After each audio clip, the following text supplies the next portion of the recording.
If you've seen this video before, then don't worry, you're not going crazy. YouTube decided to age restrict the original video, and if you know anything about YouTube, that's basically a death sentence for the video. We did a lot of work on this one, so we didn't want to see it not get a fair shot. So we're re-uploading a version of it that's less, well, risky. It sucks, but it is what it is. If you're new to the video, then no worries. This is a compilation of some of our dark lore videos on the channel. Anyways, if you guys have already seen this or you want to help out the video, then leaving us a like would be awesome. If not, then just sit back and relax. We're just grateful that you're here. Sorry for the drama, and enjoy, guys.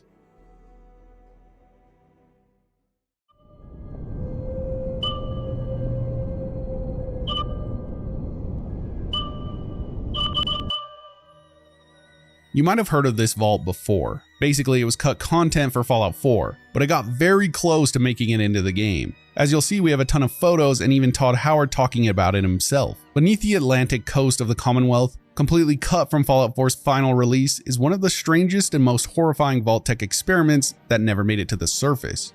Vault 120. Its files and references survive in the code, talking about a cut quest called 20 Leagues Under the Sea. What it describes sounds like something straight out of a nightmare. A fully submerged vault run by a sentient giant squid. According to the leftover data, Vault 120 was meant to be an underwater vault inspired by BioShock, which would have been so badass. You would have descended into its depths aboard the Yonk submarine, accompanied by good old Captain Zhao and another character named James who also didn't make it into the game. They would have eventually reached the research station buried beneath the vault, where the final encounter would happen, a confrontation with the squid itself, acting as the vault's overseer. Parts of the vault were barricaded with crates and other sections were damaged, showing that the dwellers inside tried and failed to contain whatever they were experimenting on. The squid wasn't a pet, it was in control, and it's pretty heavily implied that the vault dwellers either revolted or were wiped out by this thing. It's unclear what kind of sentience this squid had, but the game files suggest multiple outcomes depending on whether you side with Zhao or James. Maybe it could be reasoned with, maybe it had motives beyond simple violence. Or maybe Vault 120 was a failed experiment where humanity tried to give intelligence to a monster and lost control. It's not like that was a new concept for Vault-Tec. What's even weirder though is that the full level geometry for Vault 120 wasn't in Fallout 4. It ended up buried in Fallout 76 data instead. Using modding tools, people have been able to reconstruct the area, revealing rooms, research chambers, and even what appears to be an escape pod chamber.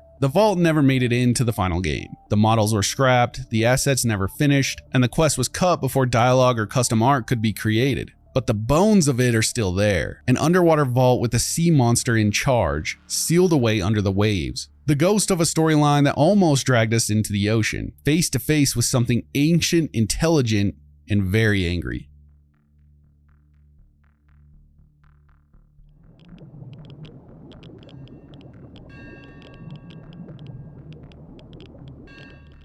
Out in the water southeast of Spectacle Island, there's a place that most people miss entirely, the floating barge. It's an unmarked location and it has no official quest, but when you find it, the story tells itself, and it's unsettling. The barge is made up of two connected platforms and a tugboat, all floating out in the harbor. Or at least they were. The tugboat is now resting at the bottom of the sea, its cables still trailing up to the ruined wreckage above. You can dive down and find skeletons tangled in the debris, their final moments spent sinking with the ship. The barges were once home to a group of scientists. They tried to survive out in the water, away from the chaos of the mainland. There are signs of effort, improvised gardens made from old tires, water purification rigs cobbled together from car parts, even swing sets and drawing lines that show that they were trying to hold on to some kind of normal life. But it didn't last. Most of them died off slowly. Some were buried at sea in makeshift coffins that still bobbed near the edge of the barge. The last two were left with no one to bury them. Their bones are still found inside. The southern barge holds the clearest signs of their struggle. There's a microscope near one of the corpses, suggesting someone was still working or still trying to fix something right up until the end. The water purifier that they had built is irradiated, meaning their last hope for clean water may have been poisoning them all along. The northern barge is worse. Completely destroyed. The frame collapsed and the cabin half submerged. Inside you'll find another skeleton all alone. The winch that once tethered it to the tugboat snapped, but the cable is still there, leading you down into the darkness. There's no logs and no holotapes. Nothing to explain what actually went wrong, which has led people to speculate. Some think the scientists were exposed to something from the water, radiation, infection, or maybe something worse. Others believe the group was conducting experiments that backfired. The scientific equipment in the remote location has inspired theories that the barge was part of an off-books Vault-Tec project, or an independent research team trying to escape the oversight of the major factions. One of the darker theories suggests that maybe they weren't alone, that something in the water watched them, waited for them to weaken, and then made its move. The wreckage of the tugboat, the cable torn loose, and the signs of sudden collapse all point to something violent. Something pulled that boat under, and it wasn't the weather.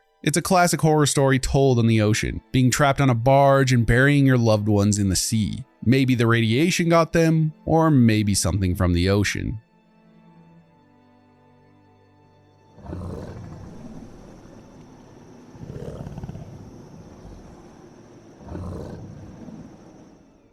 The oceans in the Fallout universe are full of creatures that have mutated far beyond anything you'd expect, and a few of them have crawled their way onto the land to remind us of what's lurking out there in the deep, the ones that we can't see. Mirelurks are the most well known. These mutated crustaceans started out as soft-shelled creatures like horseshoe crabs or swamp lobsters, but centuries of radiation, FEV exposure, and who knows what else turned them into armored nightmares. They walk upright, their shells are bullet resistant, and they charge without hesitation. What makes them terrifying is their swarm behavior. Mirelurks rarely travel alone. If you spot one, chances are there's a whole nest nearby, and some of them aren't your average claw-swinging grunt. Mirelurk kings can send out sonic pulses that mess with your vision and health, while the queens are massive towering tanks. They can spit acid and summon reinforcements like they're commanding a hive. Then there are the gulpers. They're found around Far Harbor. They're mutated salamanders or eels, and no one's really sure, but they're huge. Long bodies, massive mouths, and the kind of strength that lets them grab and fling prey around like toys. Gulpers can lunge across huge distances, and if you're not watching the water, they'll be on top of you before you can react. Some of the largest gulpers have been nesting near waterlogged wrecks, suggesting that they hunt anything that enters their territory,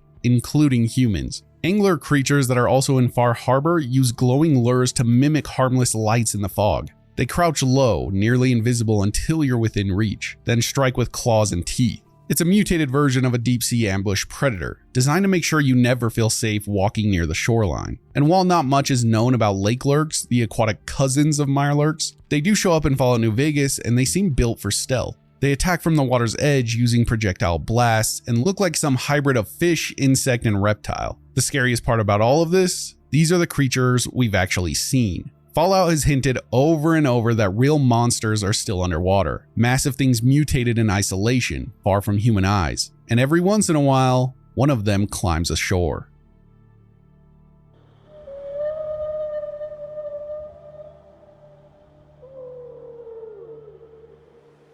In Fallout 4, there's a story you might overhear while passing through Bunker Hill. It's not part of a quest and you'll never see the creature for yourself, but it's hard to unhear what they end up saying. You might keep thinking about it while going for a swim. One caravan guard tells another about something her grandfather saw years ago while gathering mirelurk eggs near the shore. So one day, my grandpappy was egging.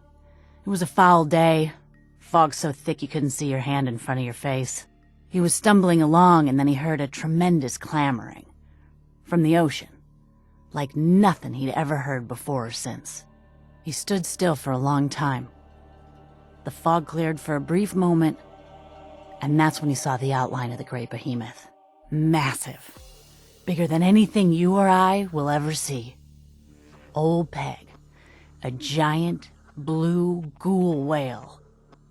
Old Peg is never seen in the game. There's not a model and no files that Bethesda ever planned to include it directly, but the dialogue is specific enough to have us questioning it. The mention of a ghoul whale implies that this thing has survived the bombs, roamed the oceans ever since, and might still be out there, mutated possibly by the radiation in the oceans, which as we know, lots of marine animals have been mutated. There's some that think Old Peg is a holdover from pre-war marine biology experiments. Others believe she's a unique form of a post-nuclear evolution, something that was once a whale but has now been changed beyond recognition by decades of radiation and isolation. There's even speculation that Old Peg could be a nod to Moby Dick, or maybe about deeper aquatic horror content that never made it into the game. Fallout has a history of using background chatter to quietly build up its world's strangest threats. Threats that might not actually come to fruition, or maybe they will. And the last theory is that he was actually seeing the Yonksha sub. It would have been out there since the bombs dropped. Whether Old Peg is real or myth or both, it embodies a massive fear that many have with the ocean. The deep sea creatures that we only hear about and theorize on. Are they real? Do they live in the deepest depths where we can't find them? Will it eat you?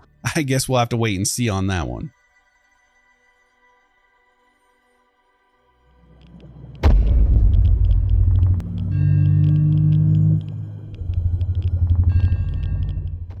I've actually spoke about this a few times on the channel now, so if you're a regular, I'm sorry. But I couldn't leave it out of the ocean video, of course. Off the coast of Point Lookout, there's something hidden that doesn't really make sense. Dive beneath a lonely buoy south-southeast of Coastal Grotto, and you'll find something you definitely wouldn't expect. A massive skeleton of a T-Rex resting on the seafloor, with a human skeleton lying beside it. The human is holding a lever-action rifle with a couple of ammo boxes and a locked safe. It looks like whoever this was, they were armed and ready.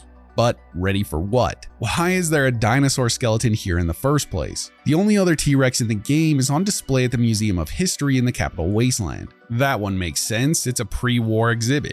This one is out in the middle of the ocean, with no signs of transport gear, museum crates, or excavation equipment. If it did fall off a boat or something similar, wouldn't there be signs of that wreckage or the transport equipment? Plus, who the hell is this guy? There's no official explanation, there's no holotapes or logs, nothing that even hints about this little find. I know what you're thinking, it's just an Easter egg. And even though that's probably true, it's still in the game. It's now officially part of the canon. There are theories that this is a result of a weird pre-war experiment, or maybe part of a lost cargo shipment that went down in the storm. The human skeleton makes things a little more strange though. Was this person a smuggler, a museum thief trying to escape with a black market relic, or were they hunting this thing? And then there's the weirder angle. Point Lookout is full of strange cults, hallucinations, and swamp magic. Some believe the island has a way of bending reality, bringing dreams or even memories to life. If that's the case, maybe this T-Rex wasn't real at all. Maybe it's just the lone wanderer experiencing something unexplainable. Whatever the reason, the Submerged T-Rex is one of Fallout's weirdest underwater secrets. Just a giant prehistoric corpse and a dead man with a rifle, forever trapped at the bottom of the ocean, with probably a crazy story to tell.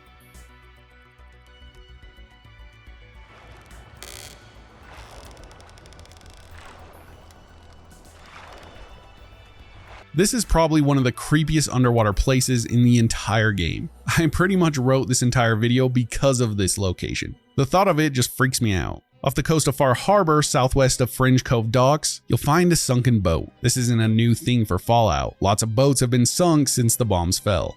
I mean, this whole video is full of them. But this one in particular is very strange. It's full of mannequins everywhere, some floating to the surface, others stuck inside the boat. Some are sitting, some are standing, and one is even holding a wooden board like it's guarding the others. They're arranged in stiff human-like positions, facing each other like they're frozen mid-conversation, or maybe mid-ritual. They tend to pop out at you, it seems like. You can even find one in the cargo containers inside of a casket. But if this isn't weird enough for you, there's more. Inside the captain's cabin, you can find a note labeled "These Mannequins." It says, "I can't wait to drop these damn mannequins off. The crew's starting to claim that they're hearing weird noises from the cargo. Maybe they're just playing pranks on me. Whatever, we're almost there." Then nothing. No follow-up and no explanation about what happened once they reached their destination, if they ever did. And that's where the theories start. Some people think the mannequins are part of a prank gone wrong, a crew joking about haunted cargo until things got too real. Others believe mannequins are somehow alive or possessed. And if you didn't know, ghosts are real and confirmed in Fallout. We actually made an entire video on them.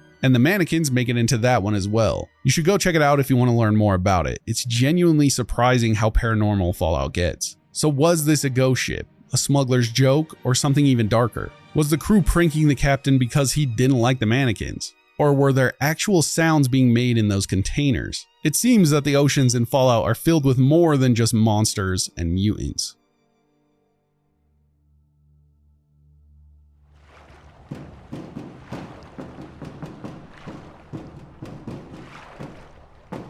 There's an underwater hatch near the FMS Northern Star that you'll miss unless you're deliberately exploring the ocean floor. If you follow the large pipeline running from the coast into the water, you'll eventually reach a rusted hatch that's built into a piece of old industrial wreckage. But with a lot of this stuff underwater, most of it's uninteractable. This one, though, is different. You can open the hatch. Inside is a small pressurized chamber with a single skeleton slumped against the wall next to a first aid kit. Nothing in there really explains who they were or why they were sealed inside. It's completely isolated and abandoned. The entire area is unmarked, meaning most people won't ever see it unless they go looking. And to be honest, the entire underwater exploration system in Fallout 4 isn't that great. It feels mostly half-finished and kind of purposeless. There's no official lore tied to this hatch, but it sparked plenty of theories. Some think it was an emergency refuge that failed, maybe for a deep-sea diver or a welder. Others suspect it was meant to be connected to the cut content involving Vault 120, the one that we talked about earlier. But we have no data on that or files suggesting it really. But this reminds me a lot of the Caribbean diving disaster, where a group of 5 divers working for the Paria Fuel Trading Company were sucked into a pipeline from a hyperbaric chamber. One diver managed to crawl to safety and sought help, but the other 4 were left to die, and that's exactly what happened. This guy probably had a horrible death. He probably sat in here waiting for help or for anyone. Maybe it happened after the bombs fell and he had no idea, spending days wondering why no one was coming for him. Then they probably suffocated when the air ran out, or maybe the water finally breached. It's truly a terrifying experience to imagine. Just a body under the sea, locked away with no answers.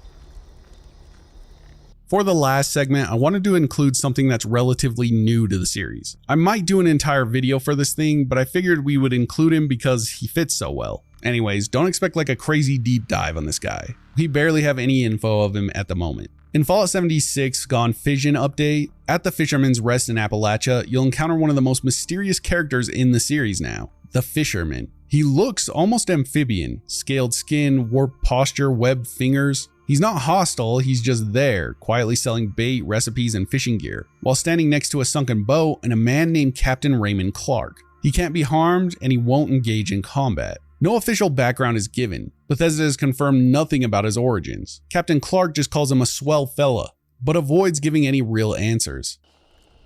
He's some kind of a... He's a swell fella. He just looks a little different from you and I is all. The two of them live in isolation, and you're left to piece together the scraps of context, including a few strange ones. There are holotapes left by Captain Clark scattered around the area, and they show signs that something is tampered with his memory. Ever since I washed up on these shores, my mind's felt more and more adrift. I'm hoping this might be a way to keep me anchored. My name is Captain Raymond Clark. My father was a bosun, and so was his father before him. My mother's name was Deirdre, and she had long flaxen hair. This is foolish. How do I stop this thing? His dialogue is vague and sometimes confused, which reminds a lot of people about the same tone and structure of recordings found in the Dunwich building back in Fallout 3. Which would actually occur later in the future, but you know what I mean. The Dunwich building is heavily tied to supernatural elements and hinted at the presence of an entity known as the Interloper. Well, if you look around the area, you'll find something called the Deep Note, a visual log tied to the update. The picture shows a shadowy figure looming over an obelisk, just like the ones tied to Dunwich lore. This connection has people going crazy with speculation that the Fisherman isn't a mutant or a science experiment, but something older and more Lovecraftian. Some people believe he might be a Deep One, a nod to H.P. Lovecraft's hybrid sea-dwelling race from The Shadow over Innsmouth. His appearance, behavior, and location all align with that concept. The Fisherman seems to be connected to the Interloper as well. In the Lucky Hole mine where the Interloper can be found, we can see that there's a bunch of fish around it now. So he's either feeding it or offering it gifts. If you're confused on what the Interloper is, it's an ancient unexplained entity linked to the cult of the Dunwich Borers. It's a pulsating fleshy mass surrounded by strange obelisks and whispering voices. It mirrors the supernatural horror of the Dunwich building in Fallout 3 and appears tied to the dark rituals, hallucinations, and possibly Lovecraftian influence. Some think it's an alien. It's a whole thing. But if you buy into this theory, Fisherman's Rest isn't a vendor stop. It's a corner of Appalachia where something cosmic and aquatic is slowly surfacing. But Bethesda hasn't confirmed any of this. In a developer AMA, they refuse to say whether the Fisherman is related to Mirelurks or Lake Lurks, because a lot of people think it looks a lot like the Lake Lurks, which, let's be honest, it kinda does. But they said they want the mystery to unfold naturally, if at all. And that's consistent with how they've always treated the Dunwich storyline. Hints at the background horror, but never fully explained, which in my opinion is what makes the entire thing more scary. If they start explaining the Lovecraftian stuff more and including it fully into the games, it might ruin that mysterious feeling that we get with all of it. What we do know is that this guy is definitely connected to the oceans or aquatic things in general. However that turns out, we'll just have to wait and see. I think he wants to use them. Oh, don't worry yourself about the particulars, friend. You just bring us back 3 fish and be snappy about it. It's time, Paladin. The Institute and their synth abominations must be eradicated. Speaking about nuking the Institute, or anyone else for that matter, no matter which path you take, there comes a point when you're asked to wipe out an entire group based on their beliefs. And when it comes to the Institute, that decision is literal. You're given a detonator and told to end it all. The Institute is a hidden facility beneath the ruins of MIT. It's filled with cutting-edge science, unchecked ethics, and synthetic life built in white sterile labs. Some will see it as humanity's best shot at survival. Others see it as a place that manipulates, controls, and treats the surface as their own experimenting ground. They pretty much could care less about the opinions of the people they experiment on. If you side with the Minutemen or the Brotherhood of Steel, you're eventually given the go-ahead to blow it off the map. The mission is called the nuclear option. You fight your way inside, reach the reactor, plant a fusion charge, and set off an explosion that levels everything. That means the people, the tech, the synths, the data, nothing survives. There's no question the Institute has blood on its hands. They abduct people and replace them with synths, and then they treat human life like a variable in a lab test. They rarely interact with the surface unless it serves their goals. And most of their leadership believes salvation means isolating underground. And from some of the other videos we've made, we know that they have a whole spy network on the surface, mostly with the Caravaneers, but also with fake animals as well, like crows or cats, possibly. But not everyone down there is part of the problem. Plenty of scientists are working on medicine and food security and long-term survival. Some don't even know about the abductions or the infiltration programs. A lot of synths don't even realize they're trapped. They aren't resisting because they've never been told they could. Blowing it all up doesn't leave room to tell the difference between threat and bystander. Take Virgil, for example, who ran away from the Institute and creates a cure for supermutants. Yes, we could have considered him evil at some point and definitely part of the problem, especially when he was back working with them, but then he changes his mind and does something to help humanity. When you nuke the entire place, you're basically ending all of that possibility, and the innocent lives that are caught in the crossfire. And that's the end. The Commonwealth is technically free, but the cost is everything that existed beneath the surface. All the people and all that technology. There's no law left in the wasteland, but this would still count as a war crime in any functioning society. And maybe that is the cost of keeping the greater good in mind. The protag also ends up killing Sean in this process, who is of course their son. Of course he was still going to die, and he was also part of the problem, but I'm sure that's a tough choice to make for a parent regardless. Whether you see it as justice or something darker depends on your view of the Institute. Some people will walk away feeling like they did the right thing, and that's justified of course. Others see it as the moment the game asks you to become the thing you were trying to stop.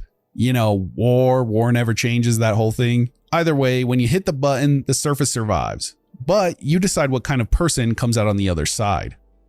I like him. I think we found our man. Gee, thanks.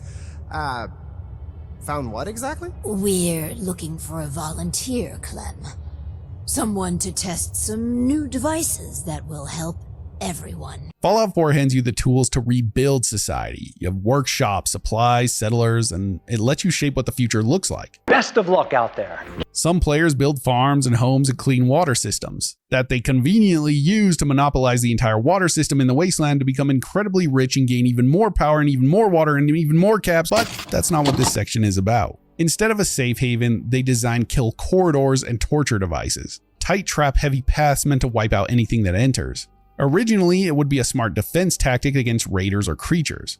But of course, some people take this idea and turn it inward. Settlers who show up looking for safety end up walking into flamethrowers and turrets and mines. Doorways get rigged with Tesla arcs, and the entire areas are walled off to trap people in endless loops. There's no escape, only death, over and over again. What starts as a place of safety quickly shifts into experimentation. People, and not me of course, use settlers to test how long they can survive in a maze. Others compare how fast different enemies die when hit by certain traps. Some strip settlers of basic needs, food, beds, and water, and watch what happens over time. At a certain point, it stops being about gameplay and turns into cruelty for the sake of it. I debated on adding this in because I don't know if it's like a canon thing or not. It's definitely in that fourth wall territory, but it's fun, so who cares? This behavior definitely mirrors Vault-Tec's worst experiments. You're basically an overseer running human trials under the excuse of curiosity or control. Settlers trusted you. They came for community and ended up in a death trap built by the person they relied on. I mean, there is a whole vault in the game that is specifically designed for you to run it and run experiments on your people. This isn't a faction's agenda. You're not stuck in a moral dilemma. You're running tests on innocent people because you can. Of all the evil acts in the game, turning settlements into torture arenas kinda stands out. This darkness is entirely your own. Flesh is flesh. Machine is machine. The two were never meant to intertwine. Siding with the Brotherhood of Steel gives you access to powerful gear. You get a structured mission path and a sense of purpose. But some of those missions cross a line. I'm sure you know where we're going with this. You're sent to track down synths who escaped the Institute. Many of these people are trying to start over or just start a life. Some don't even know they're synths. They live in settlements, run shops, raise kids. But none of that matters to the Brotherhood. To them, synths aren't people. They're machines, errors in the code. And your job is to eliminate them. That might mean capturing them alive, and it also might mean executing them on the spot. The method doesn't change the outcome. You're removing individuals who think and feel and desperately want to live free, all because of what they are. Which if you do see them as machines, then it probably wouldn't really affect you, or your character if that's their same perspective. There's no trials or conversations. The Brotherhood doesn't care if they've harmed anyone or if they've built a new life. If they're synthetic, they're marked for extermination. You become the one who enforces that, and you knock on their doors, drag them out, and shoot them where they stand. Some beg, some might resist, and some are just confused.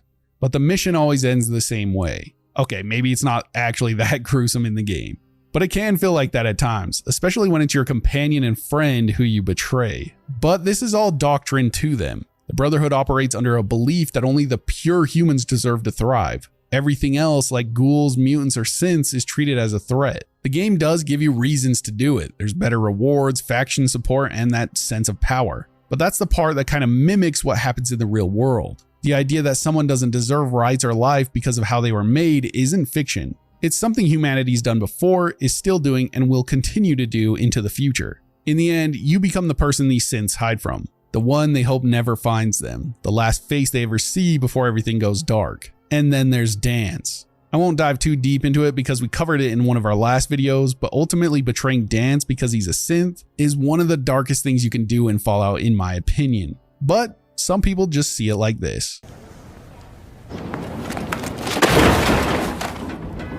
The Institute is on the verge of some important breakthroughs. Your presence would be appreciated as we approach them. I've been a part of something amazing here. I've helped to build a life for myself and the people of the Institute. And now, after all these years, you have an opportunity to help with that.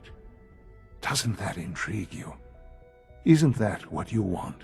Few choices are as impactful or as controversial as siding with the Institute. It's a decision that doesn't just change the ending of the game, but reshapes the entire philosophical lens through which your character is viewed. Because make no mistake, joining the Institute isn't just joining a faction. It's aligning yourself with the most powerful, most advanced, and arguably most morally corrupt organization in the Commonwealth. Buried beneath the ruins of MIT, the Institute is a hidden technological utopia, decades ahead of the surface in every scientific field imaginable. Robotics, genetics, teleportation, energy, you name it. Their crowning achievement? Synths. Synthetic humans so lifelike, even they sometimes don't know they're artificial. The Institute sees itself as the shepherd of humanity's future, but instead of extending a helping hand to the wasteland above, they've chosen secrecy, control, and manipulation. They abduct people, replace them with synth duplicates, conduct horrifying experiments, and view surface dwellers as inferior savages. Not worth saving, only worth studying. To them, ends always justify the means. You don't just stumble into the Institute, you teleport in. After following the main questline far enough, you discover the entrance and come face to face with the organization's true leader, Sean, your long-lost son, now an old man and the enigmatic father of the Institute. The emotional manipulation here is evident. He frames the Institute as the only hope for mankind, and if you accept his offer, you're swept into their pristine labs, given access to forbidden knowledge, and asked to prove your loyalty, often in the form of sabotage, infiltration, and even assassination. At first glance, the Institute's vision sounds appealing. Restore civilization through science and order. But underneath the whitewashed facade is a machine fueled by fear, control, and dehumanization. They treat synths like property. Despite their sentience, synths are viewed as tools. If one tries to escape, it's hunted down and forcibly wiped or destroyed. The Institute creates life only to deny it personhood. They abduct and replace humans too. Cases like the Broken Mask incident show how synth infiltrators can and have killed innocents. The Institute has no issue rewriting people's lives or erasing them entirely. They also view the surface as expendable. Radiation, raiders, famine, none of it concerns them. They don't rebuild, they observe. And if surface factions like the Brotherhood or the Railroad pose a threat, the Institute's solution is swift, brutal elimination. By this point, you become complicit. Joining them means betraying others, wiping out the Railroad, killing Brotherhood leaders, and executing their enemies in cold blood. And worst of all, you justify it all in the name of progress. You inherit their legacy. When Father dies, you become the next leader of the Institute, and you don't just follow their doctrine, you become its architect. By siding with the Institute, you choose a future ruled by the elite, where freedom is secondary to efficiency and morality is sacrificed for control. The Wasteland doesn't need a god, it needs a guide. And the Institute isn't guiding anyone, they're replacing them. Vault 111. When Fallout 4 begins, you're running towards salvation by bringing your family below the surface while bombs are falling. The world is ending, at least the old one. And Vault-Tec, ever the trusted corporate savior, offers you a spot in Vault 111, a state-of-the-art facility promising safety, stability, and survival. But that's the first lie, because Vault 111 wasn't built to save anyone. It was built to freeze them. Vault 111 was a controlled cryogenic study designed by Vault-Tec scientists to observe the effects of long-term suspended animation on unsuspecting subjects. You weren't chosen for your skills, your genes, or your value to society. You were chosen because you'd never question it. The second the blast door sealed, you and your fellow residents were drugged, stripped of your agency, and locked into cryopods. What you thought was a temporary measure until the surface cleared was actually a death sentence in slow motion. Time passed and years turned into decades, and while you, the player, survive, frozen in time, the others do not. Inside the vault are rows of frozen bodies. Men, women, even children, all slowly dying in silence, in sleep, and unaware they become test subjects in a scientific tomb. It was done without consent, as the residents of Vault 111 weren't told they were part of an experiment. They believed Vault-Tec was saving them, but instead their lives were traded for data. It served no practical purpose, and unlike other vaults, there was no cure being developed or planned to awaken the population. This was Vault-Tec's twisted idea of scientific curiosity. Freeze a community and see how long they last. As we all know by now, you end up as the only survivor. The experiment included observation periods like the moment Sean is taken and your spouse is murdered. That moment was scripted, monitored, and allowed because you were the variable that needed to watch, react, and endure. Everyone else was left to die slowly. The cryosystems didn't fail overnight, but piece by piece. Vault-Tec watched their dataset freeze, rot, and suffocate, all in the name of humanity's progress. When you emerge from the vault, blinking into the ruined sunlight of the Commonwealth, you're a witness to genocide in slow motion. You can explore the remains and see the frostbitten corpses still locked in their pods, and you can also read terminal logs from scientists who knew what they were doing. So while Vault-Tec may tell you, we're here for you, they were really there for the data.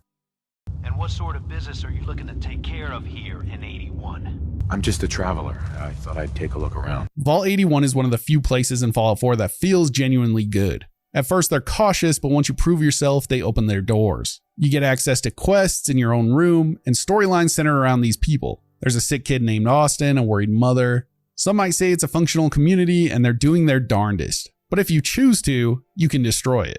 Beneath the main vault lies a sealed off section, Vault 81's hidden experiment site. Inside that, you'll find decaying labs and Curie, a robot scientist guarding experimental medical serums. These serums are rare and highly sought after by traders and chem addicts. And if greed wins out, nothing stops you from taking it all by force. You can pop chems like Psycho or Jet and storm into the main vault and start killing. You can raid the medical center, steal the cure meant to save Austin, and leave him to die. You can wipe them out one by one, not for defense or survival, but because you want what they have. Vault 81 isn't hostile, they're not a threat. They're one of the few places in the game where peace actually does work. They've got the food, education, medicine, and a good future. Then you come along and crush it all. There's not a quest telling you to do this or even an option really. It's just a player-driven act of destruction.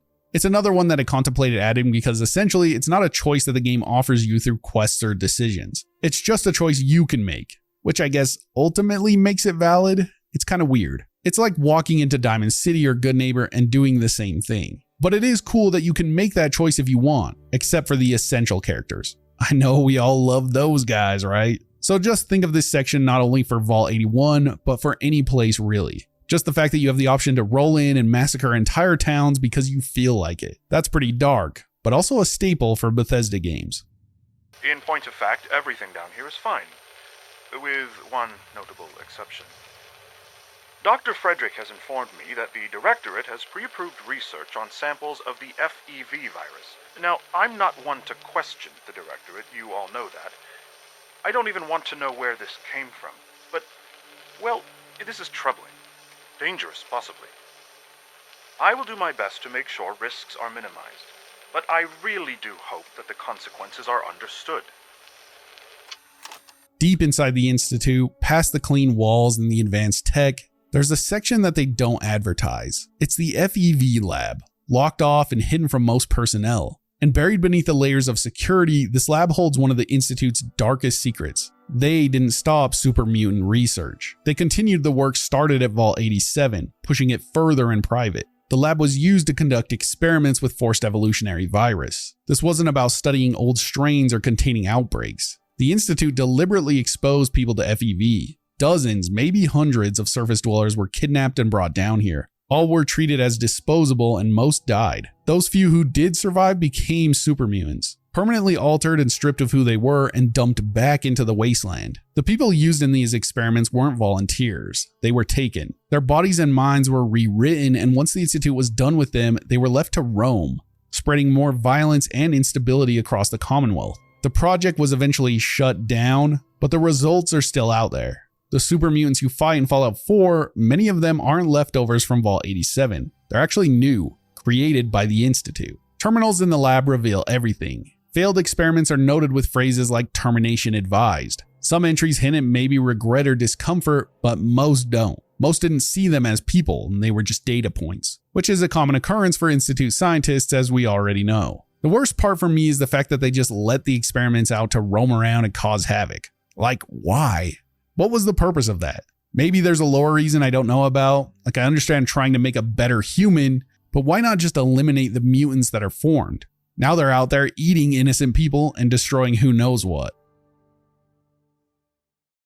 Vault 75 is buried under the ruins of Malden Middle School, and like most vaults in Fallout, it wasn't built to protect anyone. It was of course a front for an experiment, this one targeting children. Families were promised safety, and instead the adults were killed as soon as the doors closed. The children were kept alive, but not to be raised.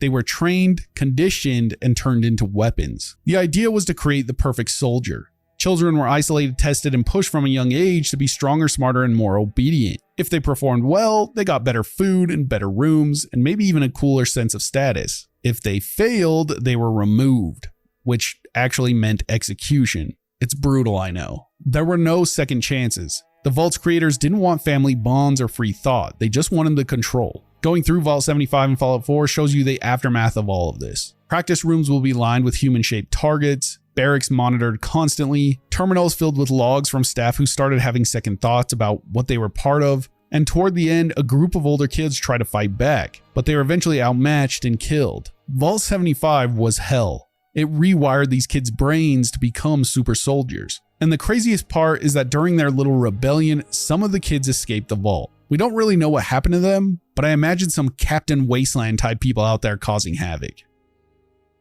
Maybe you'll bring me some chems later.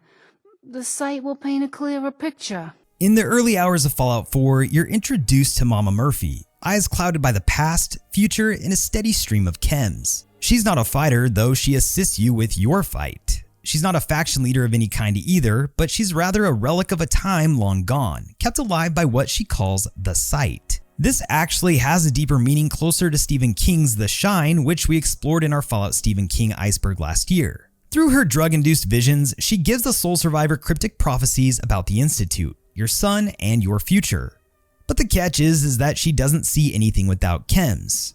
And you hold the stash, and that's where the evil begins. At multiple points in the game, Mama Murphy will ask you for chems such as Jet, Mentat, Psycho, whatever she thinks will clear the fog, and let her glimpse into the future. The player is then given a choice. Give her the drugs and receive new visions that offer a small hint or help with certain quests, or refuse, and she slowly fades into obscurity, living out her days quietly in Sanctuary. But if you keep feeding her, she'll keep using. Here, one hit of Jet. You did good. Now, let me ride the high to where the site wants to take me. And if you never say no, if you give her dose after dose, eventually she overdoses and dies. There isn't a significant moral reckoning if she ODs, just a quiet death in a broken chair. Because you wanted more prophecies, you exploit her addiction for gain. Mama Murphy is totally dependent. You know it's killing her, and she even warns you that too many chems will end her. And still you keep going. You trade life for insight. In a world built on survival, you choose information over humanity. But I will concede that information is crucial to the game. The game urges you to want to know more about Sean, the Institute, the game's secrets, and subtly urges you to sacrifice a person to get it. You deny her redemption if you keep this up. Preston Garvey and other settlers actually beg you to stop enabling her. No, Mama Murphy, we talked about this. That junk, it's gonna kill you. Shush, Preston. They plead for her to kick the habit, and if you listen, she will thank you. If you don't, she dies by your hand, indirectly but undeniably. Unlike most deaths in the game, it's a slow, willful killing. Most acts of evil in Fallout come with bullets or bombs. This one comes with a series of quiet yes clicks, until her heart gives out. Now, personally, I actually appreciate this moral conundrum since it's so realistic, and that's what makes it so disturbing. Her sight can become your own addiction because you wanted one more hint. Notice I didn't say hit, but that too. Fallout's vaults have always represented the worst of human experimentation, microcosms of power, paranoia, and manipulation. But Vault 95 takes that cruelty a step further, disguising it as hope. On the surface, Vault 95 appears to be a progressive idea, a vault designed for people recovering from chem addiction. Former users carefully selected, placed in a clean, structured environment, given a second chance. For 5 years, that dream worked, and then Vault-Tec destroyed it. Vault 95 was filled with recovering chem addicts and given the illusion of a fresh start. The inhabitants supported each other and they built a sober community. They shared stories of pain, withdrawal, and renewal. For a time, they believed they were free, not just from the war, but from their past. But behind the scenes, Vault-Tec had a different vision. They wanted to study addiction relapse under stress. If the world was hypothetically ending, do you really think a corporatized system would reward drug addicts and save them? Likely not. So exactly 5 years after the vault was sealed, a hidden compartment opened. Inside lay a massive cache of chems. Jet, Psycho, Buffout, everything these people had fought to leave behind, leaving them all to dwell and stew in temptation. And then Vault-Tec watched it all unfold. When you discover Vault 95 in-game, it's not a bustling, clean facility like some of the controlled vaults we're familiar with, but it serves as a graveyard. Turrets and traps line the halls, dead bodies are scattered throughout, showing signs of internal conflict. Raiders and gunners have taken over what's left, and terminal entries hint at what happened. At the breakdown of the community, the chaos, the betrayals, and the overdoses. And in the heart of the vault, you find the chem stockpile still glowing. A monument to a failed experiment that was designed to fail. It exploits the vulnerable. Vault-Tec took people at their weakest, those who had already suffered through addiction, and used their healing process as a scientific playground. The relapse was essentially engineered, and the chems weren't introduced by raiders or rebels, they were placed there intentionally by Vault-Tec to watch what would happen when recovery was shattered. It's unfortunate because there was no support system filled with counselors or oversight. Vault 95 was never meant to help, it was built to break. It turned hope into horror, since Vault 95 offered something rare, redemption. And then it ripped it away, just to see what would happen when human willpower meets despair. The final cherry on top is that you can bring Kate, a former chem addict companion, to this location. Pitcher. Are you certain about that? Very curious. Covenant looks like the perfect little town.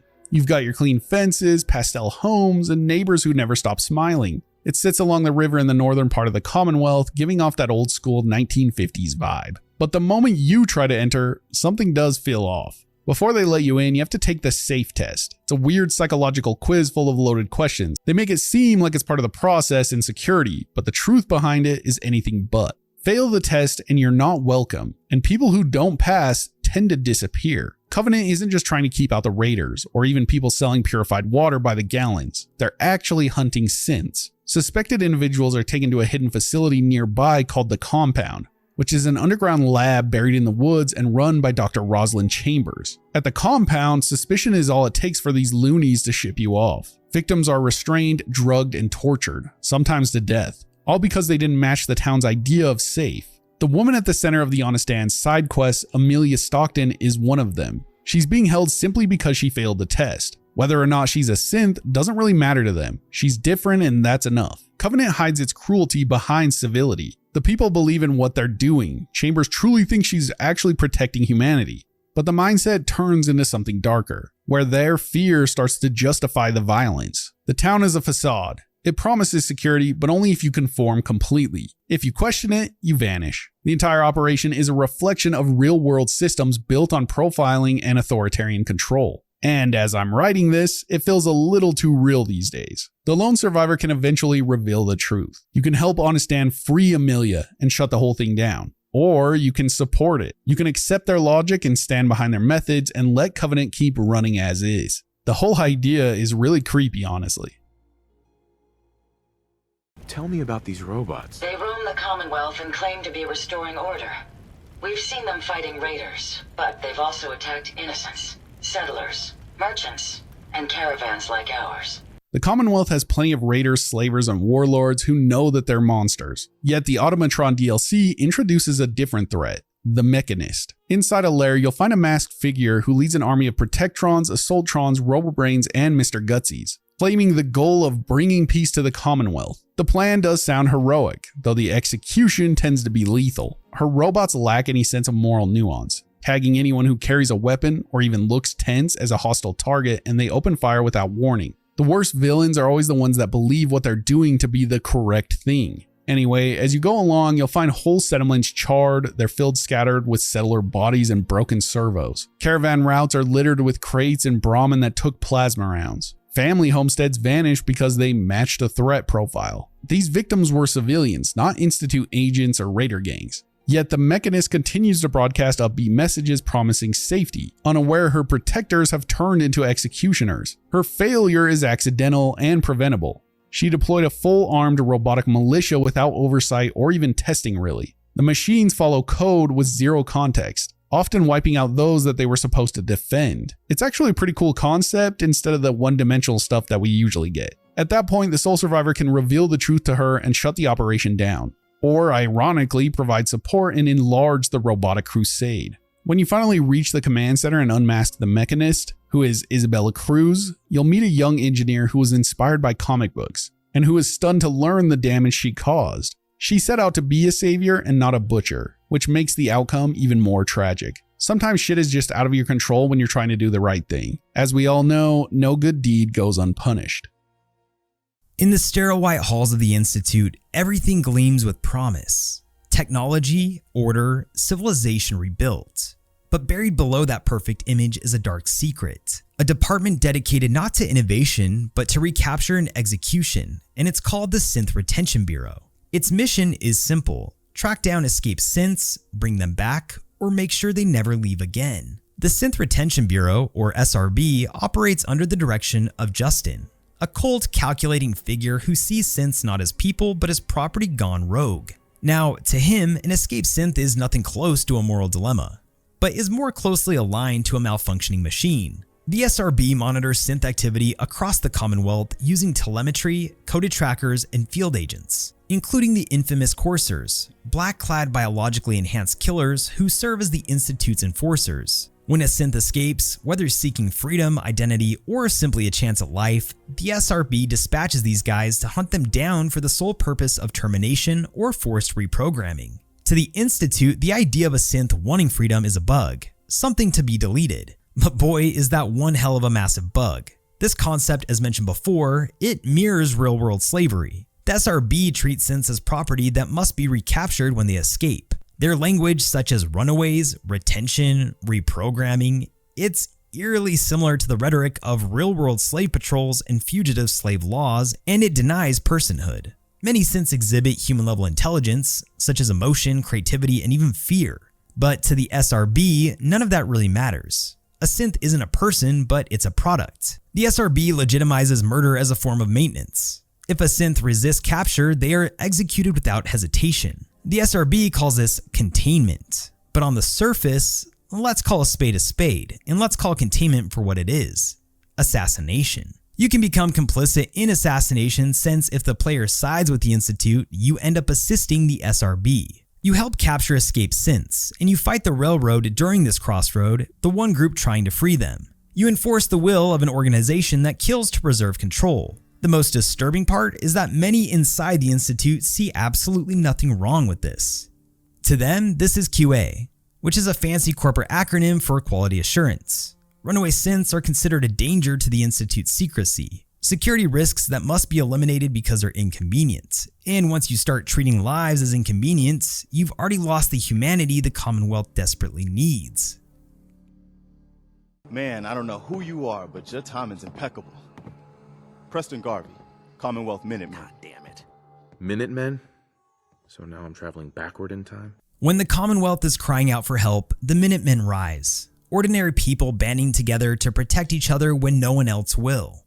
As for you, well, this is Fallout, so of course you become their leader, the general. You wear the title and you give the orders. You become the symbol of hope for every farmer, scavenger, and scared settler who dares to dream of safety. But what happens when you abandon them? When the calls for help come in and you stop answering?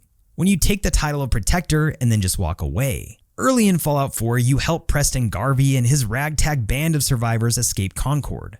From there, he offers you the chance to rebuild the Minutemen to become the cornerstone of a new movement that fights not for conquest, but for community. You're soon promoted to general, a respected figure and a beacon for something better than what the Commonwealth is used to. As Uncle Ben once said, with great power comes great responsibility. But ironically enough, you don't have to do anything with that title. You can ignore settlement radio beacons, you can let raiders and super mutants overrun outposts, and you can refuse to build defenses. You also can choose to never follow up with the Minutemen cells and even leave Garvey endlessly repeating his call for help, stuck in a loop while the Commonwealth burns. Sure, you gave people hope, but it was false hope. The Minutemen are more than soldiers. They're settlers, families, and farmers trying to hold on, and they represent the everyday layman. When you vanish, the trust they placed in you turns to disillusionment. So unlike Uncle Ben, you accepted power without responsibility. Becoming general is a promise, and failing to lead after accepting that role is a moral failure that endangers lives. You become no better than the people they feared. Raiders burn down homes, the Institute abducts innocents, the Brotherhood imposes martial law. All the while you were supposed to be different. Your inaction makes you a silent contributor to the chaos. You don't have to be cruel to be evil in this universe, even if Fallout often explores overt acts of violence. But even being a pacifist in a role that requires activism, it's more of a quiet evil. The kind where people suffer because their protector stopped showing up. Sure, this is melodramatic because in all reality, taking on endless pleas for help would get tiresome. But even still, the concept of accepting a savior type of role and then abandoning post is ethically questionable. You can never have too many friends. Not in the Commonwealth.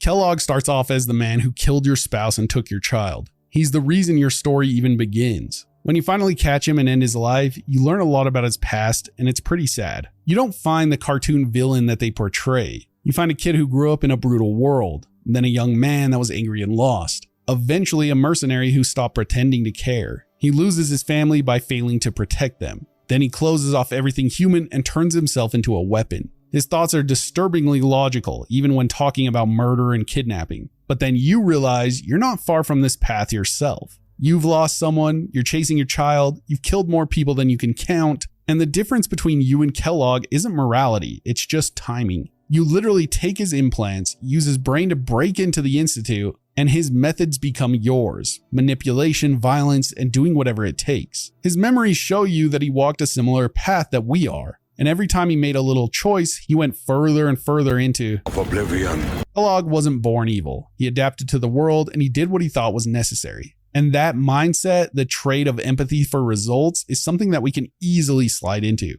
You start off as a parent searching for your child, but depending on the decisions you make, you can end up becoming something else entirely. The Kellogg sequence is a mirror in some sense. And if you find yourself answering tough questions with, "I didn't have a choice," well then I have one message for you.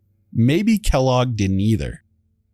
I can point you to one of our family-friendly restaurants, or the non-stop thrills of the Nuka-Cade. Are you finished wasting my time? What did you just say? Oh, what's wrong, dirtbag? Too hopped up on chems to understand English? Oops, sorry about that little glitch.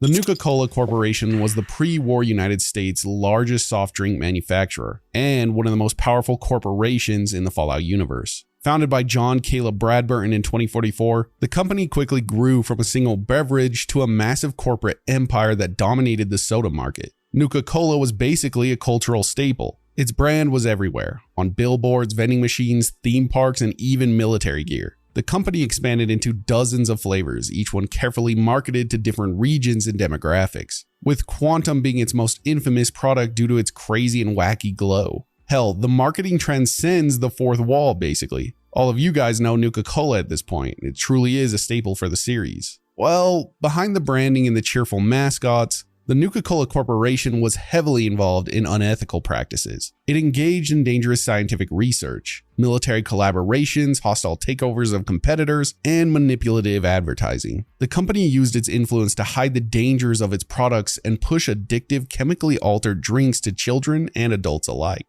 By the time the Great War hit, Nuka-Cola wasn't just a beverage company. It had its hands in genetic engineering, weapons development, cloning, and even the design of its own private theme park, Nuka-World, which doubled as a front for corporate experimentation. The cheerful exterior masked a company that put profit above everything else, regardless of the consequences. Let's start with the development of Nuka-Cola Quantum, which involves some of the most unethical human testing in the Fallout universe. Most of what we know comes from terminal entries and holotapes found in Fallout 4's Nuka-World DLC, specifically inside the Nuka-Cola Corporation offices in the World of Refreshment. According to these internal logs, the Beveragier team began testing Quantum using radioactive isotope called strontium-90, which they had originally developed for military weapons as part of Project Cobalt. During the first wave of trials, nearly every single test subject suffered severe internal organ failure and died within 3 days of ingesting the formula. And these weren't one-off incidents. Dozens of people were affected. Later, testing continued even after those deaths. One report documented 4 additional fatalities, 12 major organ failures, and 32 cases of radiation burns in a single batch. But even with all of this happening, the company pressed forward, considering the drink a success once they achieved the iconic glow that they wanted. The internal communications show how little regard Nuka-Cola had for the people involved. Instead of a real compensation, the corporation sent fruit baskets to the families and issued liability waivers in an attempt to avoid legal fallout. They labeled these outcomes as acceptable risk and moved straight into marketing the product to the public. All of this is discoverable in the Nuka-World facilities, especially in the bottling plant and Bradburton's office, where terminals log details through project summaries. We also have incident reports and correspondence between employees. It's clear from these records that the Quantum project wasn't paused or restructured. It was considered a marketing triumph, regardless of the human cost. Internal memos and logs also reveal more about strontium-90, and that it was first designed for use in thermal weapons and advanced military armor coatings. The idea to repurpose it for a beverage came later, when the company realized the isotope caused a glowing effect. From there, the focus shifted from military application to marketing potential. The Beveragier team wanted a soft drink that glowed, something that would stand out on shelves.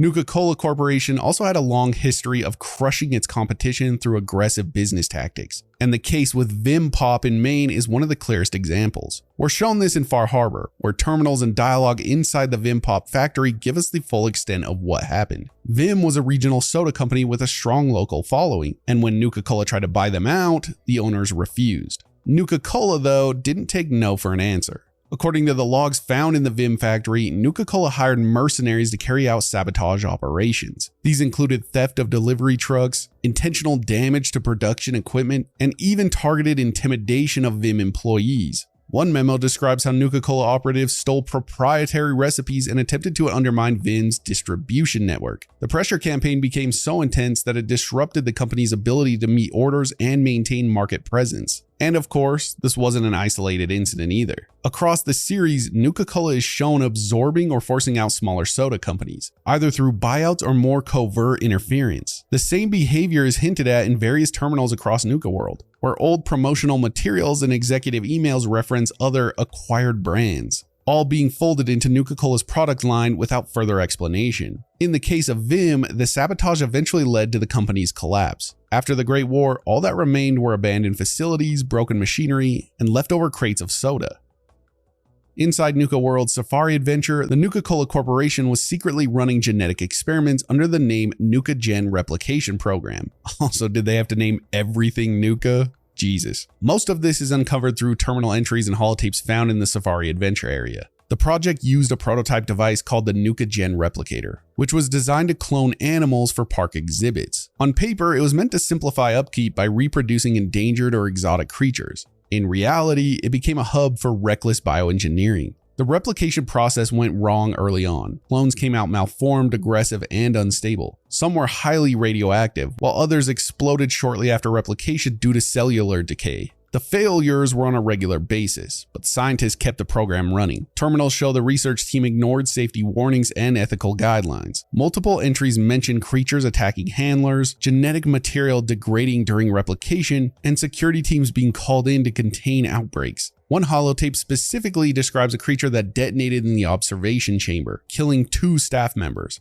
But the team just kept on experimenting, pushing for viable animal production without ever addressing the core flaws in the process. There's no indication that the park management or the public knew of any of this happening. Safari Adventure kept operating as a family-friendly zone while dangerous experiments took place behind the scenes. The entries make it clear that Nuka-Cola Corporation wasn't trying to create a safe attraction, but were actually experimenting with unstable cloning tech, risking lives and using the park as a cover for their work. And let's talk about their marketing strategy. It relied on manipulation and misleading health claims. Across the series, especially in Fallout 4 and Nuka-World, you'll find advertisements and terminals that show how the company promoted its drinks as healthy, energizing, and even vitamin enriched, despite the fact that they were packed with sugar, caffeine, and in some cases, radioactive material. Nuka-Cola Classic, the standard version, contained 120% of the recommended daily sugar intake, and more caffeine than most other sodas on the market. Yet promotional posters and ads called it a health tonic,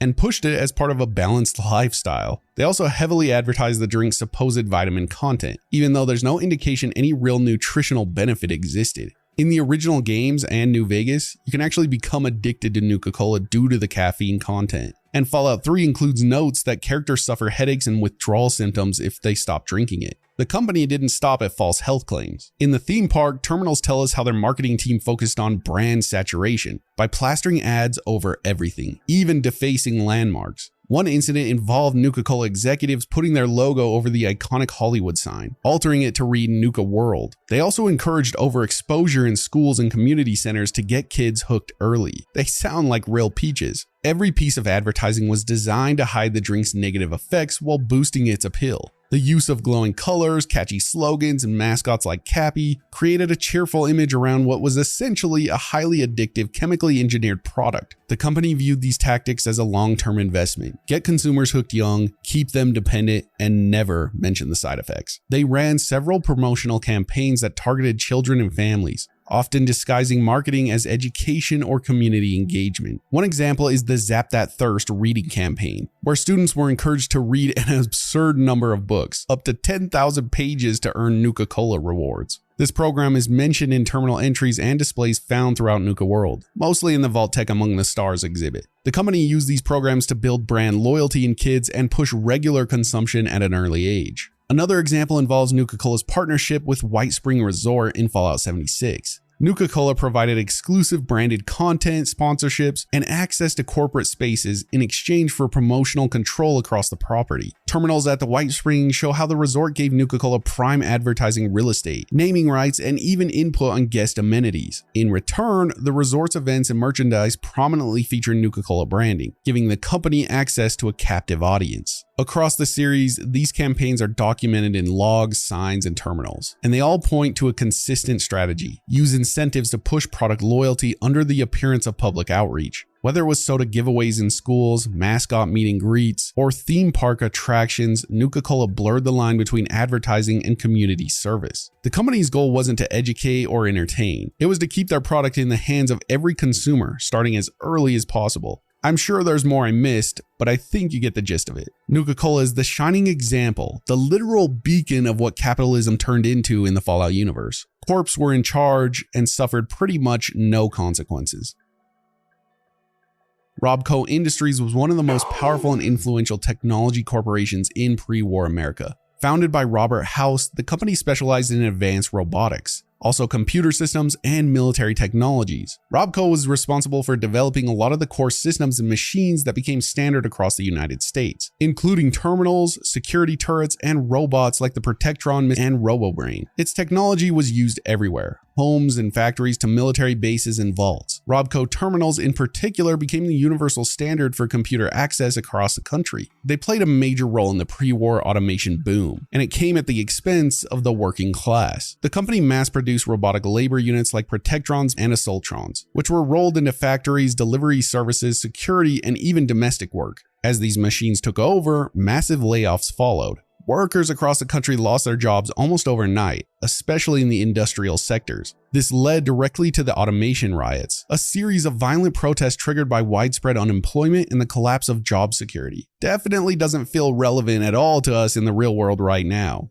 right? Most of this information comes from terminal entries and locations in 76, especially in Watauga, a city fully automated with Robco tech. Terminals in the city hall, residential towers, and Robco autocache sites document how automation displaced entire communities and how citizens pushed back. There's also a Robco promotional recording in Watauga that spins the transition as a success, but the surrounding ruins and protest graffiti tell a bit of a different story. We also see the aftermath in other games across the series. Robots manufactured by Robco are still functioning centuries later, wandering ruined workplaces long after their human employees were forced out. The fallout from this shift set the stage for social unrest and the dehumanization of labor, all sparked by Robco's push for full robotic control. But speaking on Watauga, Robco's involvement in the destruction of Watauga National Park is also found in 76. The company partnered with Hornwright Industrial and Atomic Mining Services to bulldoze large portions of the park and replace it with Watauga, the so-called city of the future. Their plan was to create a fully automated urban center, designed and maintained entirely by Robco Robotics, with minimal human oversight. Terminal logs in the Watauga Municipal Center and surrounding buildings show how Robco executives secured federal and state backing for the project. In reality, they displaced ecosystems, wiped out protected wildlife zones, and transformed a public natural space into a corporate-controlled metropolis. Protests and pushback from local citizens were ignored or silenced through legal maneuvers and political influence. The environmental cost was significant. Native species were driven out, natural resources were exploited, and the park's original purpose as a recreational and conservation area was completely erased. The city itself became a showcase for Robco's automation, packed with robotic security and surveillance systems, but lacked any human presence even before the war. Robco Industries was also known for using hostile business tactics to absorb other companies and expand its control across multiple tech sectors. One of the most well-documented cases is its acquisition of Repconn Aerospace. In New Vegas, terminals inside the Repconn headquarters detail how Robco forced a buyout between 2075 and 2076. The board of directors at Repconn were pressured into accepting the deal, likely due to Robco's influence and market leverage. After the acquisition, Repconn's work shifted from commercial space travel to developing military rockets and weapons systems, clearly influenced by Robco's existing military contracts. Another example involves the H&H Tools factory. The company was owned by Harold's family before Robco entered the picture. Internal logs show us that Robco engaged in predatory stock trading and leveraged buyouts to try to force the company out of business. This pressure contributed to the downfall of H&H Tools and the mental breakdown of CEO Robert House's brother, who became increasingly paranoid as Robco edged closer to a takeover. These events are told to us by terminals, corporate memos, and notes found throughout both facilities. The acquisitions weren't normal business expansions. They were power plays. Robco used its resources to absorb competitors, redirect their research, and eliminate threats to its growing monopoly. Whether that was through legal manipulation or economic pressure, the result was the same. Robco gained more control and the original companies lost their independence. They were also a key player in the creation of Robo-Brains, the robots that operate using actual human brains as their central processing units. This project was developed in partnership with General Atomics and the US military. The Robo-Brains were part of a military push to create more adaptive and intelligent AI, but rather than advancing digital computing, the companies decided to use human tissue to bypass limitations in machine learning. Brains used for these robots were often taken from unwilling or unaware donors. In Fallout 4 in the Automatron DLC, it explores this in detail, revealing that many of the brains came from abducted civilians or prisoners. Terminal entries in the Mechanist lair, as well as dialogue from the robotic antagonists, show how the donors' personalities were stripped out during the transfer process. What was left was a reactive, unstable machine with remnants of human cognition, but no remaining autonomy. The US military greenlit the procedure, and Robco provided the robotics platform to house and control the brains. In Fallout 3, several terminals at military and Robco facilities explain how the Robo-Brains were field tested and deployed. The experiments were considered successful by military standards, but the ethical cost was ignored entirely. Big shocker there. The project turned living people into machine components, erasing their identities and reducing them to processing units. And lastly, we know that Robco Industries was in bed with the US military-industrial complex, and they played a huge role in the development of advanced weapon systems before the Great War. One of the best examples is Liberty Prime, a massive nuclear-powered combat robot co-developed by Robco and General Atomics. Liberty Prime was designed as a propaganda weapon for the Anchorage campaign, meant to project American military dominance while literally dropping nuclear payloads on enemy forces. Beyond Liberty Prime, Robco supplied automated turret systems, security bots, and even vault defense mechanisms that appeared in several Vault-Tec installations. Terminal logs in vaults and military bunkers show us that Robco's technology was used to secure high-value government assets, without regard for safety or civilian control. Some of these systems went haywire after the war, continuing to attack anything not programmed as authorized personnel, including survivors. Their close partnership with the military allowed it to integrate its robots into every level of US defense infrastructure. Terminals and facilities like the Boston Airport, Repconn Test Site, and Robco sales and service centers mentioned joint development efforts and weapon trials. Robco wasn't just a tech company. They were a weapons manufacturer disguised as a consumer robotics firm, with a catalog that included everything from turrets to nuclear mechs. Their role in developing and distributing these systems helped escalate pre-war tensions and made the post-war world far more dangerous. We could do an entire video on Robco, or really most of these corpos. In fact, if you guys want to see that, then just let us know. Enjoy the benefits of your nuclear tomorrow. Sound familiar? Before becoming a radioactive landmark in the heart of post-apocalyptic Boston, mass fusion was a shining jewel of New England's energy scene.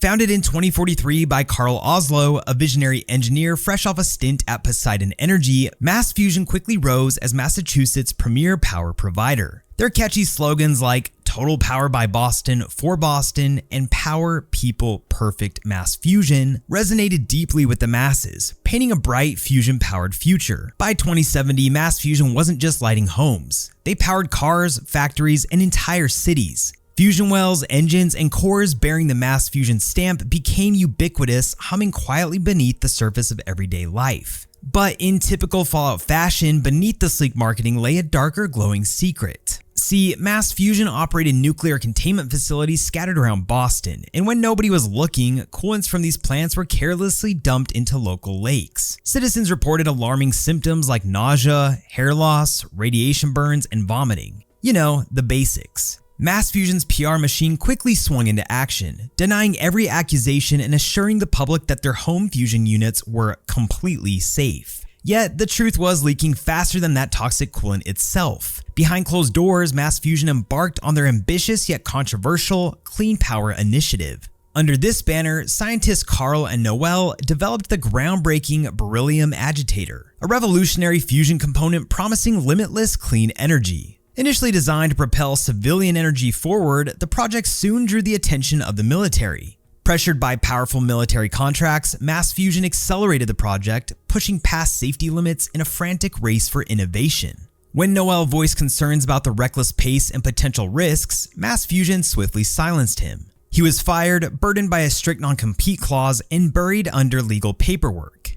Another casualty sacrificed at the altar of profit and ambition. Fortunately, physicist Kathy Hathaway's breakthrough work with graphene shielding stabilized the beryllium agitator at least momentarily. Testing began on July 30th, 2077, and by August 29th, the fusion reaction was officially declared stable. But does stable mean safe? Not necessarily, particularly when Poseidon Energy, Mass Fusion's ruthless competitor and Oslo's former employer, came knocking, eager to seize control of the company just days before global catastrophe. And then came the bombs. The bright promise of Mass Fusion turned into a literal glowing ruin, reminding us players of unchecked corporate greed and technological arrogance. Today, Mass Fusion's towering wreckage looms over the Commonwealth, a radioactive symbol of a future lost to power struggles and unchecked innovation. They promised clean, safe energy. Instead, they delivered a ticking time bomb right before the real bombs dropped. Between the employee silencing, the local populace suffering, and releasing innovation before being safely tested, Mass Fusion wasn't exactly the most ethical of companies. And they had a few dark secrets up their sleeve. In today's wasteland, it's just another crumbling shell of the old world. But before the bombs fell, Poseidon was one of the biggest power players, and I mean that literally. They had two catchy catchphrases: "Begin your odyssey with us," and "Ruler of the tides of innovation." Both slogans make sense, with the word Odyssey having Greek ties with Homer's The Odyssey, and Poseidon being the Greek god of the sea. And obviously, Poseidon holds the infamous trident, and this of course syncs up with the keyword tide in their second slogan. Many of you likely know that already, but it's worth mentioning. Poseidon Energy wasn't exactly your local mom and pop gas station chain.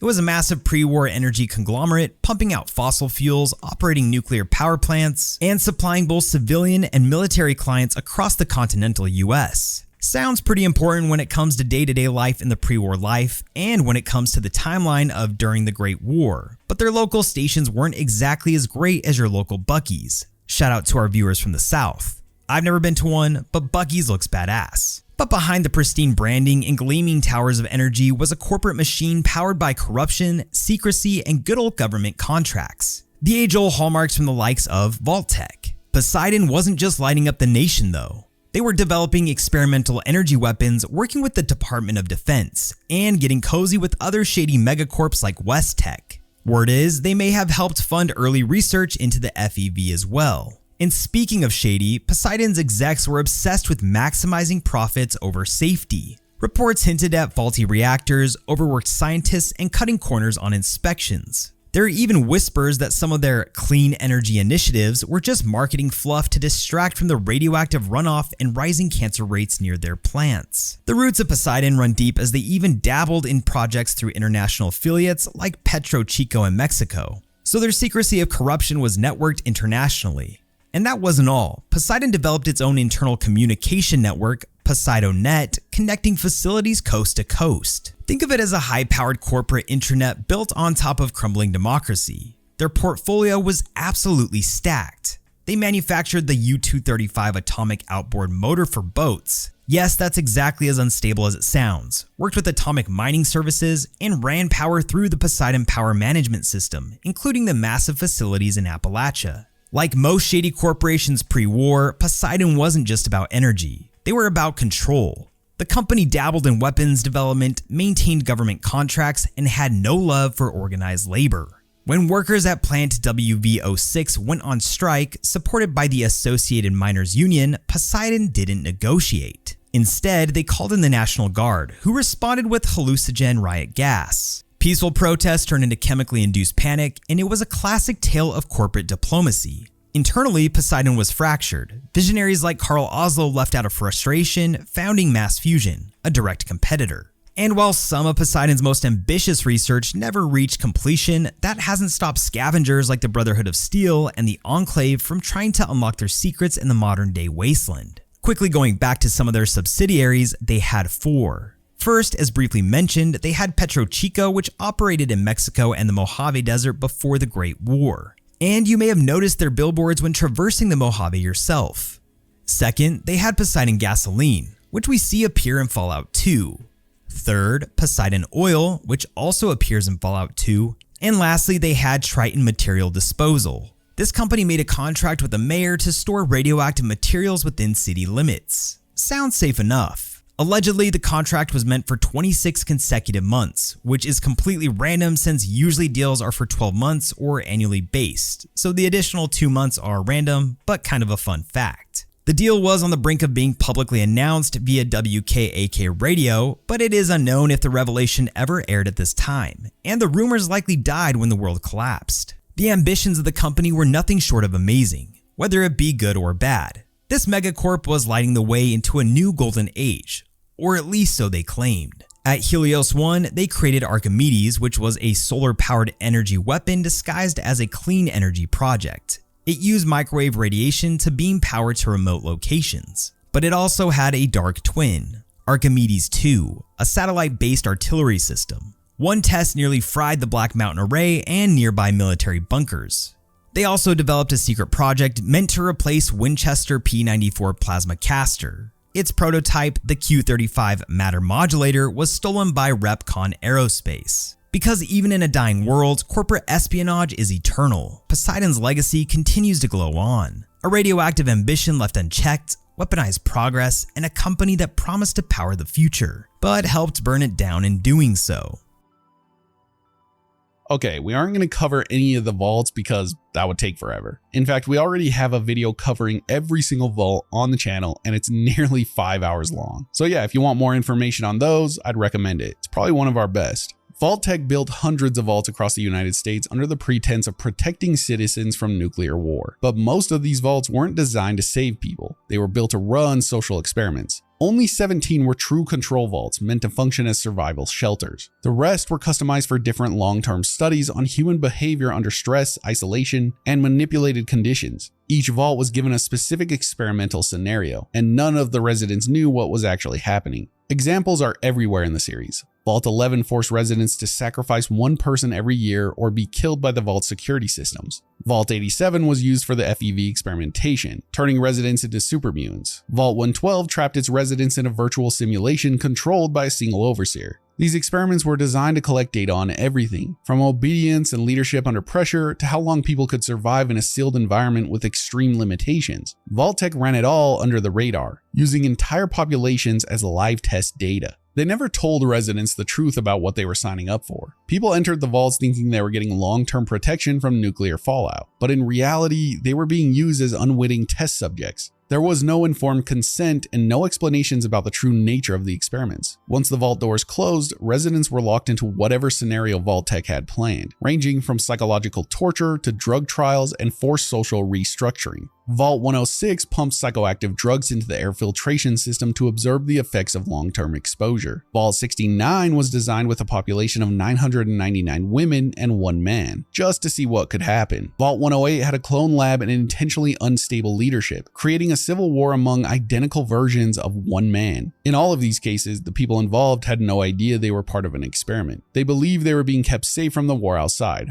while Vault-Tec was collecting data on how humans would respond to extreme and cruel conditions.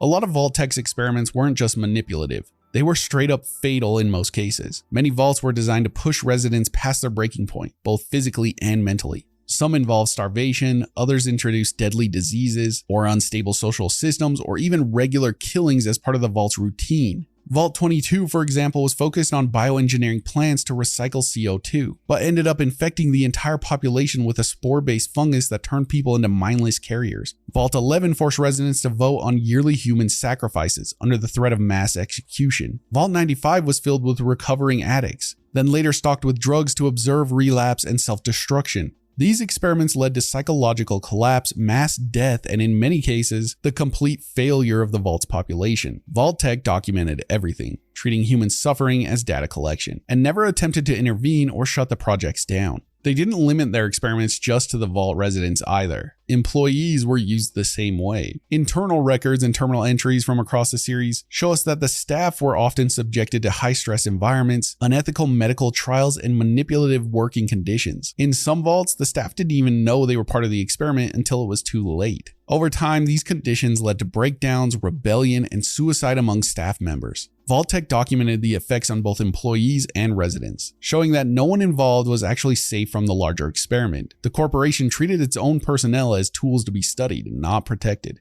Vault-Tec designed many of its vaults to operate under strict surveillance and authoritarian control. Overseers were given broad, often absolute power, and many vaults were outfitted with monitoring systems to record every aspect of residents' lives. That includes their conversations, behavior, medical data, and more. In some cases, Vault-Tec even encouraged overseers to create hostile or violent environments, just to see how people would react under the pressure. In every case, Vault-Tec made sure every outcome was recorded. Surveillance, terminals, biometric data, and behavioral logs were all part of the infrastructure. The company wasn't interested in helping people survive the post-nuclear world. It wanted to know how far people could be pushed before they broke. Overseers weren't guardians, they were operators in a long-term human trial. They built their entire public image around the promise of safety and survival. Their advertisements, brochures, and government partnerships all claimed the vaults were cutting-edge shelters designed to protect American citizens from nuclear war. Marketing materials praised the vaults as patriotic duty, a chance to rebuild America from underground. In reality, the company never intended most of them to support long-term human life. Vault-Tec executives knew full well that many of the vaults were never going to save anyone. They were research facilities disguised as bunkers. Even high-ranking government officials weren't fully aware of the details in some cases. Vault-Tec buried the truth behind legal contracts, fake safety guarantees, and sealed doors. They are probably the most evil corporation on this list by far. What they want all this data for and what they plan to do with it is anyone's guess. Currently, we don't even fully know just how much of Vault-Tec still exists.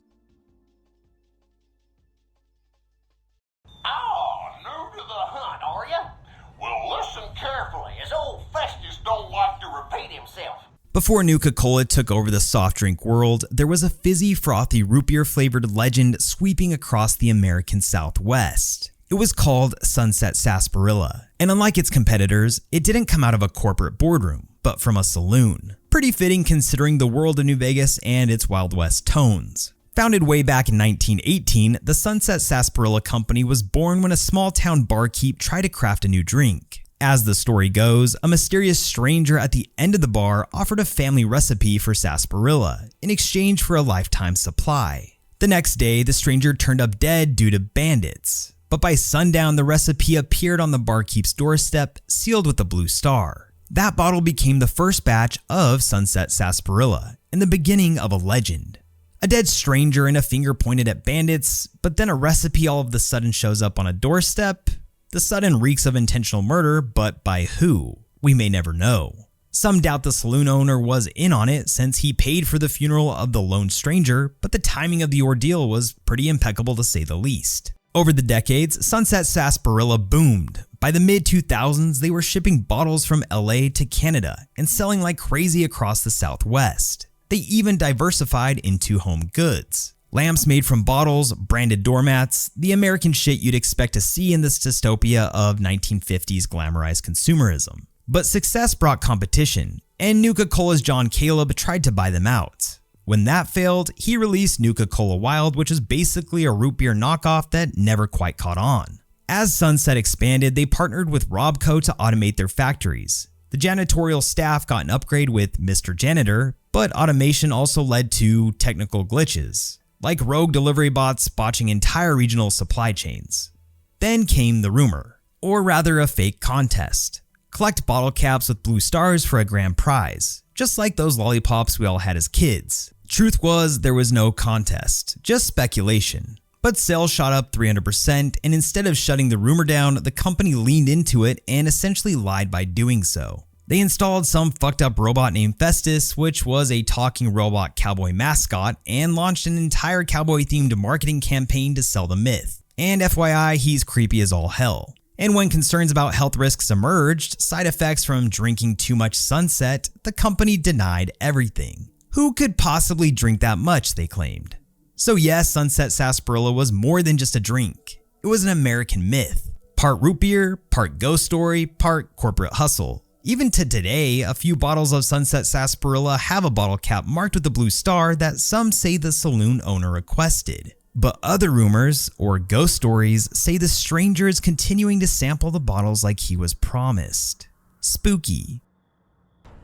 God, but are you ugly.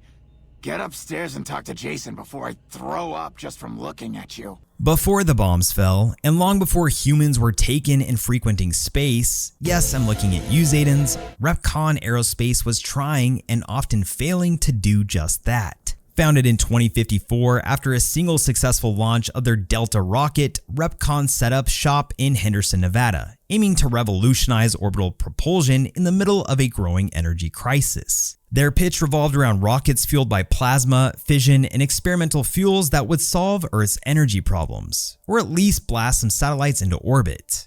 Allegedly. Their early efforts were disastrous to say the very least. Think less space age and more local hazard. Explosions, toxic spills, and one very unfortunate illness known as the Repconn Shakes, caused by kids mistaking their isotope 239 igniting agent for Nuka-Cola. Oops. Still, the company pushed forward and miraculously expanded, fiercely independent until two corporate titans came sniffing around: Poseidon Energy and Robco Industries. See, Repconn initially resisted, especially under Vice President Leonard Steeple, who was dead set against becoming a military contractor, yet business was a little slow. But betrayal came from within.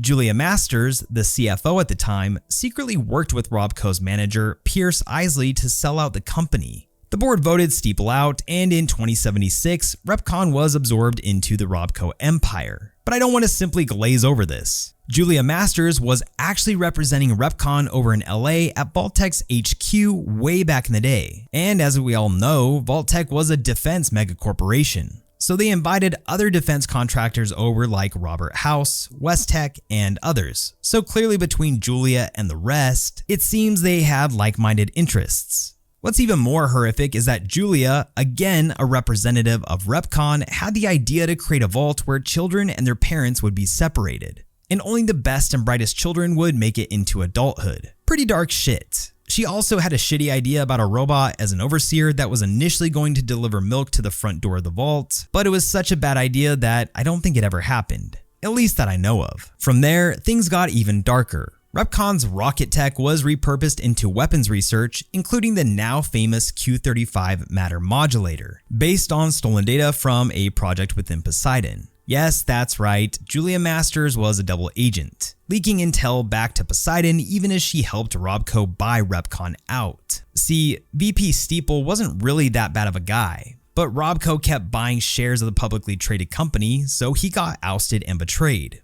which is when Repconn became nefarious. Meanwhile, workplace safety, practically non-existent. Radiation leaks, cover-ups, and scapegoating innocent employees were all part of Repconn's final years. One spill was so catastrophic, it sidelined development for months and permanently contaminated nearby towns. By 2077, the company was still dreaming of interplanetary mining missions, even while their test sites burned and spies ran wild through the halls. And then, the world ended. Repconn also leveraged Navarone Inc.'s navigational systems for the rockets used over at Repconn's test site. So are they inherently bad from dancing with the devil? I'll let you decide.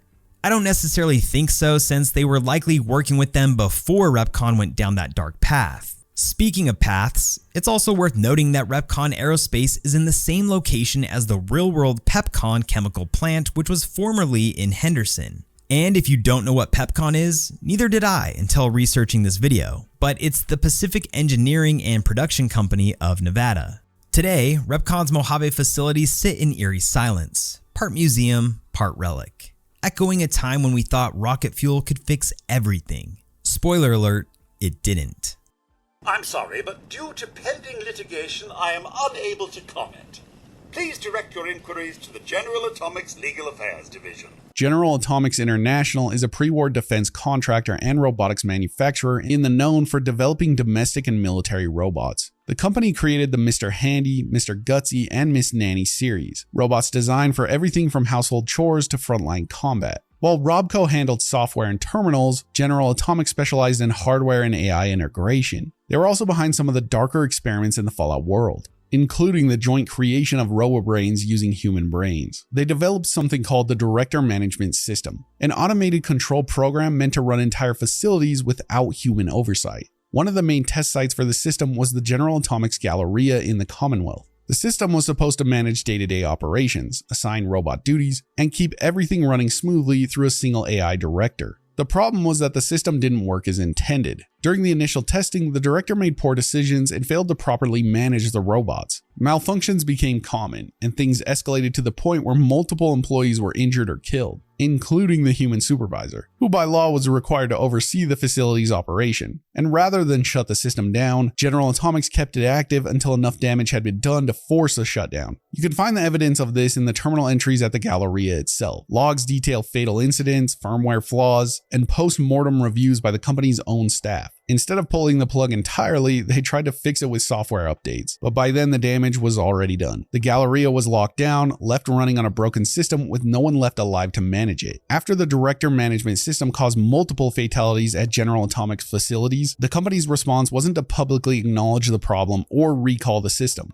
It was to pay off the survivors. The General Atomics Legal Affairs Division stepped in immediately after the deadly incidents. Their job wasn't to investigate or fix the core issues, but instead to contain the situation legally. Survivors and families of victims were offered financial settlements, but only on the condition that they signed non-disclosure agreements. These gag orders prevented them from speaking publicly about what happened, or filing lawsuits, or even going to the media. The company used these legal tools to keep the story under wraps and continued development without public backlash. But this wasn't a one-off event. It was part of a pattern. GA treated these incidents as legal problems, not technical or even ethical ones. Terminals from various facilities, especially at General Atomics Galleria, show that the accidents were followed up with internal memos about settlement offers and liability control. GAI wasn't just about making domestic robots either. They were also involved in US military projects before the Great War. The company helped develop multiple weaponized platforms, including the Mr. Gutsy combat unit, the Robo-Brain program, and even contributed parts for Liberty Prime like the AER-9 laser rifle diverter. They were also creating and refining some of the most dangerous tech used in warfare. The Robo-Brain project, for example, involved implanting human brains into robotic shells to enhance battlefield performance, a concept that raised serious ethical questions, as we know. The company also mass-produced Mr. Gutsy units, the military ones, while still producing near-identical models like Mr. Handy for home use. Atomics built its entire business model around automation, pushing robots into every possible corner of daily life: homes, businesses, malls, and the military. Their products like the Mr. Handy line were widely adopted across the pre-war US because of their convenience and versatility. But the company had a consistent pattern of releasing unfinished or unstable systems, fixing problems only after people were being hurt or killed. They didn't focus on safety or long-term reliability, only speed to market and product saturation. The director management system is the most obvious example, but the same issues show up for other products. Fallout 4 shows multiple locations where Mr. Handy units have gone rogue,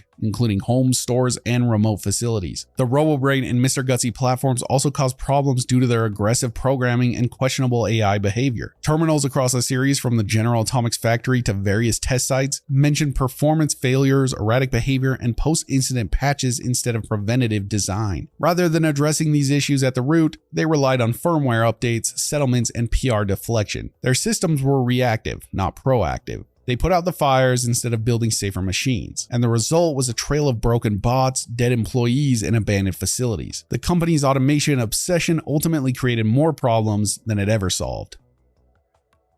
Before the wasteland was littered with ghouls and laser rifles, there was Grognak the Barbarian cleaving his way across comic panels, brought to life by none other than Hubris Comics. Founded in 2021 and headquartered in Washington, D.C., Hubris Comics was the powerhouse behind some of the most iconic characters in the Fallout universe. A subsidiary of Hubris Publishing, they were more than just a comic book company. They were a full-blown entertainment empire. Comics, radio dramas, toys, board games, even holotape video games that you may have played, such as that scene in Vault 76. Their biggest stars include Grognak the Barbarian, a loincloth-wearing legend of blood and biceps, and the Silver Shroud, a noir vigilante who cleaned up the streets with style and a Tommy gun. The Shroud was especially huge in Boston, where a Galaxy News radio serial drama made him a household name.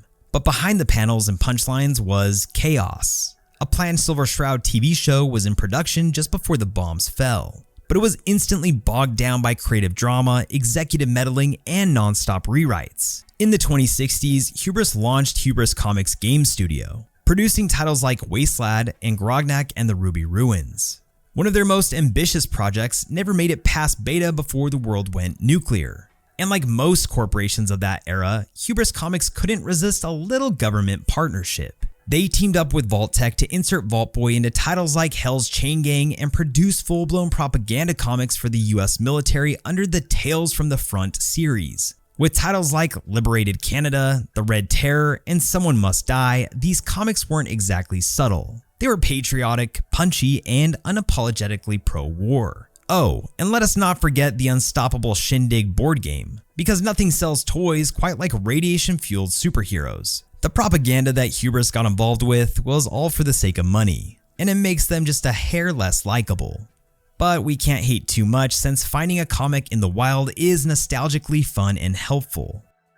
You can always tell a former Red Rocket shop by the distinctive architecture, making everything from filling stations to corporate headquarters look like the 1950s drive-in burger joint. More than 40 known Red Rocket stations are dotted across the wasteland, their iconic rockets still visible at a distance. Although their suppliers of fuel are long gone, it is not uncommon to find an operating Nuka-Cola vending machine and a trash bin with some salvageable supplies on or near these former oases. The ubiquity of Red Rocket and their brand imagery has given it something of a mythic influence over the people of the wasteland, turning it into an icon of the safety and prosperity of a vanished age. In Megaton, for example, the Church of the Atom building is topped with the Red Rocket sign scrounged from one station or another. Rumors also circulate of a massive vault, Vaultropolis, built beneath the company's headquarters building some time before the war. Before our highways turned into empty trails of rust and ruin, Red Rocket Corporation was the undisputed king of American roads. Known nationwide for their iconic ray gun Gothic architecture similar to rockets and chrome fins everywhere, Red Rocket wasn't just a gas station chain, but it was an American institution.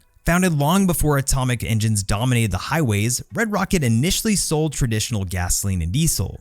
But then fossil fuels became scarce during the resource wars starting in 2052. Red Rocket didn't just adapt, they thrived. With the invention of fusion energy cells in 2066, they rapidly pivoted to become America's go-to fusion fueling and coolant refilling station. Red Rocket was extremely smart. They still offered gasoline and diesel to appeal to nostalgic drivers and vintage car enthusiasts, ensuring a near monopoly on the East Coast market. But Red Rocket wasn't extremely content merely by pumping fuel. Their larger locations evolved into bustling hubs, complete with automated diners, serving bioengineered burgers grilled to scientific perfection. Convenience stores stocked with Nuka-Cola slushies and gray tortoise cigarettes, and even full-service car washes manned by cheerful Protectrons. Premium high-octane coolant, priced at a steep $113.99 per unit, was the luxury option for discerning drivers. Or if you were a brokey, it was $103.99 for the Coolant A option. Behind their shiny facade of family-friendly smiles and environmental slogans, however, Red Rocket harbored a darker reality. To protect their squeaky clean image, corporate policies dictated the elimination of any threat. Literally.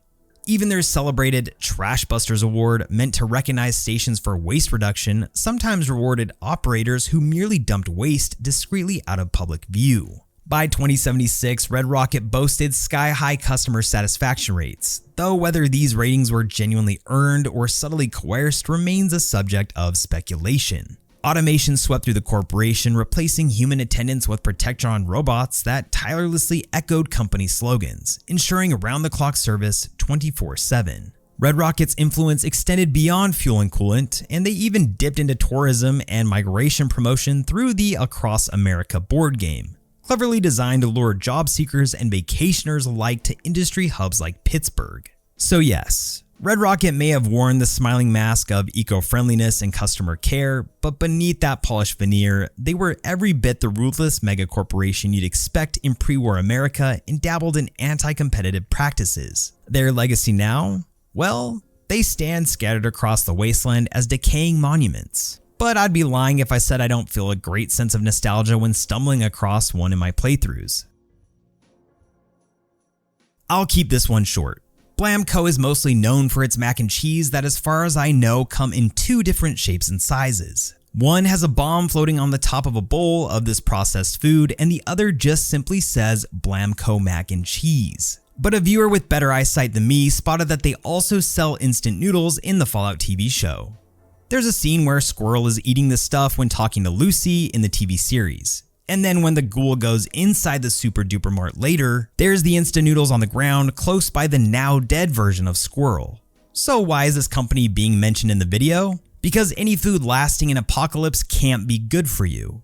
It's hard to even call it food at that point, so I'll claim that Blamco is part of the big food corporations we see today that is really just poison disguised as food. So yeah, I'd say it's a special mention. This is the think tank. The nerve center of Big Mountain, the greatest research center known to man, and to us. Big Mountain, also known as the Big MT, a secretive scientific facility hidden in the southwest region of the pre-war United States. It wasn't a traditional corporation, but it was a government-funded think tank that brought together top scientists from across the country to conduct unrestricted research. Big MT operated independently from most oversight, and its experiments pushed the boundaries of ethics and human safety. The think tank was involved in human experimentation long before the Great War. The facility ran projects using both American volunteers and detained Chinese Americans, many of whom were suspected of espionage. These detainees weren't treated as prisoners of war or criminal suspects. They were actually used as test subjects for biological weapons, mutagenic compounds, and neural conditioning. According to the terminal logs, some of these experiments included full-body cybernetic replacement, forced organ mutation, and long-term radiation exposure studies. You know, nothing too crazy. Volunteers were sometimes recruited under false pretenses, told they were contributing to national defense. Then they were subjected to painful or lethal trials. These participants had no choice at all. They were confined in on-site holding areas and cycled through experiments without legal protections or oversight. The people involved were often reduced to numbered designations, especially in lab reports, and their outcomes, death, mutation, or irreversible brain damage, were all logged as data. At Big Mountain, human testing wasn't the exception, it was standard practice. It also housed an on-site concentration camp built in cooperation with the US military. Most of the prisoners were Chinese Americans accused of being enemy agents, but there's no evidence that trials or proper investigations were ever conducted. These individuals were used for testing biological weapons, psychological conditioning, and cybernetic enhancements, often without anesthesia or regard for survival. Terminals and journals from the Old World Blues DLC confirm that the camp was not a temporary holding facility. It was designed for long-term detainment and constant experimentation. Victims were regularly rotated through testing chambers and medical labs like Y-17, many of which were set up for invasive procedures. Some detainees were lobotomized, others were transformed into spliced creatures or cybernetic constructs.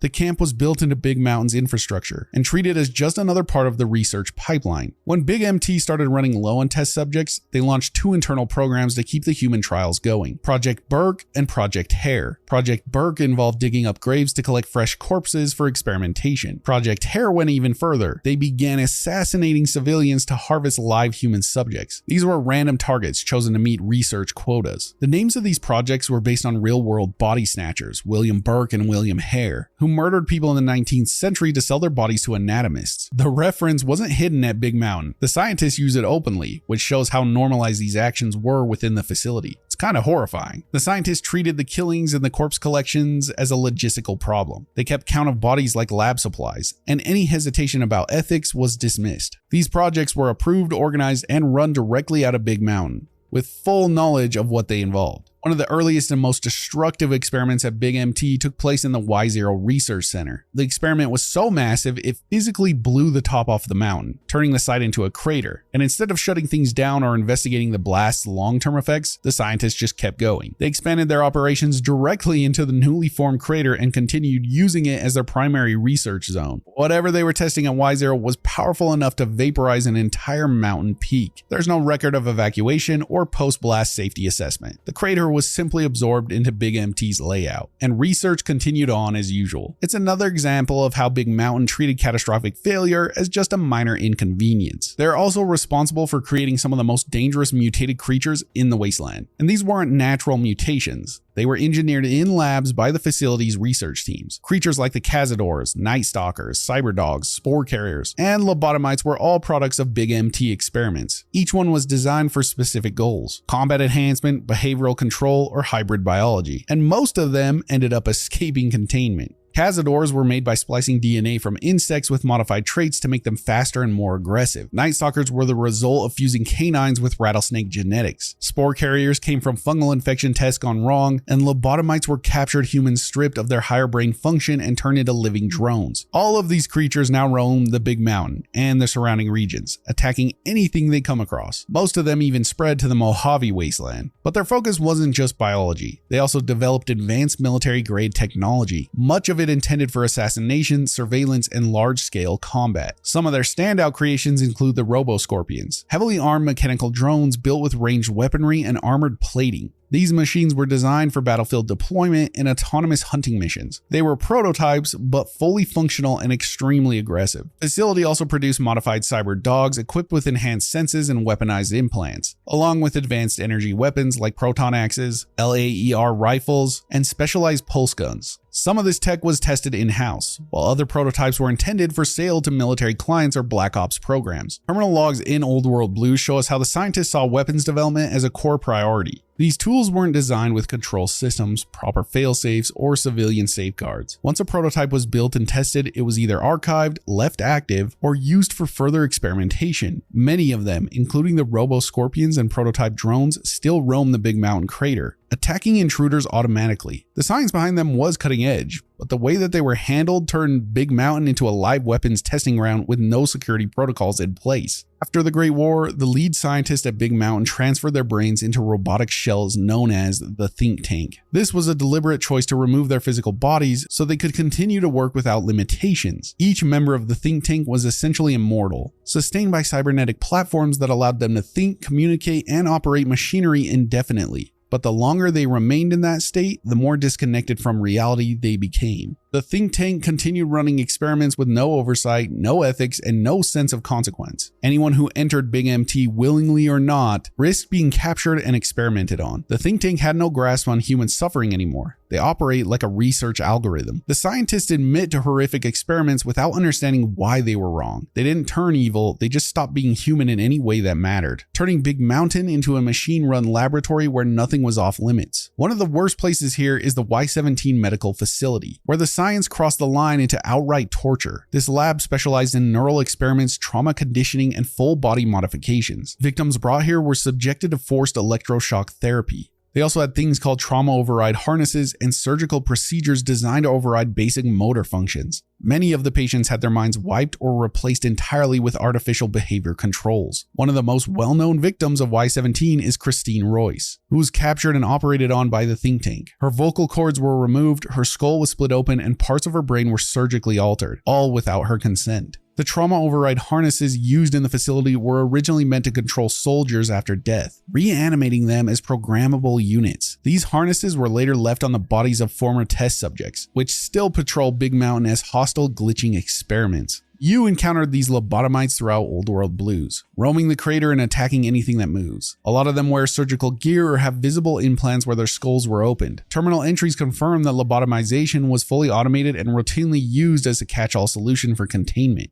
Instead of killing intruders, Big Mountain preferred to wipe their minds and turn them into another controllable unit. Some lobotomites were former scientists, soldiers, or civilians. The process didn't discriminate. It was cheaper than incarceration, quicker than processing, and in the minds of the think tank, more efficient. These people weren't considered losses. They were seen as recycled assets. Once someone became a lobotomite, their identity was gone for good. They weren't patients or prisoners anymore, just walking tools with no will of their own. Don't let the fun, crazy music and bright atmosphere confuse you when you play the DLC. This place is truly evil. These scientists you talk to are mad. This place is actually hell.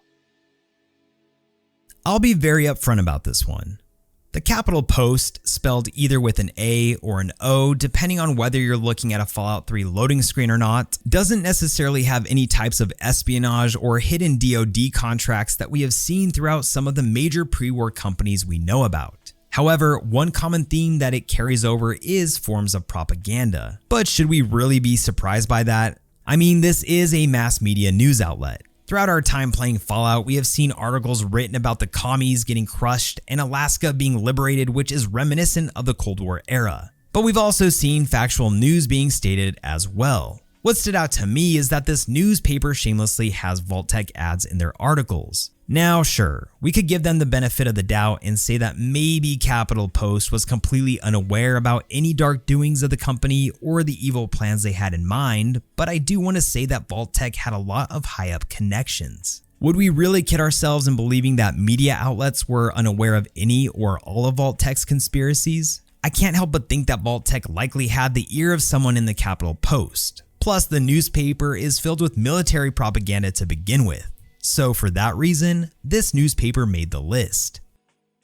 Founded way back in 1931, Vim burst onto the scene as an energizing health tonic. Think miracle elixir, but tastier and less snake oil-ish. While it never quite achieved Nuka-Cola's global dominance, Vim was king in its home state of Maine, where sipping a bottle became practically a state tradition. They even tried to officially crown it Maine's state beverage, but things didn't quite bubble up as planned. Vim's troubles began swirling when legal drama crashed their marketing party. The spotlight fell on a messy altercation involving a Vim factory employee named Alex, who allegedly punched a woman at a bar. Although multiple witnesses swore Alex acted purely in self-defense, the local news jumped on the story fast, branding Vim with controversy and forcing the company to reel back its TV ads. But legal woes weren't the only storm Vim faced.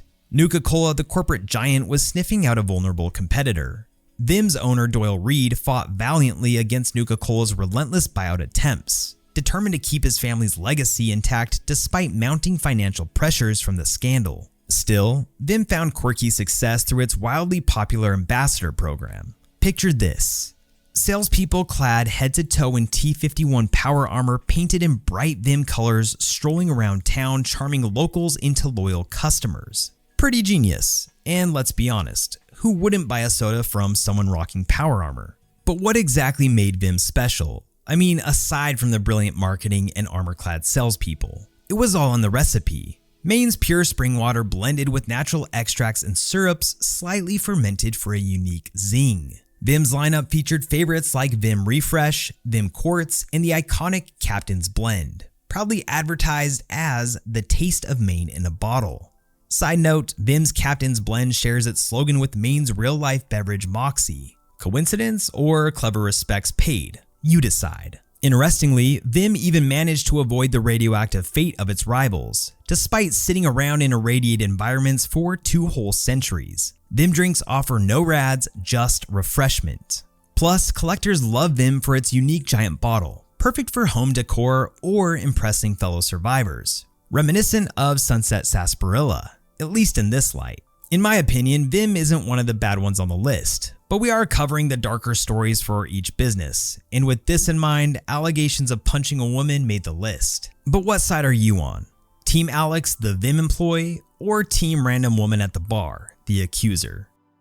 West-Tek was a powerful pre-war military contractor and research firm responsible for some of the most significant and destructive technologies in the Fallout universe. Originally focused on advanced weapons development, West-Tek later expanded into biochemical and genetic research. West-Tek's T-45D power armor was the first of its kind to be deployed in real combat, but it wasn't ready. During the Anchorage campaign, the US military rushed it into service to gain an edge in the war against China. In the games, there's documentation that shows that West-Tek engineers were aware of serious flaws in the design, mechanical issues that caused joint lockups, overheating, and even system failures mid-combat. These problems led to the death of multiple soldiers during field operations. Despite the warnings, the armor was greenlit under pressure from military leadership. Field testing reports were ignored or downplayed, and the armor stayed in use throughout the conflict. West-Tek made improvements with later models, like the T-51, but the T-45D rollout was mishandled from the start. It turned soldiers into test pilots for unfinished tech, and the cost was paid in lives. The entire incident is recorded in logs found across several games, including Fallout 3 and 76.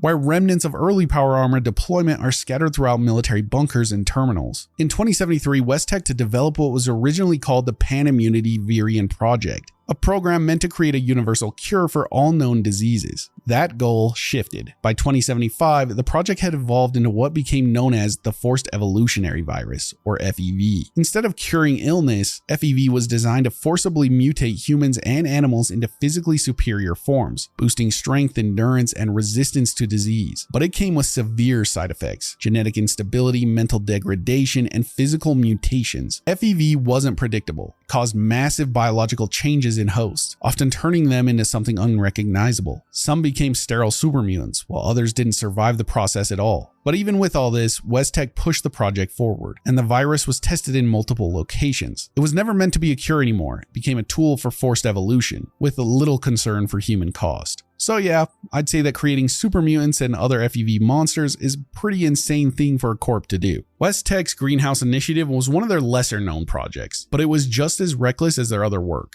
This program was launched in Appalachia and focused on modifying plant life using FEV to enhance agricultural output. On paper, it was about increasing crop yields and resistance to environmental stress. In practice, it involved spreading genetically altered flora across farmland near Huntersville, using FEV-infused fertilizers and seeds. Local farmers were paid to participate in the trials, likely without being fully informed about what was actually being introduced into their soil. Over time, the plants began to mutate, growing aggressively and showing signs of toxicity and biomechanical traits. The project was eventually shut down, but West-Tek didn't clean up after themselves. The altered plant strains were left to spread on their own, and no containment measures were put in place. By the time of Fallout 76, these mutated plants are still found throughout the region, especially near the old West-Tek facilities. Terminal entries confirm that the company abandoned the project and moved on, leaving the contaminated ecosystem to deteriorate on its own. It was another case of West-Tek experimenting first and dealing with the consequences later. Well, I mean, never. In early 2076, West-Tek took things further by directly contaminating the water supply of Huntersville with the FEV. But this wasn't an accident. It was an intentional release meant to test FEV's effect on the live human population over time. The residents weren't told. As the virus spread, people in the town began showing signs of mutation, illness, and neurological decline. West-Tek monitored the changes, recording the progression of symptoms as part of their research. Once the effects became too obvious to hide, the town was put under full military quarantine. Hazmat teams and soldiers surrounded Huntersville, and anyone who tried to leave was killed on sight. Terminal entries from 76 confirmed that the quarantine was enforced by lethal force, and that West-Tek worked closely with the US Army to maintain control while continuing internal studies. The residents, now mutated beyond recognition, were never rescued or treated. West-Tek treated the entire town like a live test chamber. And their experiments with FEV didn't just affect humans, they also produced some of the most dangerous creatures in the post-war wasteland. At their Appalachian Research Center, scientists used FEV to create new life forms for potential military use. The results were monsters like super mutants, snallygasters, and the Grafton monster. Each one was a byproduct of forced mutation, splicing, and exposure to unstable strains of the virus. Super mutants were originally part of human testing, meant to create stronger, more resilient soldiers. Instead, they became sterile and mentally unstable. Snallygasters were mutated from unknown animal origins and ended up with acid-based attacks and distorted anatomy. The Grafton monster was a towering brute with thick skin and almost no recognizable human features left. These creatures weren't supposed to escape, but after the bombs fell and containment failed, they spread throughout Appalachia. The Mariposa military base in California, West-Tek continued FEV testing under direct military control. Unlike earlier research sites, Mariposa was fully equipped for human trials, many of which were conducted on military prisoners, political detainees, or unwitting soldiers. Scientists ignored clear warnings about the instability of FEV, pushing forward with injections and exposure tests that often ended in death or extreme mutation. The situation eventually collapsed during what became known as the Mariposa Rebellion. Several soldiers stationed at the base discovered the extent of the human experimentation and revolted against their commanding officers. Some of the scientists were executed on the spot. Others were exposed to FEV during the chaos, resulting in the creation of the first generation of super mutants. The base was sealed shortly after the bombs fell, but the virus and the mutations it caused continued to spread. Its collapse marked the turning point in the virus's uncontrolled presence in the post-war world, like directly creating the master. That's a terrible butterfly effect. In January 2076, the US government officially nationalized West-Tek's facilities, taking direct control of its operations, especially the sites tied to the FEV. This move came after years of unchecked experimentation, and rather than slowing things down, it escalated the research. Military oversight shifted priorities toward weapons development, tactical applications, and accelerated mutation trials. With government control came looser ethical standards. Research was pushed forward with a focus on combat readiness, not safety or containment. Test subjects were acquired more aggressively, and the timeline for results was shortened. Terminal entries from Fallout 76 show that the military brass worked closely with West-Tek scientists, approving increasingly dangerous procedures and suppressing internal concerns. The focus was on producing results before the war escalated, no matter the cost. FEV development became a state-backed weapons program, and any remaining safeguards were dropped. Instead of pulling West-Tek back, the government gave them a blank check and permission to keep going until it was too late. After the bombs fell, West-Tek's Appalachian Research Center was still operational, but only for a short time. On October 30th, just days after the Great War, surviving staff deployed a neutralizing agent across the site in an attempt to stop the spread of FEV contamination. The records suggest that this was a last-minute response, likely because the situation had spiraled out of control, but the damage was already done. Rather than stay and take responsibility, the remaining personnel abandoned the facility. They left behind contaminated labs, unstable test chambers, and mutated creatures that had already started spreading beyond the complex. FEV had seeped into the environment, into the soil plants and local wildlife, and there was no cleanup effort. The mutants, the virus, and the legacy of the research stayed behind, and now we have to deal with it 200 years later.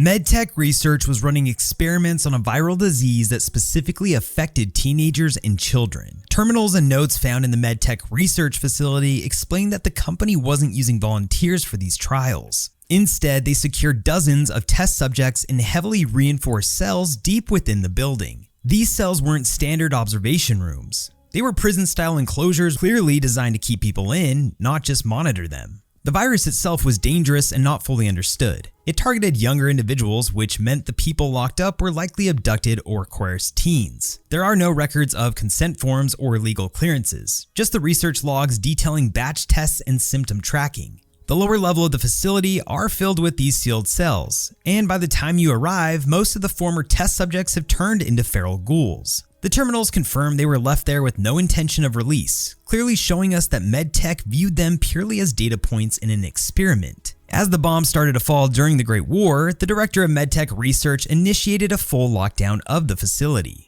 Terminal entries found in the sublevels of the building explained that this wasn't just a security measure. It had authorized the use of lethal force to prevent anyone from leaving. That included both the imprisoned test subjects and the facility's regular staff. Once the lockdown began, escape was no longer possible. The system was designed to seal every access point, lock down the research chambers, and activate automated security protocols. The decision to initiate it came from the top. Executives and senior staff triggered it right before they left the facility using a separate emergency evacuation procedure. Everyone else was trapped inside. Apparently, this was standard protocol. The moment the lockdown activated, the building became a sealed tomb for everyone still inside. A lot of these details come directly from terminals and logs scattered throughout the facility, but you can also see the effects firsthand. Long dead corpses in sealed offices, feral ghouls still wandering the containment areas, and inactive security bots still on standby. It's quite clear that Med-Tek had no plan to reopen the facility once it was locked down. They considered everyone inside expendable. Med-Tek Research was also developing a drug called Prevent, intended as a treatment for the virus they were studying, the one that specifically affected teenagers. The project was pitched as a breakthrough cure. The internal batch reports and test logs found in the facility tell a different story. The drug wasn't stable and the side effects were severe. Test subjects experienced hair loss, cyst formation, and organ dysfunction, especially among adult cases. These symptoms were noted across multiple batches, yet the trials continued with little sign of correction. Procurement logs listed individuals as cost items, and the notes focused more on production speed and compound stability than safety or consent. There's no mention of testing safeguards, no ethics oversight, and no record of volunteers. Prevent was pushed forward regardless of the harm it caused, and the people suffering from it were treated as disposable data points. When the bombs fell, the project was still active, and the facility was still using the drug on the imprisoned subjects in the lower levels. Like everything else in Med-Tek, the goal wasn't healing, it was control and results, no matter the cost. Ah yes, Lobster Grill. The pre-war chain in Maine and West Virginia. Nah, I'm just fucking with ya. There's nothing nefarious about this business. But while we're on this topic, this was basically the Red Lobster of the Fallout universe, which you can find in Appalachia and Maine today. What's more ironic is that giant hermit crabs now use the company's fleet of vans as shells. There's your fun fact for the day. Ah, you're here. Good. We've got a problem. A big one. In the original Fallout, one of the earliest ethical choices comes from the search for the water chip.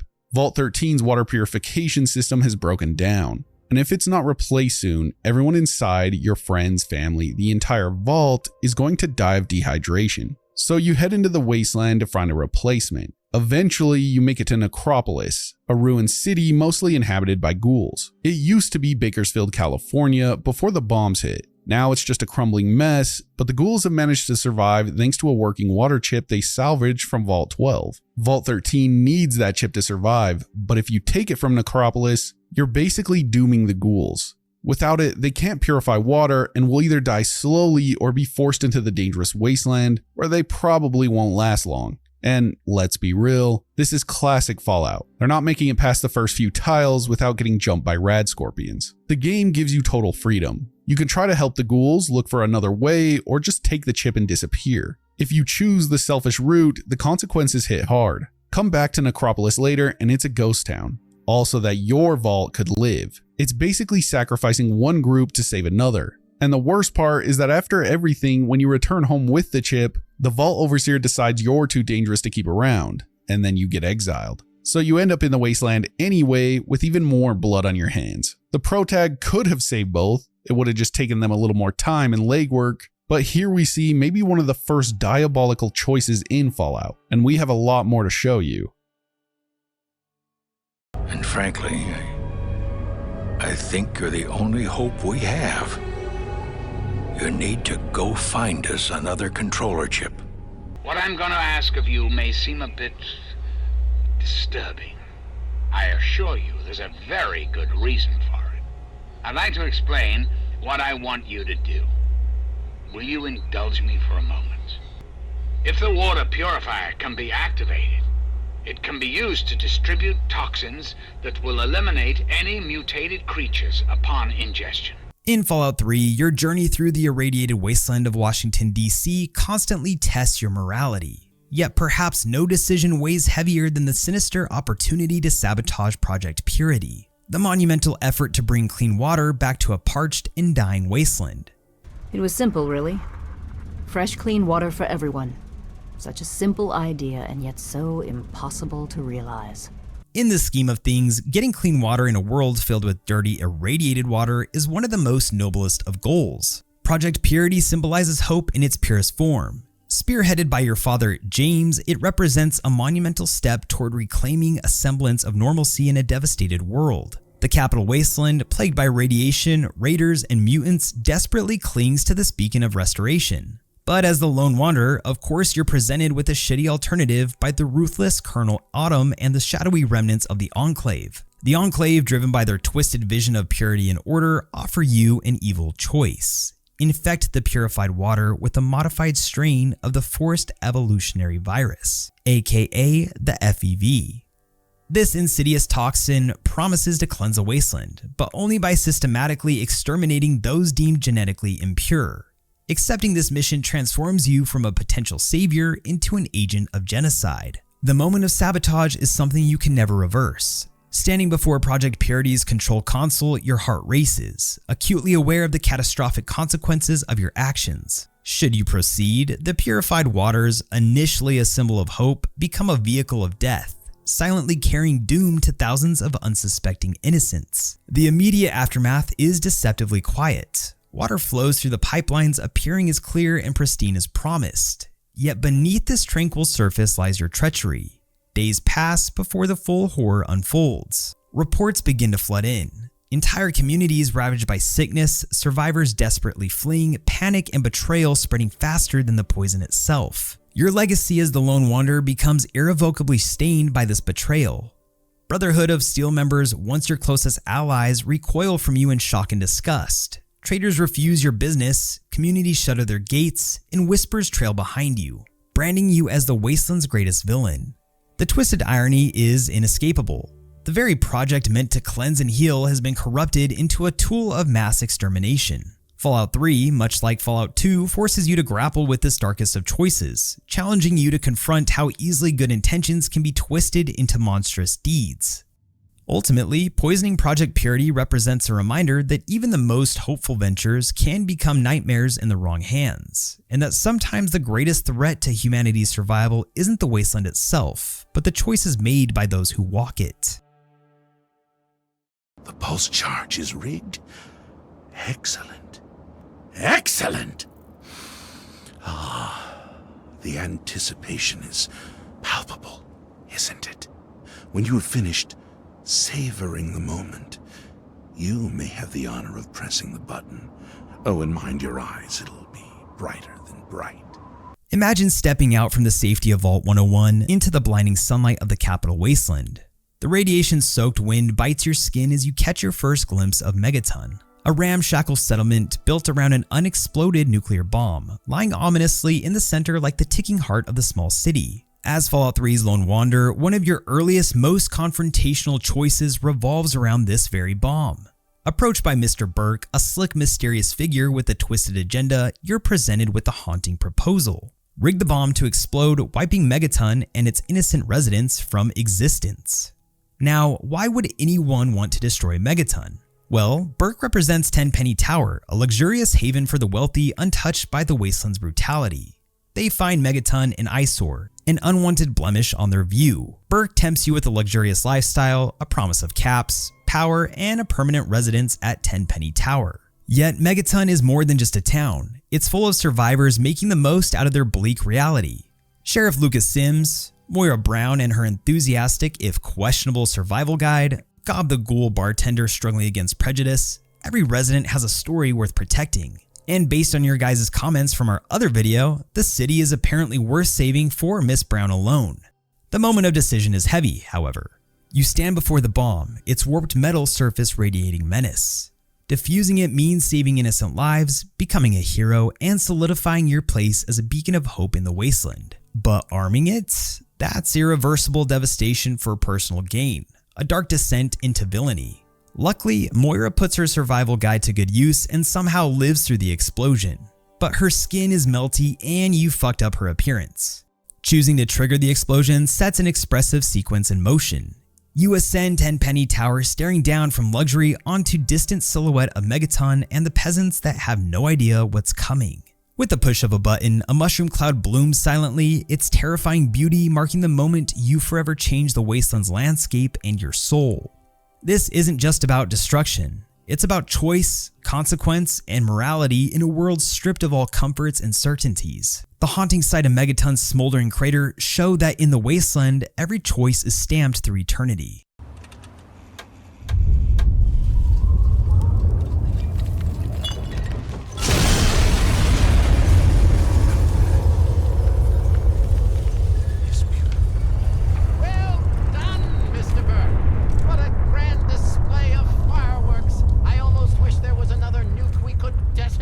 Where's my scotch? In Fallout 2, one of the fastest ways the game tests your morals is in the Den, which is a shabby town built on addiction, trafficking, and fear. As the Chosen One, you show up chasing a Garden of Eden creation kit to save your tribe. But survival pushes hard bargains. Metzger, who runs the Slavers Guild out of the back office, offers a shortcut. Join his crew, snatch people off the road or out of their homes, haul them to the pens behind his shop, and then you can earn caps, gear discounts, and a boost to your street rep. Signing up brands you literally with a slaver's tattoo and slams your karma score through the floor. But the work is simple. Metzger hands over a target list and pays well when you drag them back in cuffs. Followers with a conscience will bail on you. Cassidy refuses to team up, Vic complains, and Sulik warns your souls on the path of pain. Towns you hit have repercussions. Guards thin out, shop inventory shrink, and background chatter switches to remarks about disappearances that trace back to you. Then travel a few weeks and circle back. Sometimes you'll see nothing but boarded up doors, orphan kids, or scavengers picking through empty homes. The perks are pretty good though. Raiders treat you like a minor celebrity, the NCR patrols hesitate before starting trouble, and merchants who move contraband knock a few caps off their prices. But the power isolates you. Neutral shopkeepers in places like Klamath or Reading start refusing service, and the slave pens themselves turn into rows of chained captives staring at you every time you collect your reward. Later, if you go back to places like Modoc or Vault City after doing a slave run, you might notice some familiar faces missing. Traders are now widowed, quest givers are now gone because they were either captured or killed trying to fight back. And this is why Fallout 2 is so badass. It doesn't just show you dramatic cutscenes to show what happened. Instead, it lets the world show you through environmental storytelling. Side quests vanish, towns feel emptier, and by the end, those choices will show up in the game's darker ending slides. There's a town, if you could call it that, to the northeast of our city. It is filled with creatures that are polluting the groundwater with dangerous radiation.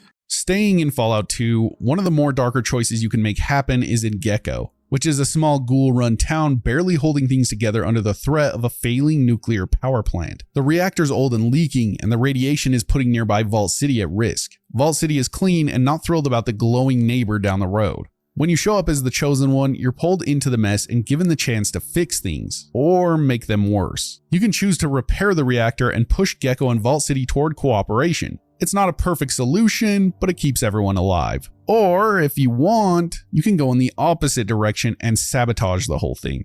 One bad input at the reactor controls and the plant melts down. The ghouls don't stand a chance. They were trying to survive, and in seconds they're gone. The consequences don't stop there though. Vault City might be safe from Gecko's reactor now, but the explosion spreads radiation even farther. Fallout poisons the surrounding area and trust between settlements drop. People start looking at you differently. Word gets around, some NPCs treat you with more fear than respect. Then allies might back away, and towns grow colder the closer you get. You had the power to help or destroy, and if you pick destruction, there's no going back. The ghouls are gone, and you're left with the responsibility. In the harsh world of Fallout 2, your actions have echoes far louder than the blast of any weapon. Perhaps no choice better encapsulates the cold weight of your decisions than the desperate scenario at the mysterious Ghost Farm. At first glance, the Ghost Farm appears haunted, its fields lined ominously with skeletal effigies. The town of MODOK whispers fearful rumors of apparitions and supernatural evil, but the truth is far more pitiful. Beneath this creepy facade dwell the Slags, a misunderstood community of peaceful survivors who, driven underground by radiation and prejudice, have crafted a hidden society to protect themselves from a harsh wasteland. As the Chosen One, you're sent by the fearful inhabitants of MODOK to investigate. Initially, your journey uncovers a hopeful opportunity for peace and cooperation between those two wary communities. The Slags are no monsters. They're simply people seeking survival and acceptance. But Fallout never insists you walk the path of virtue. It presents another, darker route, and one that can lead directly to genocide. Instead of forging peace, you have the merciless option to deceive MODOK, reporting that the Ghost Farm is indeed a den of malevolence. Driven by fear and paranoia, MODOK's armed citizens descend upon the farm in a wave of destructive violence. The Slags, unprepared and largely unarmed, stand a little chance against the aggressive mob. The aftermath is unforgettable. Returning to the Ghost Farm after this nasty decision reveals a landscape of devastation and sorrow. Once peaceful homes now smolder, littered with the remains of innocent Slags who hoped only for coexistence. Their hidden sanctuary, a place meant to shelter them from violence, becomes their tomb. The weight of genocide, the deliberate, systematic extermination of an entire community, now lies squarely upon your shoulders. But the destruction doesn't stop there. The loss of the Slags leaves MODOK vulnerable and morally tainted. Fear and suspicion grip the hearts of MODOK's residents as they grapple with their actions. They begin to question their humanity, haunted by guilt and regret.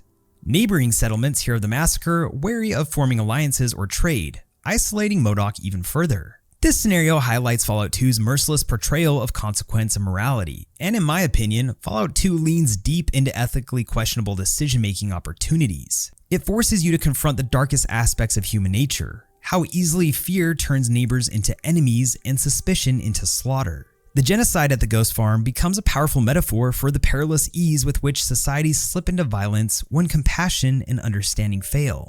In Fallout 2, the Wasteland never forgets. Each choice resonates through history, shaping your legacy and the fates of those around you. With the Ghost Farm, Fallout 2 leaves you facing a haunting truth, that in times of desperation, the line between protector and perpetrator is dangerously thin, and crossing it can lead to unspeakable tragedy. In Fallout Tactics, one of the biggest moral choices you face comes at the very end, when you're forced to decide what to do with the Calculator, an old world AI that's gone completely off the rails. It was originally built to help rebuild civilization after the bombs fell, but something went wrong. Now it sees humanity as a problem to fix through force, unleashing robotic armies across the wasteland in a twisted attempt to create order. You know, our inevitable future at this point. As part of the Brotherhood of Steel, you'll fight your way through cities and hostile factions to shut this thing down. But once you finally reach the Calculator's core, the game will give you a decision. Destroy it and leave the region vulnerable to chaos, or take its place, becoming the new mind behind the machine. Choosing to merge with the Calculator gives you full control over its power, the robot armies, high-tech infrastructure, and the tools to rebuild and enforce stability. But in doing so, you give up your humanity. You're no longer a person and you become a machine, operating from a system of wires and logic. You can bring peace, rebuild towns, and control the region, but all through cold, calculated decisions. At first, the goal might be to create a better world. Maybe you believe you can fix what's broken, but the game doesn't let that go unchecked. People start to talk. Some see you as a savior, others as just another tyrant. Order is restored, but it's a rigid one. Freedom gets replaced by surveillance and control, and settlements function, but the fear lingers. The cost of peace becomes freedom, and the wasteland starts to feel more like a machine. Even your old allies see the change. The Brotherhood, which was once your family, isn't sure what to think. Some admire the results, others fear what you've become. You're no longer the soldier who fought beside them, you're the overlord that they report to, not someone they trust. Is this an evil choice ultimately? I think so, maybe. How much of our protagonist's humanity ends up lost over the years? They could make the wasteland a paradise, but with the ending slides after taking this choice, it doesn't really seem like it's heading in that direction. Peace through control can be pretty evil.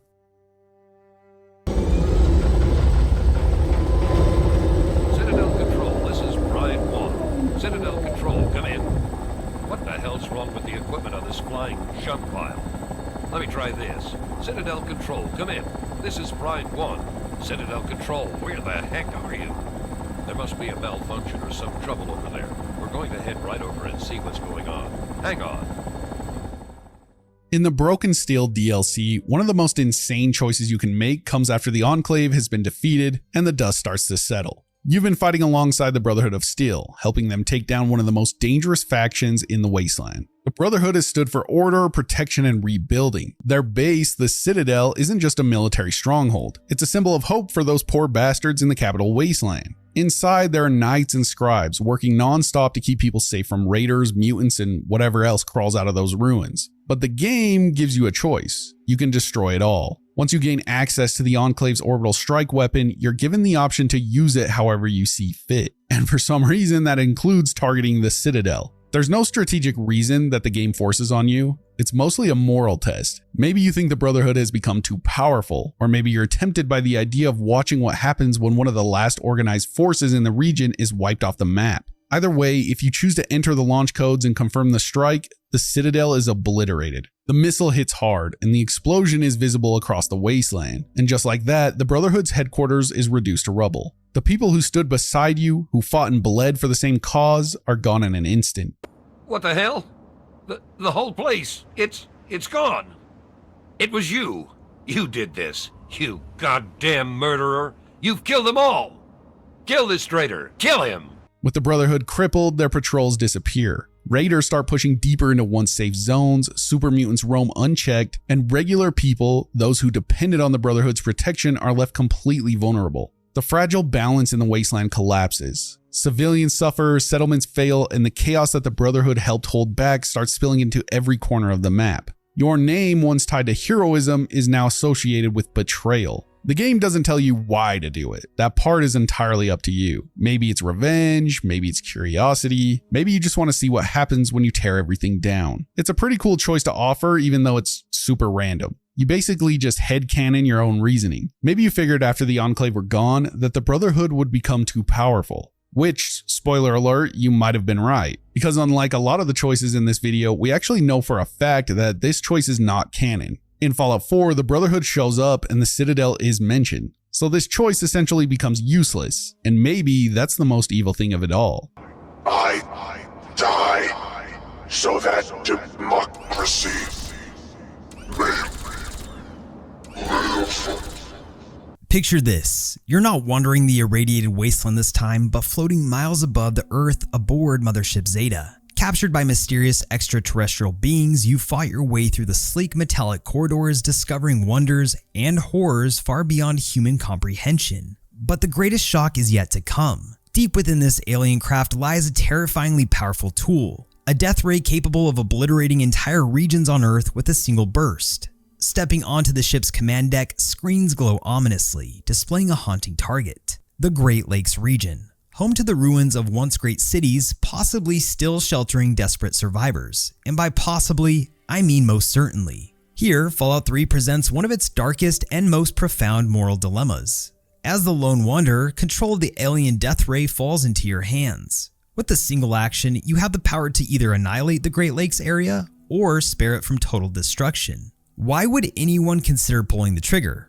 Perhaps it's curiosity, a twisted desire to wield ultimate power, or revenge against a world that's offered you little but pain and loss. As your fingers hover over the controls, you're faced with the reality that this choice will forever mark your soul. Choosing destruction sends a surge of chilling power through the vessel. You watch in dreadful fascination as the targeting screen locks onto its destination. With an otherworldly hum, a beam of unimaginable force lances down through the atmosphere.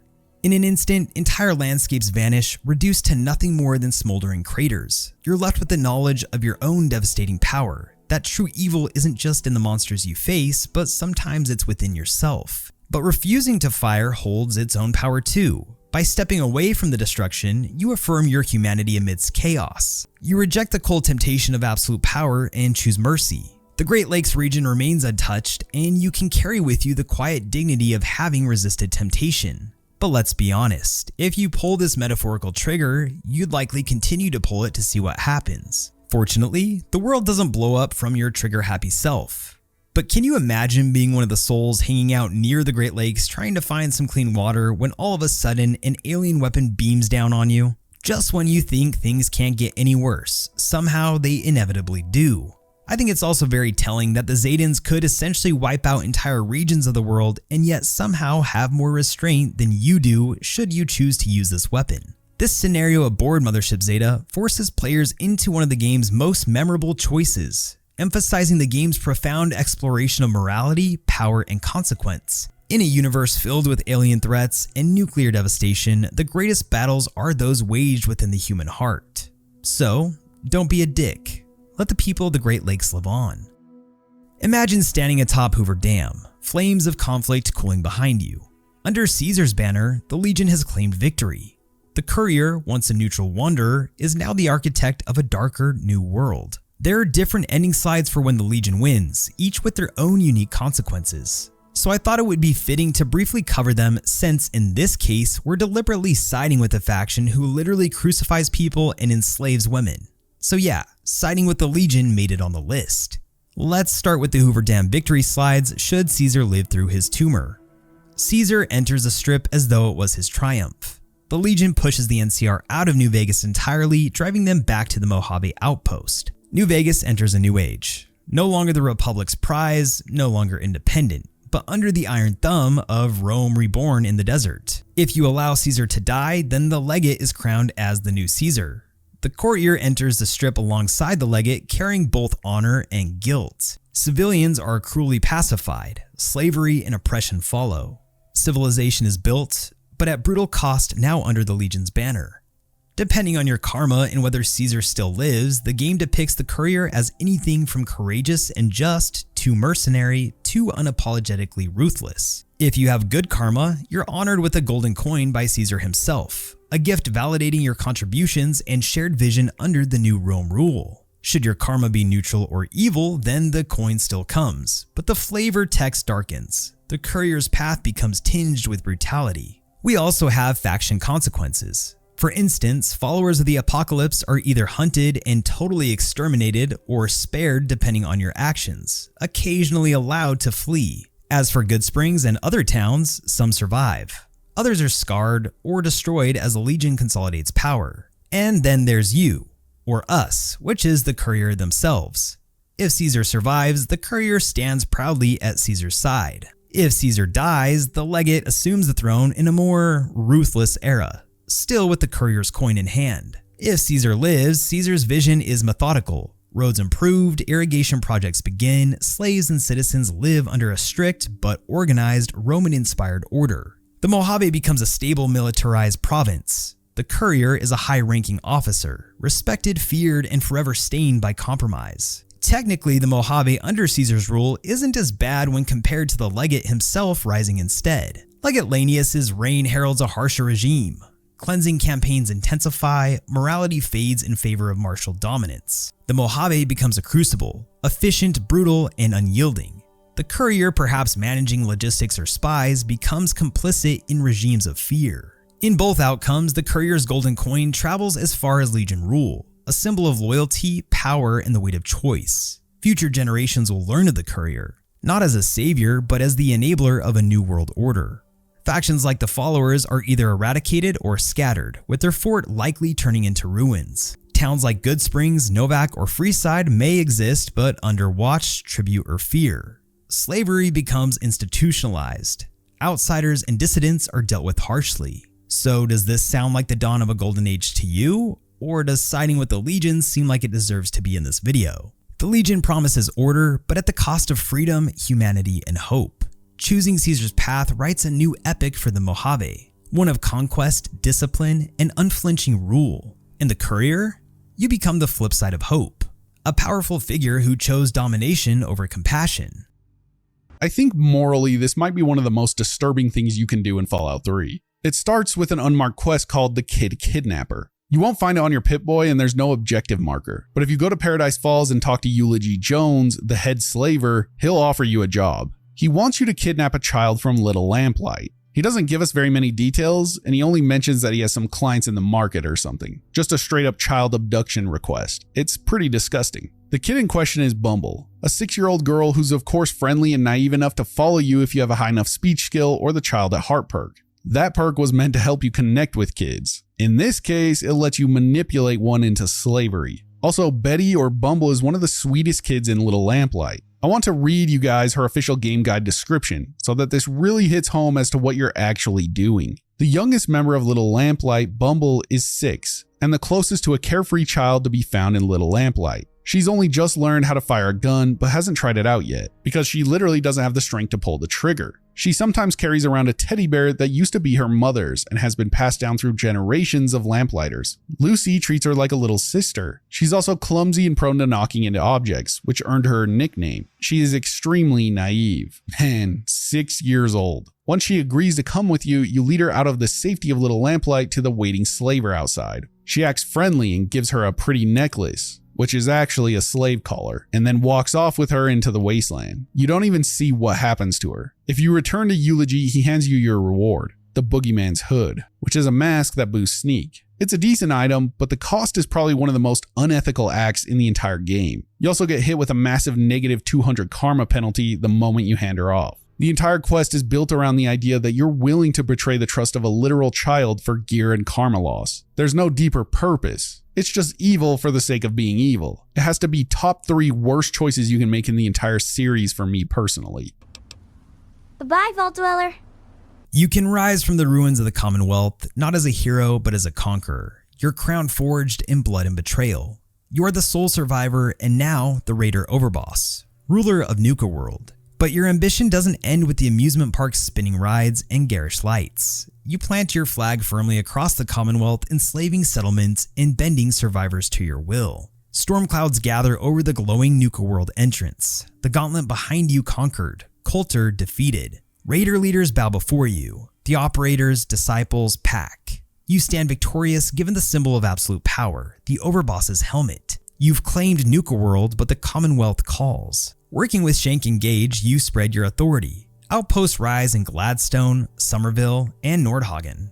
Your raiders patrol roads, collect tribute, unleash shock collars on trembling settlers. Your symbol, not just of dominance, but ownership, is branded on caps, shop fronts, and shack walls. You strut into a frail settlement, guards at your heels. Traders and farmers kneel before you. You announce, pay tribute or stay alive. Raiders drag colonists in chains, collars snap onto their necks. They cry, but you raise an arm since this is your Commonwealth now. Survivors toil in Raider-themed booths, guarantee fresh caps, chems, and security. It's brutal peace, but it's your peace. The militia of old, Minutemen, are helpless. Their flame extinguished one outpost at a time. Yet every victory cuts a piece from your soul. In your manor built atop an old Minutemen post, you wander empty halls. You hear Preston's voice, the Railroad's plea, the Brotherhood's stern rebuke. Your path is clear, but in the darkest hours, will you question it? Claiming the Commonwealth is a miscellaneous quest in the Fallout 4 add-on Nuka-World. After completing the Grand Tour and helping the Nuka-World Raiders take over the exhibits of the Nuka-World theme park, the main quest, Home Sweet Home, will trigger and you can begin this quest of enslaving the Commonwealth, which is why this made it onto our video.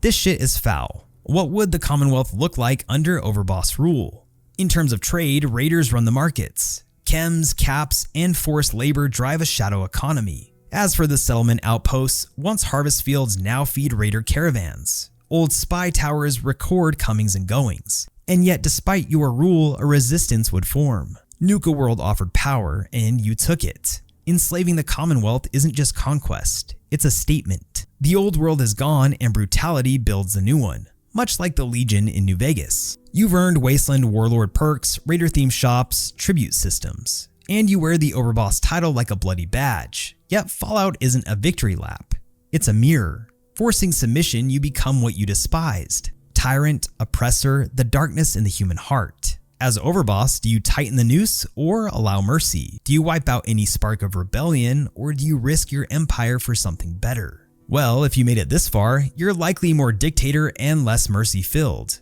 The Commonwealth may prosper under harsh order, but you've traded freedom for dominion. For now, one question remains. Was it worth it?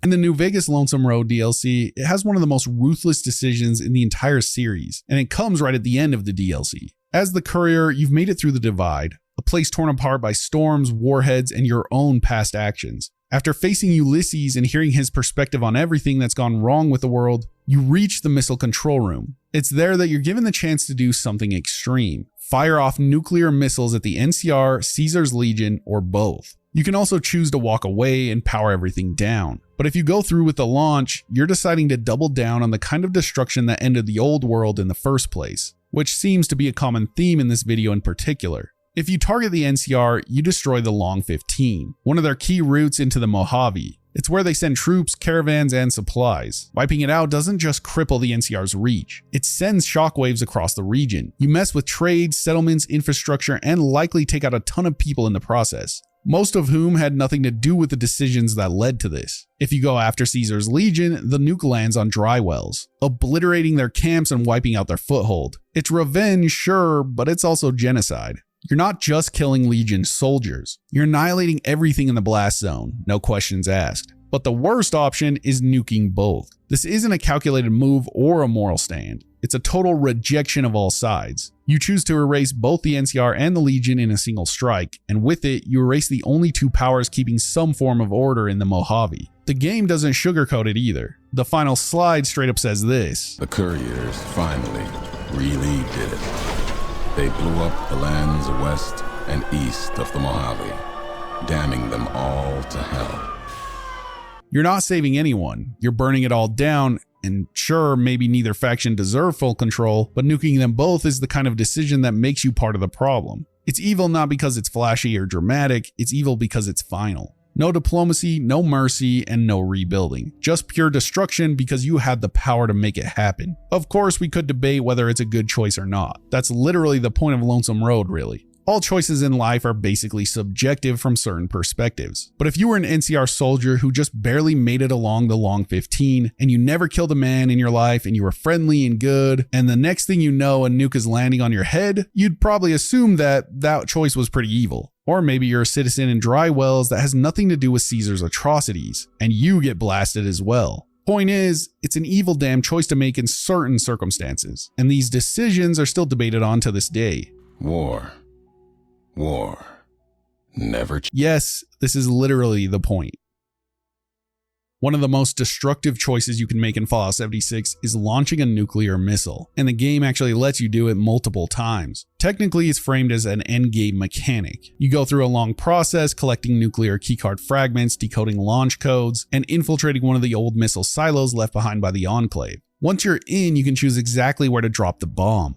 Most players aim for high-level areas like Cranberry Bog or Fisher sites, so that it spawns tougher enemies and you can farm rare loot. But here's the thing, nukes in Fallout aren't just big explosions. They're weapons of mass destruction, and using one means you're repeating the exact same mistake that destroyed the world in the first place. The moral weight comes from what the nukes represent. The entire Fallout universe is built on the aftermath of nuclear war. It's the reason the world is in ruins, and why people mutate, and why so many communities never got a chance to rebuild. In Fallout 76, West Virginia has survivors trying to recover, settlers, raiders, responders, and normal people who are just trying to live in what's left. Choosing to launch a nuke for personal gain, knowing the devastation it causes, makes you no better than the governments and corporations that triggered the Great War in the first place. You're willingly introducing more radiation and destruction into an already broken world, all to get better loot. Now, obviously, it's part of the game and has no real consequences, but we're looking at this from an angle of actually being this character in the world. Imagine being your character in 76, and you need these precious resources, so you decide to nuke whatever spot you deem worthy. And your justification is to just get more rich or survive longer than the rest. You're not using the nukes to stop an invasion or to protect the innocent. You're using them because the game lets you, and because there's a reward attached. That's what makes it evil. It's not necessary, and it goes directly against everything the survivors are trying to rebuild. That is, unless you're using them to kill the Scorched Queen and to stop the plague. That is actually a good justification. But other than that, it's a pretty bad choice to be making. You're the Vault 76 colonist who watched Appalachia bloom from ashen ruins into a fragile mosaic of communities. Two paths emerged. The industrious settlers of Foundation, led by Paige, hard-working survivors determined to tame the wasteland, and the Crater Raiders, led by Meg, fierce, bold, unapologetic, promising freedom through firepower and loot. Many Fallout fans never got into 76 and refused to play it after its rocky launch. So we wanted to quickly cover two factions in the Appalachia. First, we have the Settlers. They're bootstrap colonists grounded in cooperation. They've rebuilt Foundation from nothing. Wooden shacks, hydroponic farms, clean water. Paige dreams of a self-sustaining Appalachia reclaiming the land with toil and heart. Then you have the Raiders. Wild, scrappy survivors hardened by the life in the crater. Meg, her family of hardened outlaws include Rara and Roxy. Their code is survival, ravenous freedom, and ruthless authenticity. The Wastelanders arc leads you through quests for both factions, raising your reputation, unlocking their gear, planning a heist at Vault 79, which is basically a Fort Knox of sorts that houses a ton of gold. You can theoretically max both, until the moment of no return, siding with Crater or siding with Foundation. That choice seals your allegiance. But there's one sneaky other option: betrayal. You can side with one faction to execute the gold heist, then betray them at the end. Street them out of their gold, leave them in the lurch, loot for yourself. Here's why this becomes one of the bigger moral dilemmas in the game. The Settlers built homes, lives, families, all based on trust and shared dreams. Betraying them after pushing back against Raider encroachment is a knife in the back of all they sacrificed. The Raiders, though wild, are your comrades in arms. Meg, Rara, and Roxy trust you, and rightfully so, since to get to this point in the questline, you have to do a bit to earn their trust along the way, so they feel like a family full of misfits. Betraying has a qualitative impact. Morale collapses and your reputation plummets. Both factions won't forget, and in Appalachia, rumors run fast. Plus, it's a bitch to increase reputation, at least in my opinion, so the cost to buy forgiveness is steep. You'll also have to put up with Paige's disappointment or Meg's fury depending on who you betray. I will say that in the scheme of things, hurting a faction's feelings isn't as impactful here when comparing this moral dilemma to others on the list. I don't think 76 has a ton of heavy ethical choices in the game. You aren't poisoning a water supply or selling children into slavery, and even though you befriend these factions, I personally never felt emotionally attached to them. So the weight you carry here isn't nearly as significant, at least in my opinion. But still, the gold is meant to shape the economy, and the factions would clearly have something to gain here, so you can absolutely wreck a faction's future from that standpoint. You hold the power of life, trust, and a new beginning. Betrayal in the Appalachia is a choice that cuts deeper than any bullet. In Wastelanders, NPCs speak with depth and voice. Betrayal shuts them out, resulting in no second chances, and in 76, the game rejects the notion that might makes right. So choosing betrayal makes you a reflection of the worst of human nature in these parts. At the end of the day, you can side with either the Raiders or Settlers and still betray them at the final choice. But Fallout isn't about easy choices, it's about consequences. In doing so, you doom relationships, fracture communities, compromise your soul. And for what? A pile of gold? You walk into Caesar's private tent, his figure white and still in the auto-dock chamber, Lucius at his side. The air crackles with tension. Caesar lies comatose, his body shaking with the tumor's grip. You can either save him or pay a far darker price. An option glows in the dialogue menu that's crystal clear. Sell Arcade Gannon into slavery as Caesar's personal physician. a simple line that carries centuries of cruelty. If Arcade has been by your side, battling Brotherhood, exploring the strip's secrets, you can hand him over, a loyal doctor friend, to become a slave. Keep in mind that Arcade despises the Legion, considering when you first talk to Arcade over in Freeside at the Mormon Fort, he literally alludes to hating the Legion from the get-go. He isn't shy about it. If you enslave this guy, give him a moment of silence. Arcade's face, compassionate, curious, flashes in your mind. This is the guy who has healed you, saved lives, stood up for the weak. And now you choose to speak the line. The screen goes black, and when it returns, Caesar is awake. Tumor gone, body steady. Arcade is also gone, permanently. Reputation with the Legion climbs, karma plunges, and your future in the Legion shines bright, but at a savage cost. Arcade never willingly would help the Legion, so technically the only way to make Arcade aid the Legion is to sell him into slavery during the Legion's Tumor questline. Arcade is never seen again. The game treats him as Caesar's personal slave, thus we never get a real sense of closure. There's no farewell, there's only betrayal. The desert wind carries popcorn crackles from New Vegas, and somewhere a man has been broken. Morally speaking, selling Arcade is horrific since it's not a grand choice of war or peace, but a single act of betrayal since you're selling a friend into bondage. Power comes at a cost too as Caesar rises. Legion loyalty soars, but your soul fractures. You've won the war, but lost a voice of reason. The game is big on ending slides, and the closest thing we get to closure is this. Though the Legion was victorious at Hoover Dam, the legate did not have the same medical needs as Caesar. Lennius quickly tired of Arcade's acerbic wit and had the doctor crucified. The fallout of this action, no pun intended, is you no longer receive tech guidance and no more heart and conscience exist in your camp. Arcade's voice is simply gone. With Arcade as the personal physician to Caesar, the Legion appears more structured and capable, bloody but efficient. This again only lasts for a few years since he unalives himself. With Arcade sold, pacifistic and moral options narrow. The courier, you, becomes a darker force, cleaner but crueler. Slavery is no grand finale. It's a stain that poisons every victory. It's one thing to conquer territories, but another to enslave allies. Arcade's silencing isn't myth. It's a player's choice that is fundamentally sinister. And this ending, this isn't a twist, it's a test. And what you choose to do with Arcade defines you, more than any ending slide ever could. Which is why, should you choose to send Arcade to his doom, you've made one of the worst choices in the Mojave, at least ethically speaking. I remember first stepping into the scorched wastes of the Fallout universe, whether the shattered capital wasteland, the ruthless Mojave Desert, or the devastated Commonwealth, and feeling utterly alone.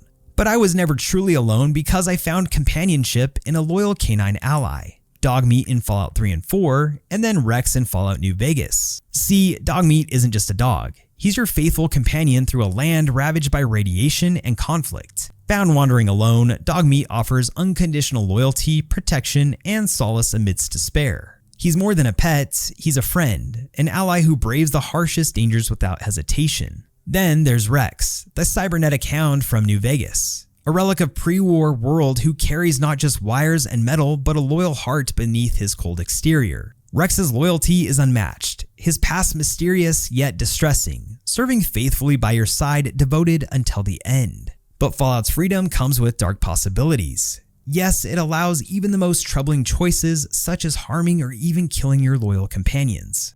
Dogmeat, ever trusting, will follow your lead, oblivious to the capacity for betrayal within human nature, particularly in Fallout 3 where he's prone to death. Rex, reliant on you for repairs and survival, could similarly become a victim to the violence you've sworn to protect him from if you play the game in hardcore mode. Otherwise, he'd die a more peaceful way through old age. Pulling the trigger on Dogmeat or striking Rex down isn't just the removal of an ally. It's the betrayal of innocence, loyalty, and trust. These creatures have stood by you unquestioningly, with bravery beyond comprehension. Choosing violence against them reveals a darker reflection of yourself, a moral line that, once crossed, should earn you a trait called Dog Killer. But the game doesn't have that trait, at least officially. But come on, who's actually killing these companions? Dogmeat and Rex represent purity in a devastated world. They aren't tainted by greed, politics, or power.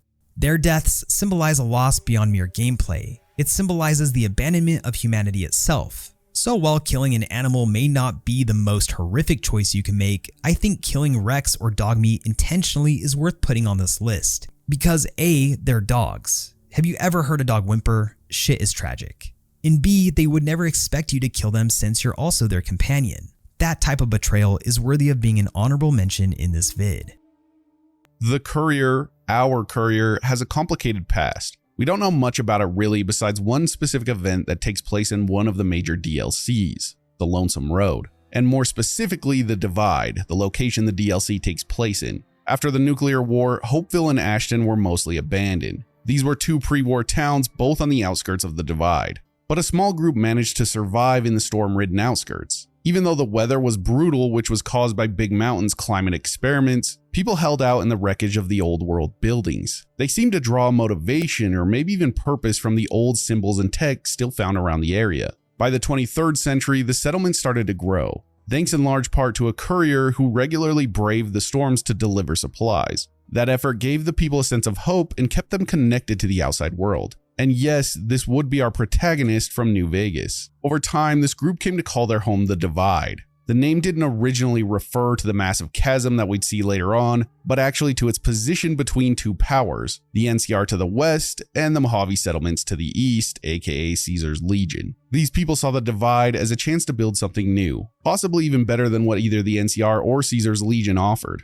There was a real belief that this could be the start of a unified nation, one that stood between the flags and brought both sides together under something stronger. But that future never took shape. Instead, the NCR expanded into the region, using the path cleared by the same courier who had once supported the Divide's growth. The area became a key secondary route into the Mojave, helping ease traffic from the main highway, the Long 15. Both the NCR military and its merchants gained from the new path, which gave them better access to the Mojave. This advantage wasn't lost on Caesar. Having two supply lines into the Mojave threatened his campaign, even with all the sabotage that had already taken place before the first battle of the Hoover Dam. In response, he sent Frumentarian assassins to take out the road and cut off the NCR's access, building on the momentum from the destruction of New Canaan and attacks on the western caravans. He was playing chess while the NCR was playing checkers. The same courier who had once helped bring life back to the Divide would also be the reason for its downfall. While the NCR and Legion forces carried out their objectives, the courier arrived with a package from Navarro. It was recovered by the NCR and sent to the Divide in hopes that the locals who lived among old missile silos and ancient tech could be helped to identify it. The NCR didn't realize that the package would set off a chain reaction that would destroy everything.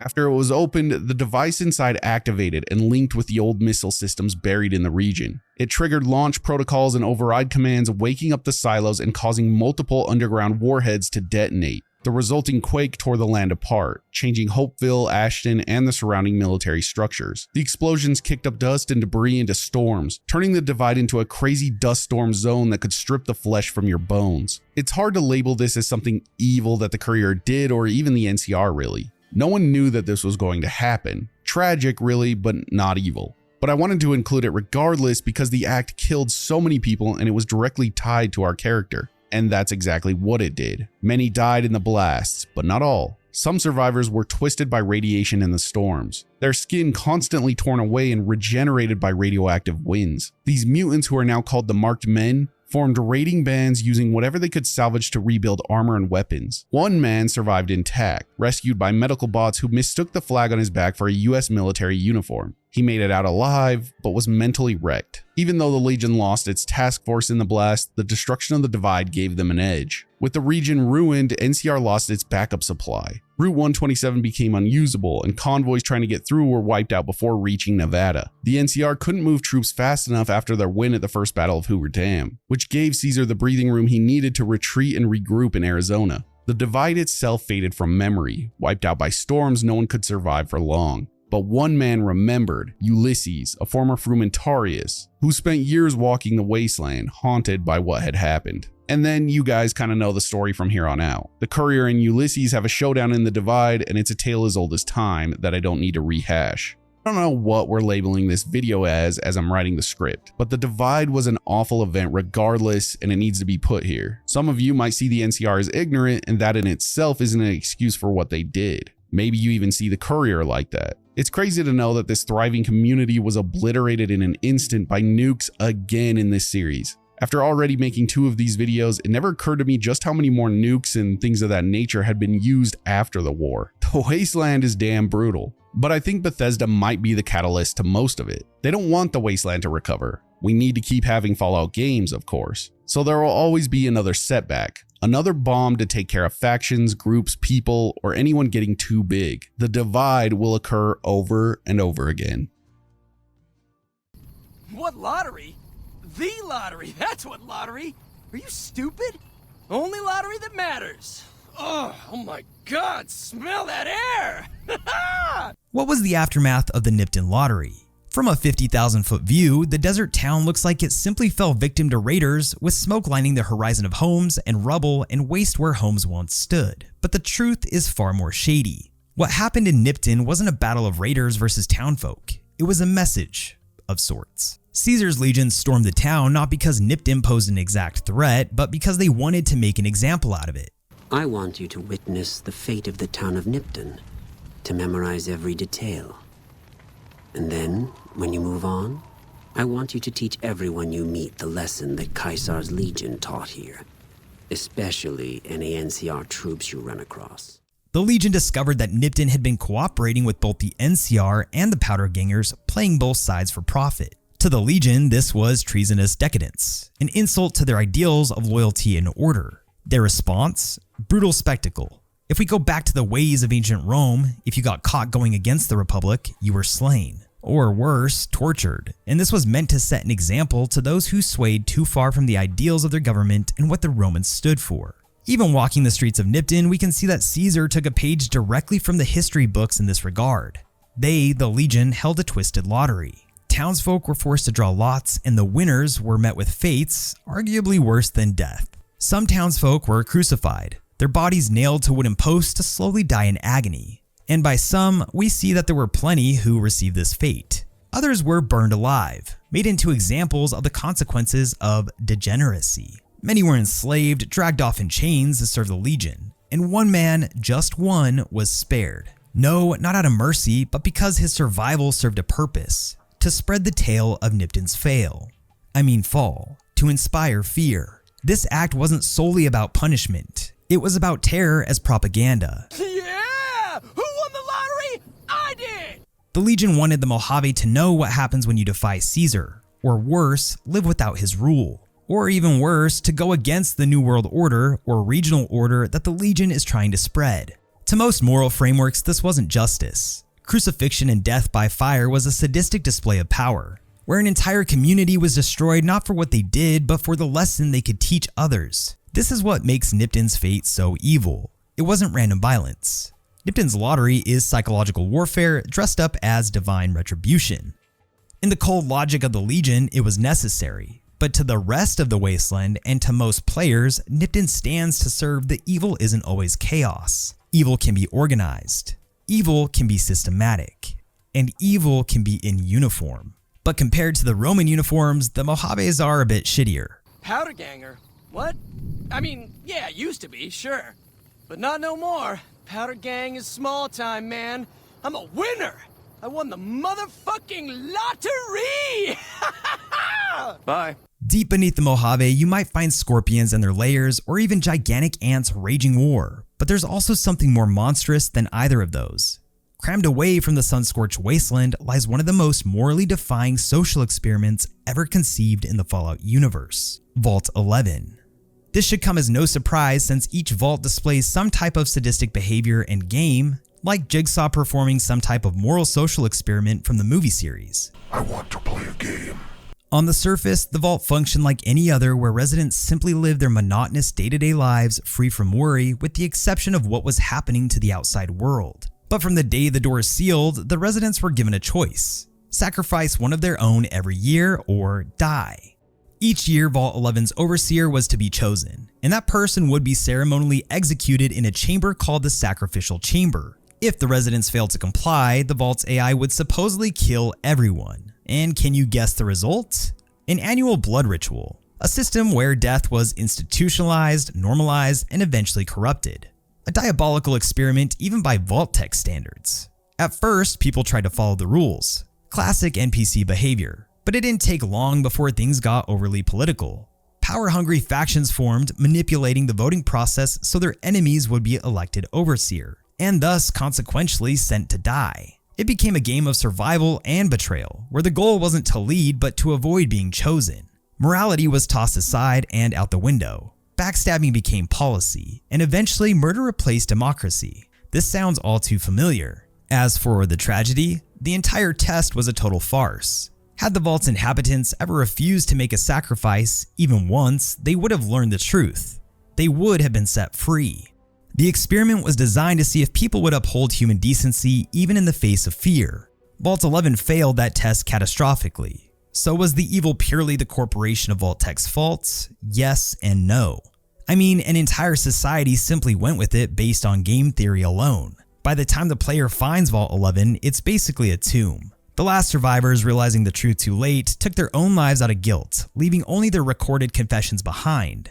Are we really gonna do this? It's open. We could just leave. I couldn't. Not after that.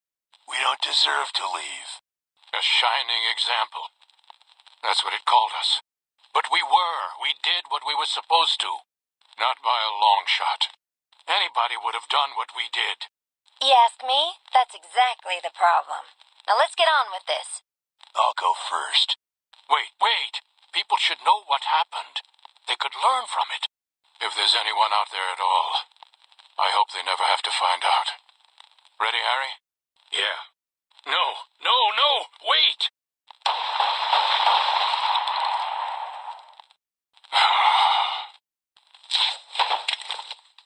Vault 11 is not just a tale of death, it's a haunting study in how fear, groupthink, and selfishness can corrupt even good people into doing unthinkable evil.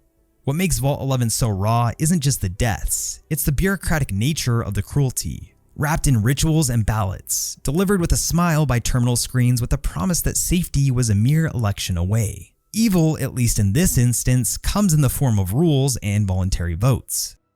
Rex starts life as a pre-war canine from Denver, upgraded by the US military with cybernetics and captured and branded by Caesar's Legion, and then eventually traded to the King. By 2281, his organic brain is breaking down, and the followers in Freeside confirm the damage is permanent. The quest Nothing But a Hound Dog sends you to Jacobstown, where Dr. Henry explains that the only fix is a full brain transplant, no therapy, and unfortunately no cybernetic patch. Henry points you toward 3 viable donors. Ray, who is Old Lady Gibson's healthy guard dog at Gibson's scrapyard. They provide a faithful brain that keeps his temperament loyal. Violetta, the chem-sniffing mongrel that roams the fiend camp with Violet. She has the vicious brain. And the third option is Lupa, Caesar's prized warhound inside the fort, and of course with her valiant brain. After the surgery, you'll hear Bark's animations and the companion perks shift to match the new personality, making it clear that the original mind is gone. It's sad in its own way. If you think about it, this is no longer Rex. The brain is the place that holds that being's consciousness.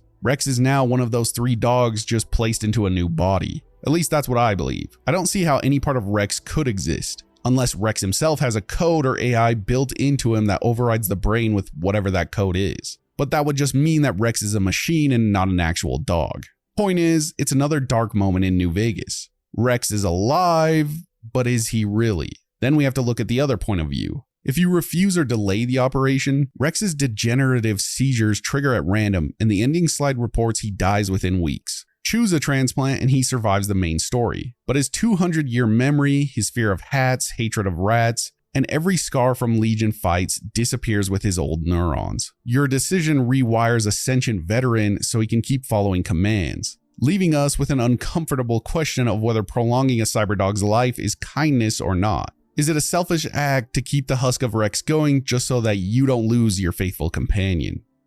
This one will be quick, but I had to put it in here because the act of doing this is probably one of the more brutal ways of taking people out. And if you're doing it to innocent NPCs, then we're hitting crazy levels of evil. The good old Shady Sands Shuffle, aka reverse pickpocketing explosives into enemies or regular people's pockets. I think a lot of people are surprised to learn that you can do this, even to this day. All you need to do is take any explosive you can find and pickpocket someone and plant that bad boy in there. Then you watch the fireworks. It's not necessarily evil if you're doing it to the right people, or maybe it is. That's up to the philosophers out there. But when you start doing it to NPCs for fun, then it starts to tiptoe that line. I want to reiterate that this doesn't make you evil. I'm writing this from the point of view of a character in the world. Imagine seeing the courier running around the strip and planting grenades in everyone's pockets, and then watching them become red mist. Shit is crazy and definitely evil from that point of view. Or maybe it's just another regular day in New Vegas. Who knows? What if the key to humanity's survival was found in nature? That was the guiding belief behind Vault 22, one of Vault-Tec's more optimistic experiments, at least on paper.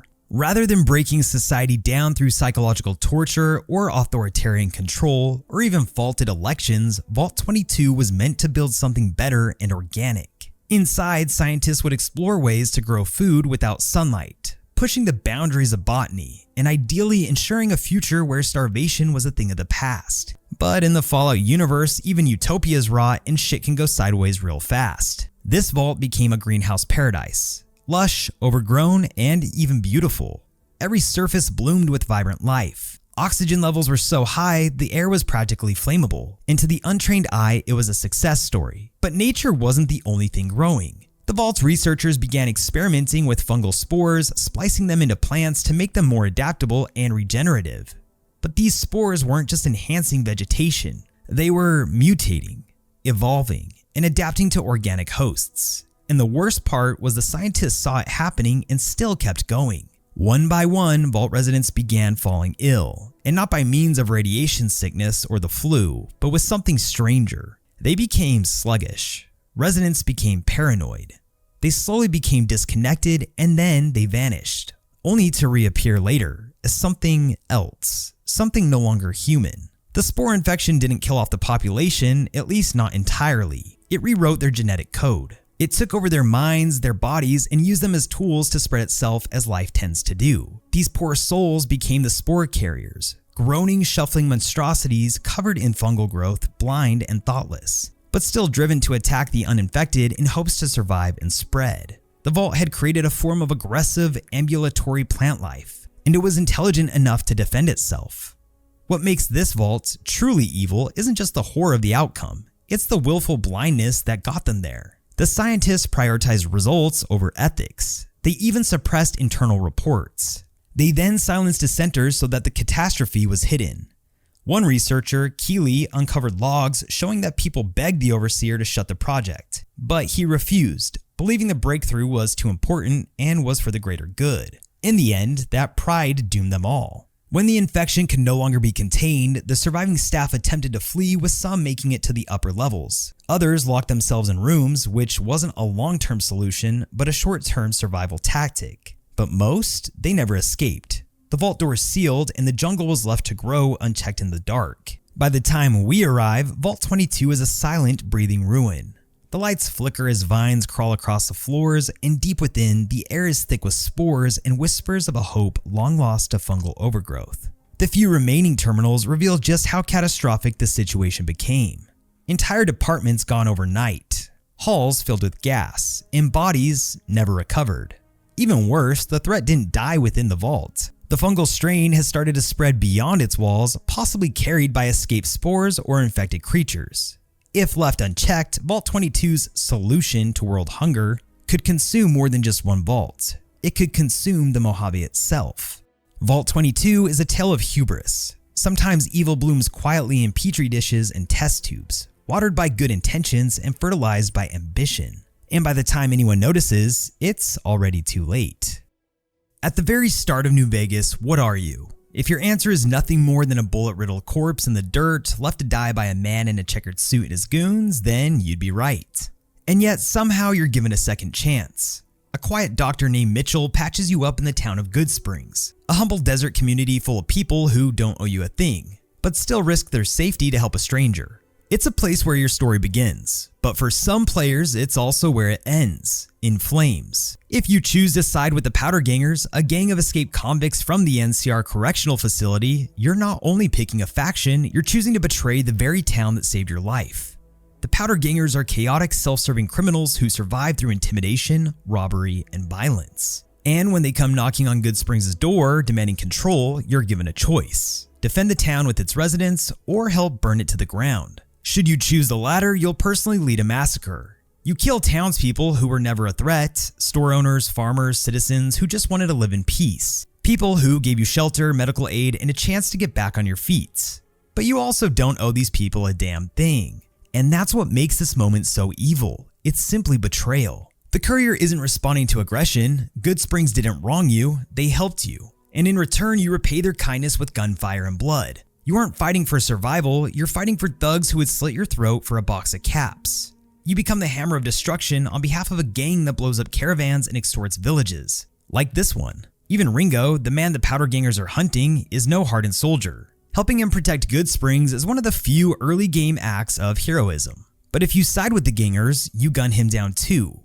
Right there in the saloon or at the old gas station. This is a quick act of evil and a simple truth. You're killing good people for bad ones. Good Springs becomes a small outpost of hope, decency, and second chances, erased under the boots of escaped criminals and a courier who traded gratitude for gunpowder.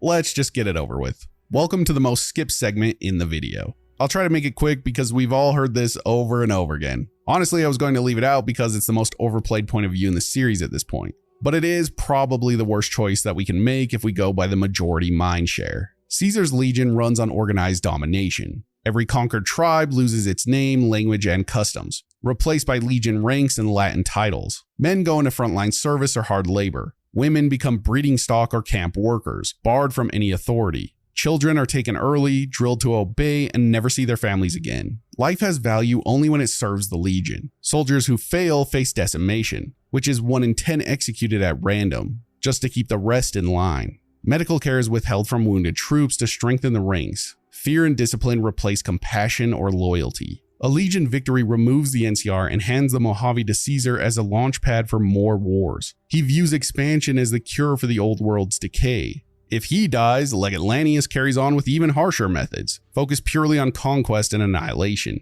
Choosing the Legion means aiding crucifixions, terror raids, and public massacres like Nipton, carried out just to send a message. The NCR's faults remain, yet the Legion's rule offers submission enforced by violence. Under their banner, no rebuilding or personal freedom follows. Culture disappears, identities are erased, and the Mojave becomes a place where speaking against the Legion ends in torture or death. Supporting Caesar's Legion commits the region to long-term tyranny. Did I cover enough? Kudos to you if you still see them as a good option. You probably really have to convince yourself. But I'm not here to judge. It's always a fun playthrough to side with the Legion. I just wish they'd included more quests for that side.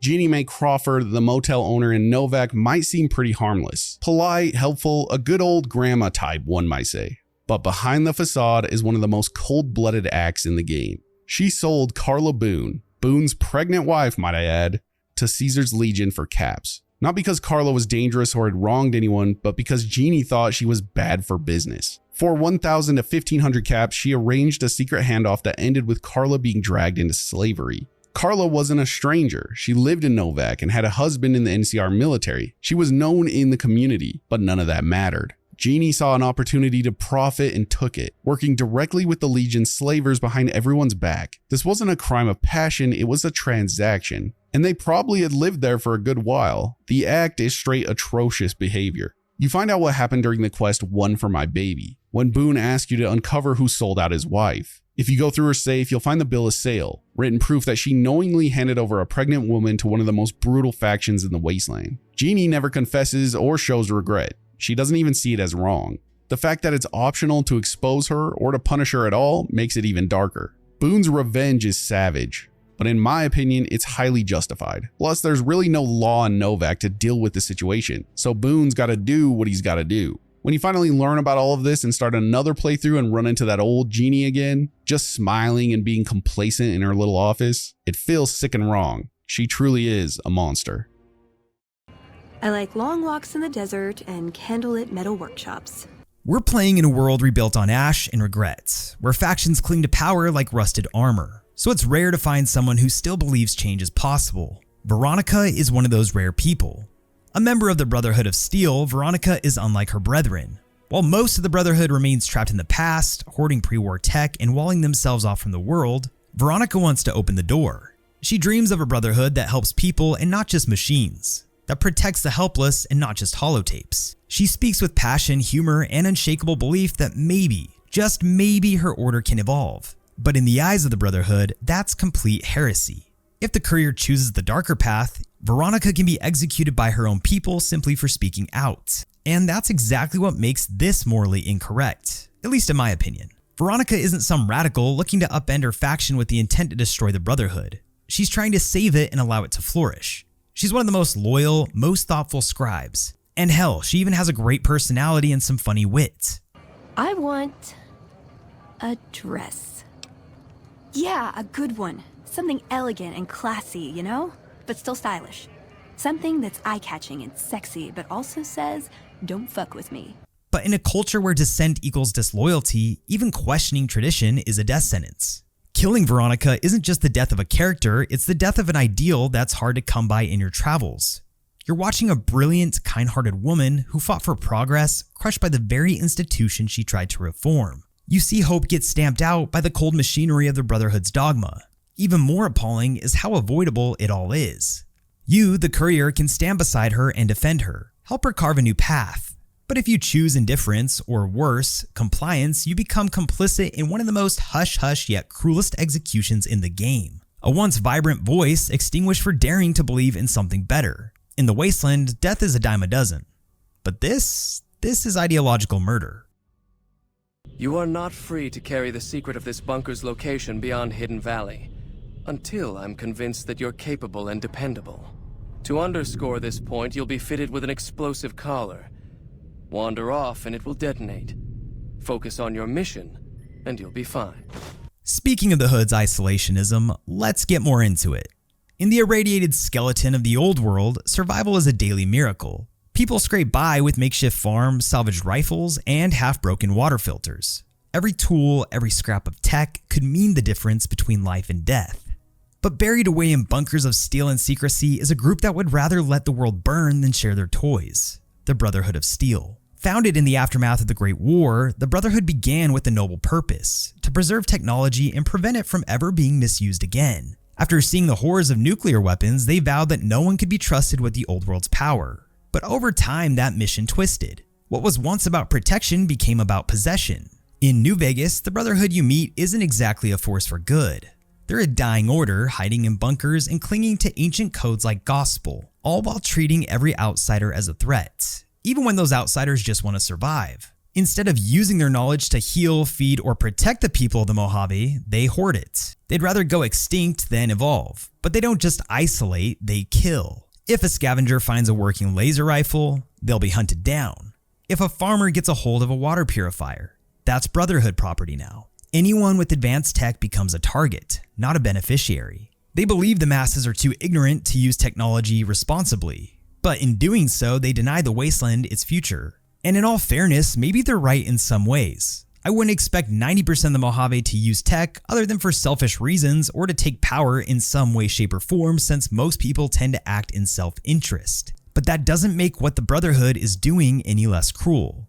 What makes their isolationism so evil isn't just the arrogance, it's the hypocrisy. They claim to guard humanity from dangerous relics, yet they themselves march in power armor, wield plasma weapons, and die over data they refuse to use for the greater good. They hoard tech not to uplift, but to control. And their doctrine is so rigid, so inflexible, that they'd rather let their chapter wither away underground than question whether they're actually helping anyone at all. Even within the Brotherhood, there are those like Veronica who plead for change, who see the suffering outside and want to do something about it. But they too are silenced, pushed aside, or even executed. Like I mentioned before, dissent is heresy, and progress is betrayal. In the desert where raiders rule highways and the NCR can barely keep the lights on, the Brotherhood has the power to make a true difference, and yet they choose not to. They could actually create a brighter future if they chose to work with the right people or factions, and they could even police it in ways that make sense for the greater good. But their fear drives a knife of corruption into the heart of the arid landscape. They choose to live in bunkers behind force fields and turret systems, convinced they're humanity's last hope, while doing nothing to save it. They are the definition of willful irrelevance. An order so obsessed with the sins of the past, they refuse to build a future. In a world where every tool could save a life, they'd rather let you die than trust you with a wrench. Wiping out the Brotherhood of Steel is one of the most intense decisions you can make. Obviously not because the Brotherhood is without fault, but because of Fallout 3, and because the Mojave chapter is barely surviving by the time you find them. And what I mean with Fallout 3 is that a lot of people started the Fallout series with number 3. It was the modern game and the first time millennials had a chance to get into the series. In that game, the Brotherhood is treated like absolute Boy Scouts, the literal good guys of the wasteland. Obsidian, being clever and also faithful to their roots, goes back to making the Brotherhood more gray. And those Fallout 3 players, just like me, are sad to watch the Brotherhood go up in flames. Anyways, back to New Vegas. After their war with the NCR, the Brotherhood went into hiding in Hidden Valley, sealed off in a bunker with limited numbers and no real outside influence. They're not expanding and not really a direct threat to anyone at the moment. Their focus has shifted from enforcement to survival. The Brotherhood's isolationism and tech hoarding tendencies make them hard to work with, and they've refused to adapt to the changing world around them. But their purpose has always been to keep pre-war technology out of the wrong hands. They've seen what unchecked tech can do, what caused the Great War, and their official stance is that they want to stop that from happening again. But that's not how it really is. But that's for a different topic. If we keep with their official viewpoint in mind, eliminating them doesn't stop a rising threat. It removes one of the last factions that still remembers the old world and acts with long-term goals. Choosing to exterminate them during quests like Still in the Dark or For the Republic Part 2 means killing everyone inside the bunker. That includes Elder McNamara or Harden, Paladins, Initiates, and unarmed scribes. Some never leave the bunker. Others aren't fighters. There's no option to broker peace or convince them to leave the Mojave, unless you've taken the steps to ally with them through a diplomatic route. Other than that, your only choice is to wipe them out room by room. This choice strengthens House, the NCR, or Yes Man by removing a potential counterbalance. The Brotherhood may be limited, but they're one of the few groups in the wasteland that can match the firepower and knowledge of the major powers. Once they're gone, there's no faction left to challenge how advanced tech is used or who gets to access it. What makes it even worse is if you have Veronica as an ally. You just straight up blow her whole family up, or murder them. Whatever is floating your boat for that current playthrough. To play devil's advocate, one could say it's a good thing because the Brotherhood only wants to hoard the tech to keep for themselves, and thus they're bad and deserve to die. All of these videos are perspective. One person's morality trash is another person's treasure, or something like that.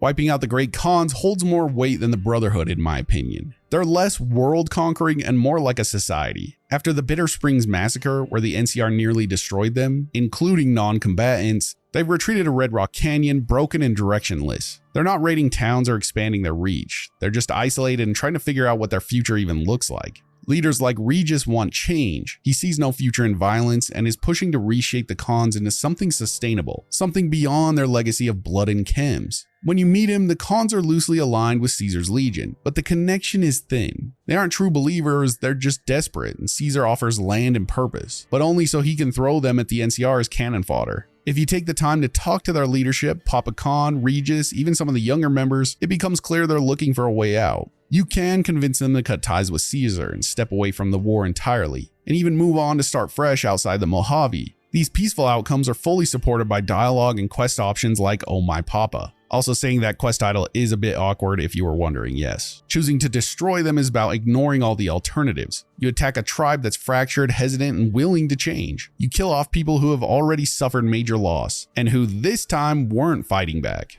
Regis, Melissa, and other younger Khans represent a possible shift away from violence, but none of that matters if you decide to wipe the slate clean with force. Doing so repeats history. The Bitter Springs Massacre left scars on the Khans that still shape their worldview. If you lead an attack on Red Rock Canyon, you're not stopping a war. You're continuing the same pattern of violence that nearly erased them before. The difference now is that the Khans aren't even resisting in the same way. You're targeting a sad shadow of what the Khans used to be. I'm not even saying that in a bad way either. It's because they have been reduced to this that they're finally starting to change their cultural views on raiding and chems. A revolution is on the brink, and you're basically crushing that. If the Khans are wiped out, the ending slides state that their legacy ended in fire and they'll be forgotten. Their culture, flawed but trying to evolve, is gone because you chose to end it. And with it goes a piece of the Mojave history, one that could have gone a different direction if you'd let it.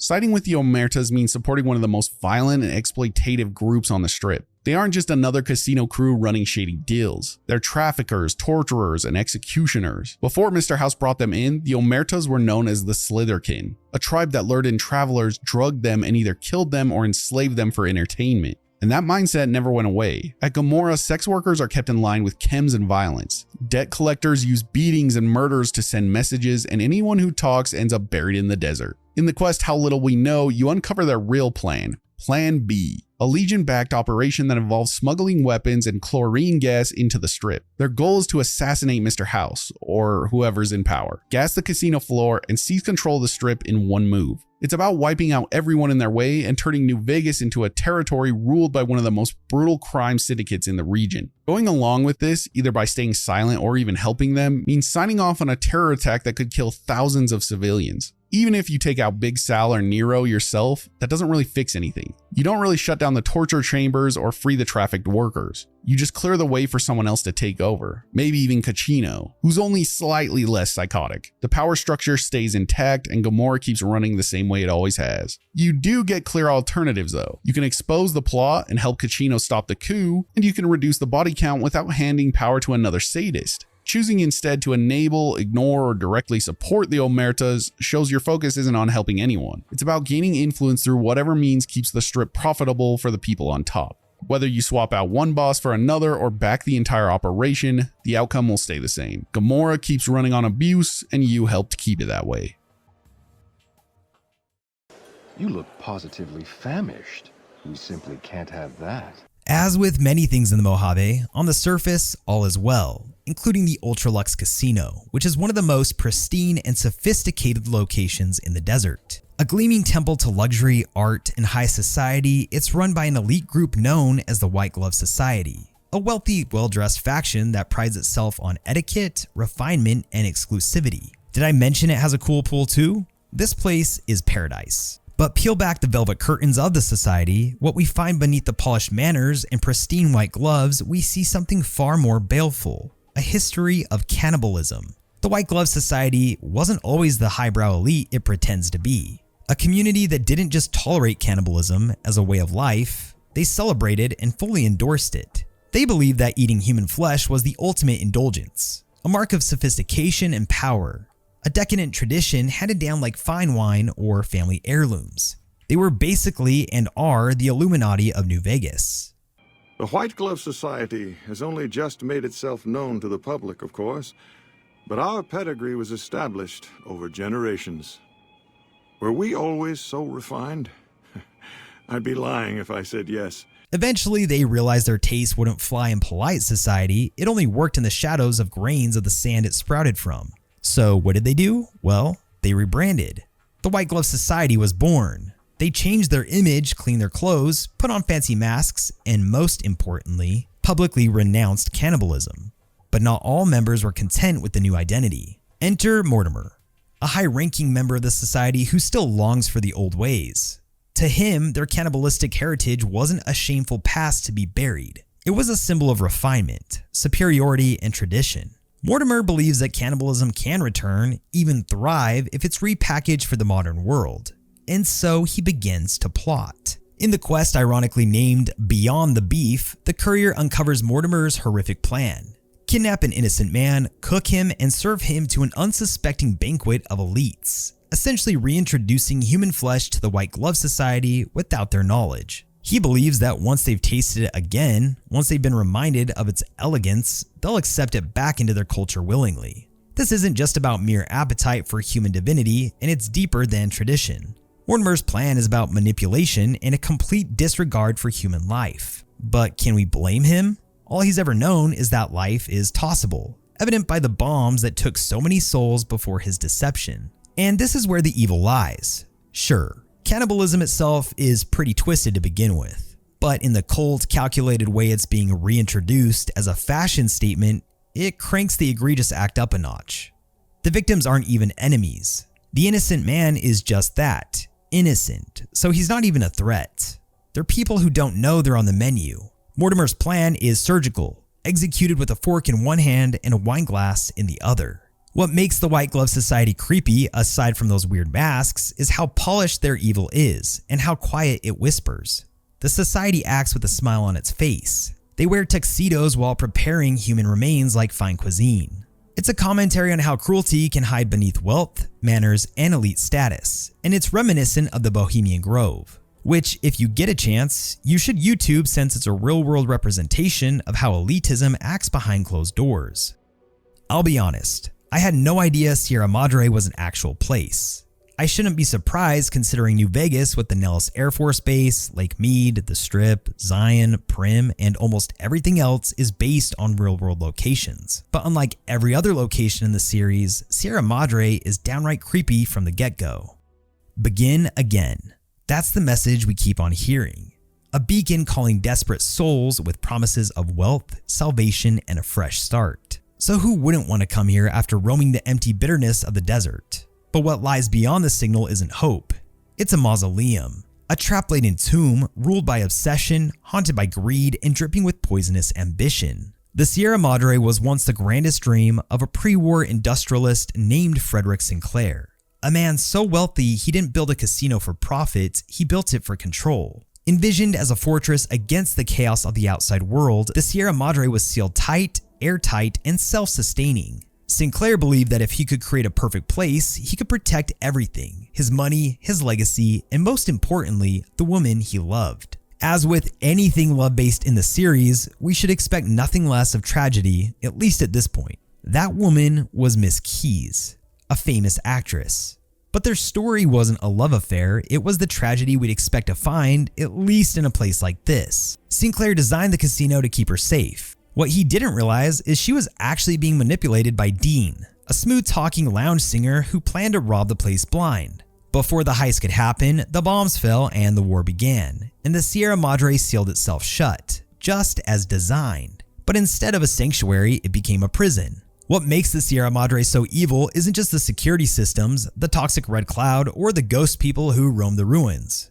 Nor is it the difficulty in which we have to navigate this dastardly place. It's the fact that the entire place was built on paranoia. Every hallway is laced with traps. The speakers whisper surveillance. Doors lock not to keep danger out, but to keep you in. It's a shrine to control, wealth, and possessiveness taken to their final apocalyptic form. And at the center of it all is Father Elijah, a former Brotherhood scribe who found the Sierra Madre decades later and became utterly consumed by it. Obsessed with unlocking its secrets and seizing its endless supply of gold, Elijah turns the casino into a vault of death. He kidnaps the courier, straps an explosive collar to their neck, and forces them into a deadly game with 3 other captives. Each of them is broken, traumatized, and forced to cooperate or die, all the while happening in a maddening maze. It's a twisted puzzle orchestrated by a man who sees people not as allies or threats, but as tools. Elijah doesn't just want the gold or wealth. He wants dominion and power like so many before him.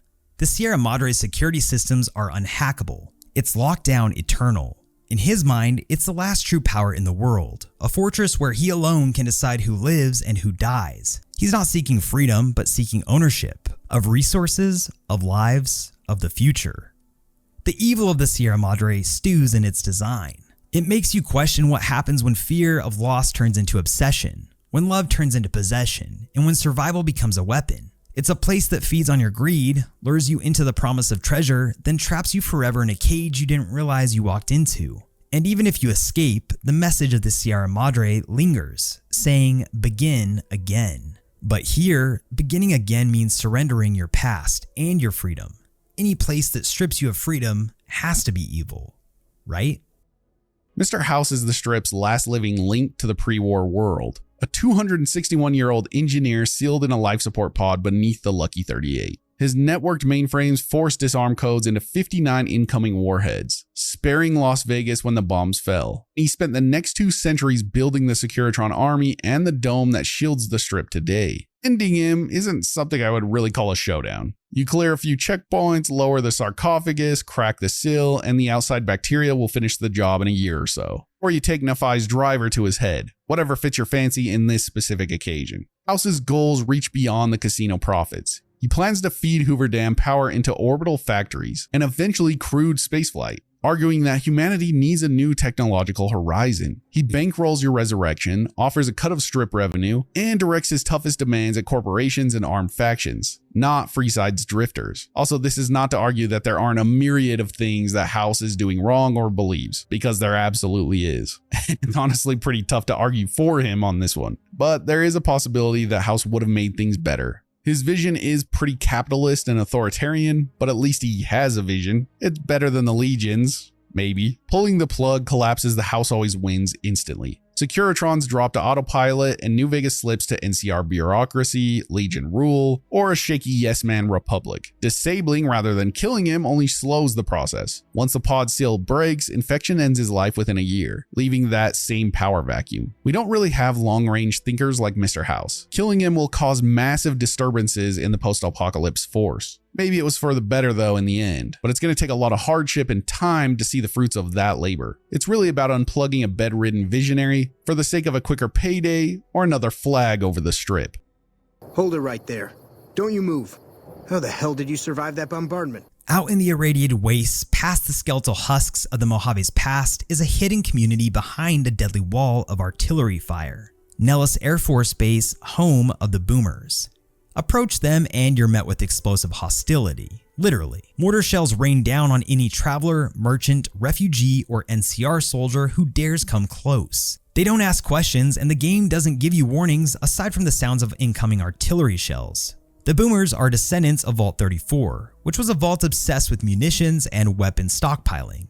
When they emerged generations ago, they carried that obsession with them, along with the deep distrust of the outside world, and rightfully so.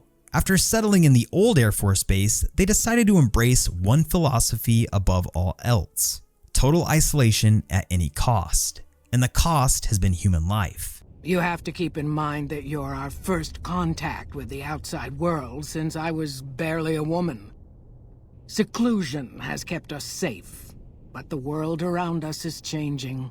What makes their behavior so troubling, so twisted, isn't that they're defending themselves. It's that they've made paranoia a virtue and turned lethal force into policy. It doesn't matter who approaches Nellis or why. I mean, a starving family, a wandering trader, or even a peaceful ambassador. They'll all be blown to pieces without ever setting foot past the fence line. To the Boomers, this isn't cruelty, it's simply survival. They've raised generations on stories of betrayal and violence from the outside world, teaching their children that every outsider is a threat or savage until proven otherwise. They believe they're preserving purity, peace, and heritage. But in truth, they've created an echo chamber of fear, backed by brutal force. This is the classic paradox of power. The more they arm themselves against imagined threats, the more hostile and unapproachable they become. In their quest to keep their way of life safe, they forfeited empathy, sacrificed diplomacy, and replaced community with artillery. Even when the courier finally breaks through, dodging bombs and navigating a literal gauntlet, they find a community not of monsters, but of ordinary people. Curious, polite, even friendly. But it begs the question, how many innocent lives were erased by their guns before someone survived the barrage? Probably a metric shit ton. The Boomers force us to ask, is fear of the outside world a justification for killing indiscriminately? Does tragedy from the past give someone the moral right to destroy anyone who might approach in peace? Their xenophobia isn't loud or theatrical, but it is generational and deeply ingrained, which is a theme we see a lot in the Fallout universe. And that's what makes it so dangerous. Evil, in this case, it's born from fear, nurtured in isolation, and fired from a howitzer at anything that dares to get too close. That's exactly right. You're very knowledgeable for a Sav. An outsider. The Tree Minders are a small, reclusive cult living in Oasis, which is a lush patch of greenery hidden in the capital wasteland. They're centered around the worship of Harold, who's a mutant infected with the FEV. He has a massive tree named Bob growing out of his body. Quick fun fact that probably everyone knows at this point, Harold's actually been around in Fallout for a long time. He was a ghoul you could meet in Fallout 2. Anyways, over the years, the tree completely overtook him, rooting Harold in place and turning the surrounding area into a rare pocket of life. It feels super different than anything else you'll find in the capital wasteland. It's pretty crazy to see for the first time. This transformation drew attention from curious people, but one in particular, Tree Father Birch. He saw it as something sacred. He formed the Tree Minders to protect Harold, calling him the Great One and seeing him as sort of a divine being, whose growth needed to be shielded from the corrupt world outside. As time passed, Oasis attracted more people who had either heard about it or stumbled on it while wandering. Some even claimed they were drawn by Harold's presence. The Tree Minders eventually became a small community devoted to guarding Harold and making sure no outsiders could use him for their own gain. But even though trees and grass grow here, the area's water is still irradiated, which Birch believes is a reminder of their past lives in the world that they came from. Later on, a divide had formed within the group. Tree Father Birch wanted to keep Harold's influence contained, afraid that if it spread beyond Oasis, it would be destroyed. He came up with a plan to apply a sap to Harold's heart to limit further growth. On the other hand, Leaf Mother Laurel believed Harold's growth was a gift meant for the entire wasteland. She wanted to use a special liniment to speed up his expansion, hoping it would bring life back to the rest of the world. The only one who wanted to stop all of this was Harold himself. For decades, he's been stuck in one place, bored out of his mind, unable to do anything but think. The tree minders see his pleas for help as mystical riddles, and they ignore his actual request to end his life. He even had them do things like sing or stand on their heads for fun, but that eventually wore off. Then, Harold sensed the arrival of the Lone Wanderer and allowed them into Oasis, hoping someone neutral would finally hear him out. He blocked access to his heart with his roots until the Wanderer agreed to speak with him. What happens after depended entirely on your choice. You could stop his growth, speed it up, or just end his suffering. Becoming a tree minder isn't something that happens overnight. Only a small number of people are ever allowed to join, and outsiders are almost always turned away from Oasis, unless Harold personally decides to let someone in, like the Lone Wanderer. Earning the title of tree minder takes years of commitment to their beliefs, rituals, and way of life. Out of respect, they refuse to speak Harold's name directly, calling him the one who grows, the one who gives, and the one who guides. They struggle to actually listen to what Harold wants though, as we know. Joining the group involves a simple initiation ritual. The new member drinks a special sap meant to cleanse the body and mind of anything that could harm Harold. The sap causes sensory distortions, and tree minders gather around the central pavilion to chant a long prayer, asking for destructive spirits to leave the body and fade from existence in the name of Harold's divine presence. It's meant to protect both the new initiate and the god tree from negative influences. As a group, the tree minders have mostly abandoned technology, believing it caused the ruin of the world. They rely on nature as much as possible, seeing it as a way to stay in harmony with Harold, but they still recognize that the wasteland is dangerous, so they're willing to use guns and other gear when absolutely necessary, but only as a last resort.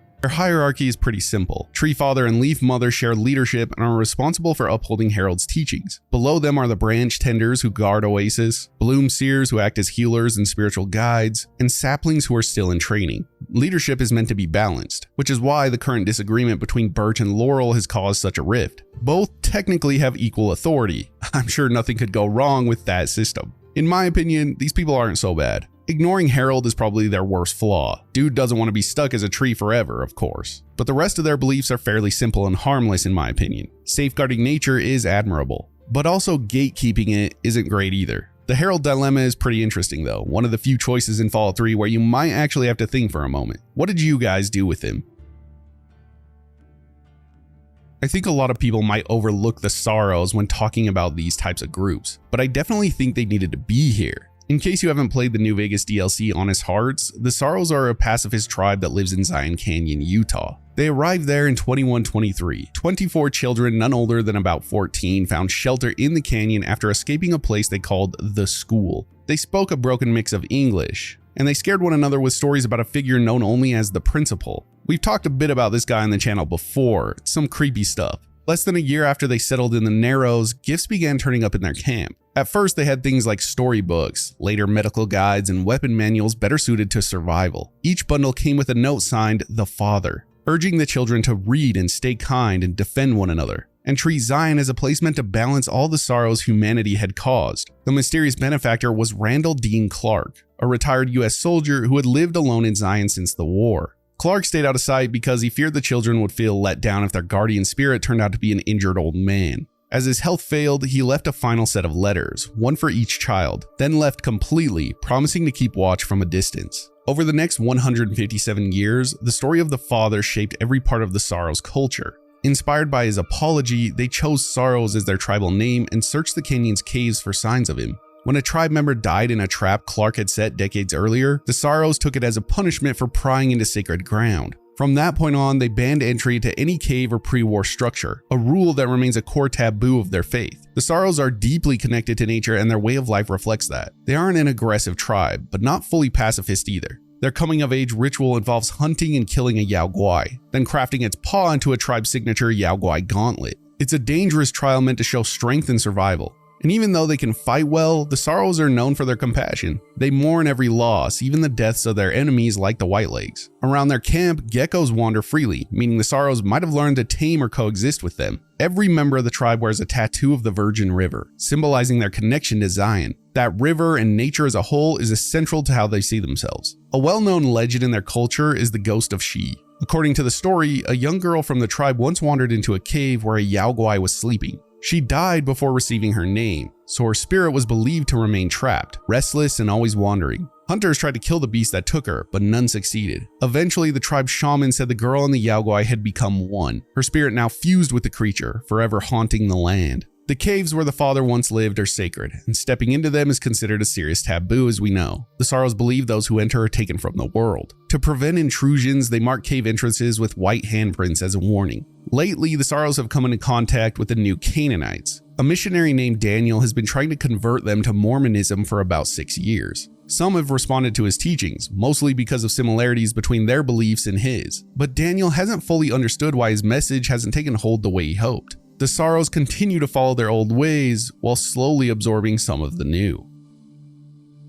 This one will be quick, but I have no doubt you've run into this little group before. The pillars of the community present themselves as a fast-growing movement in the Commonwealth. Their missionaries hand out flyers to nearby settlements, inviting anyone who wants a better life to visit the Charles View Amphitheater and to learn the truth about the world's troubles. At the center of it all is Brother Thomas, who greets every newcomer, travels to settlements to recruit, and urges fresh converts to surrender their worldly possessions as the first step towards salvation. Classic. But really, the pillars are a straight up scam. Thomas and his followers lure people to the amphitheater and then threaten to kill anyone who refuses to hand over their belongings. Locals are sick of the racket. Ham even kicked Thomas out of the third rail in Good Neighbor for pestering patrons. The cult schemes reached new heights when Thomas kidnapped Imogene Cabot after she argued with him about joining. Thanks to the strange serum she uses, it took the entire cult to restrain her and lock her up. And as you know, the Cabot family eventually hires the sole survivor to track her down and bring her home. Like most cults in the real world, this one pretty much follows the handbook word for word.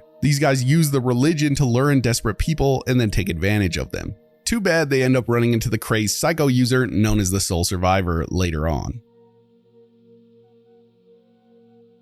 Hubology was founded before the Great War by a man named Dick Hubble. Fed up with the state of the government, religion, and medicine, he drew his inspiration from the music of the time and his own supposed encounters with extraterrestrials. His goal was to guide humanity through something he called the Great Wheel of Life. To his followers, Hubble became known as the Hub, chosen by the Starfather to lead them to a place called Quetzal. He also claimed to have invented a device called the Zeta Ray Emitter, which supposedly removed neurodynes from the brain and helped unlock a person's true potential. Critics in the media and scientific community dismissed Hubology as pseudoscience and called it dangerous. The group was forced underground for a while, but they fought back by infiltrating organizations that were against them and creating television programs aimed at exposing what they saw as government lies. After surviving the Great War, what they called the Great Deluge, Hubologists took it as confirmation that the Great Wheel was real and that Hubble's teachings were correct. Today, everything Hubble wrote is treated as sacred, whether it's a sci-fi novel or even something crazy like his grocery list. According to Hubology, the universe once existed in perfect harmony. Body, mind, and spirit were unified in all living things, and the level of technology was beyond anything imaginable. This golden age ended with the rise of Thrakazog, the Pothole, a person who introduced the idea that mind and body were separate from the spirit. Are you guys keeping up with this? Hello, wake up. Okay, I'll spare you from hearing about the absolute deepest lore in this religion. Hubology teaches that all life moves along the Great Wheel of Life. At the center of the wheel is Dick Hubble, aka the Hub, and not that hub, guys. This is the Dick Hub, get it together. With his followers on the spokes and everyone else pushed to the rim, people who reject the Hub's teachings are called the rim meat because they're seen as obstacles the wheel grinds over without understanding how it works. Aliens are also a major part of the belief system. In fact, the Hubologists in San Francisco were trying to fix a pre-war space shuttle so that they can leave Earth and join the Starfather on a planet. Their end goal is to erase all mental restraints, gain godlike awareness, return to Earth, eliminate neurodynes, and guide humanity to its full potential under their leadership. A key part of Hubologist belief centers around these neurodynes, which are the body's psychic nodes, similar to chakras. According to Hubology, these are contaminated at birth by spiritual debris from those killed in the Great War. These leftover psi energies trap people in a state of spiritual weakness. To fix this, Hubologists use a process called alignment, where a controlled dose of Zeta radiation is aimed at the brain to burn away these negative imprints. People who haven't been cleansed are seen as toxic influences and should be avoided. Do you know how you get cleansed? You pay for it. Alignment is done at Hubology centers, and members progress through ranks as Aligned Hub Seekers or AHS, gaining more spiritual power with each level. I know this gets confusing, try to just follow along, it is crazy. The final goal is the uplifting, when the Starfather calls all worthy Hubologists to Quetzal. Anyone who's shown genuine commitment to the Hub's teachings, regardless of their AHS rank, is promised a place among their alien brothers and a spot closer to the center of the Great Wheel. Members earn a numerical rank based on their level of dedication and progress. The leader of the group holds the title of AHS 9, the highest rank among living members. The second in command is usually selected from the top tiers, often someone ranked AHS 7 or higher who has access to the cult's most guarded teachings. Security and guards are usually ranked at AHS 4s. As a follower continues to rise in knowledge and spiritual connection, they can eventually move beyond AHS 9 and become enlightened,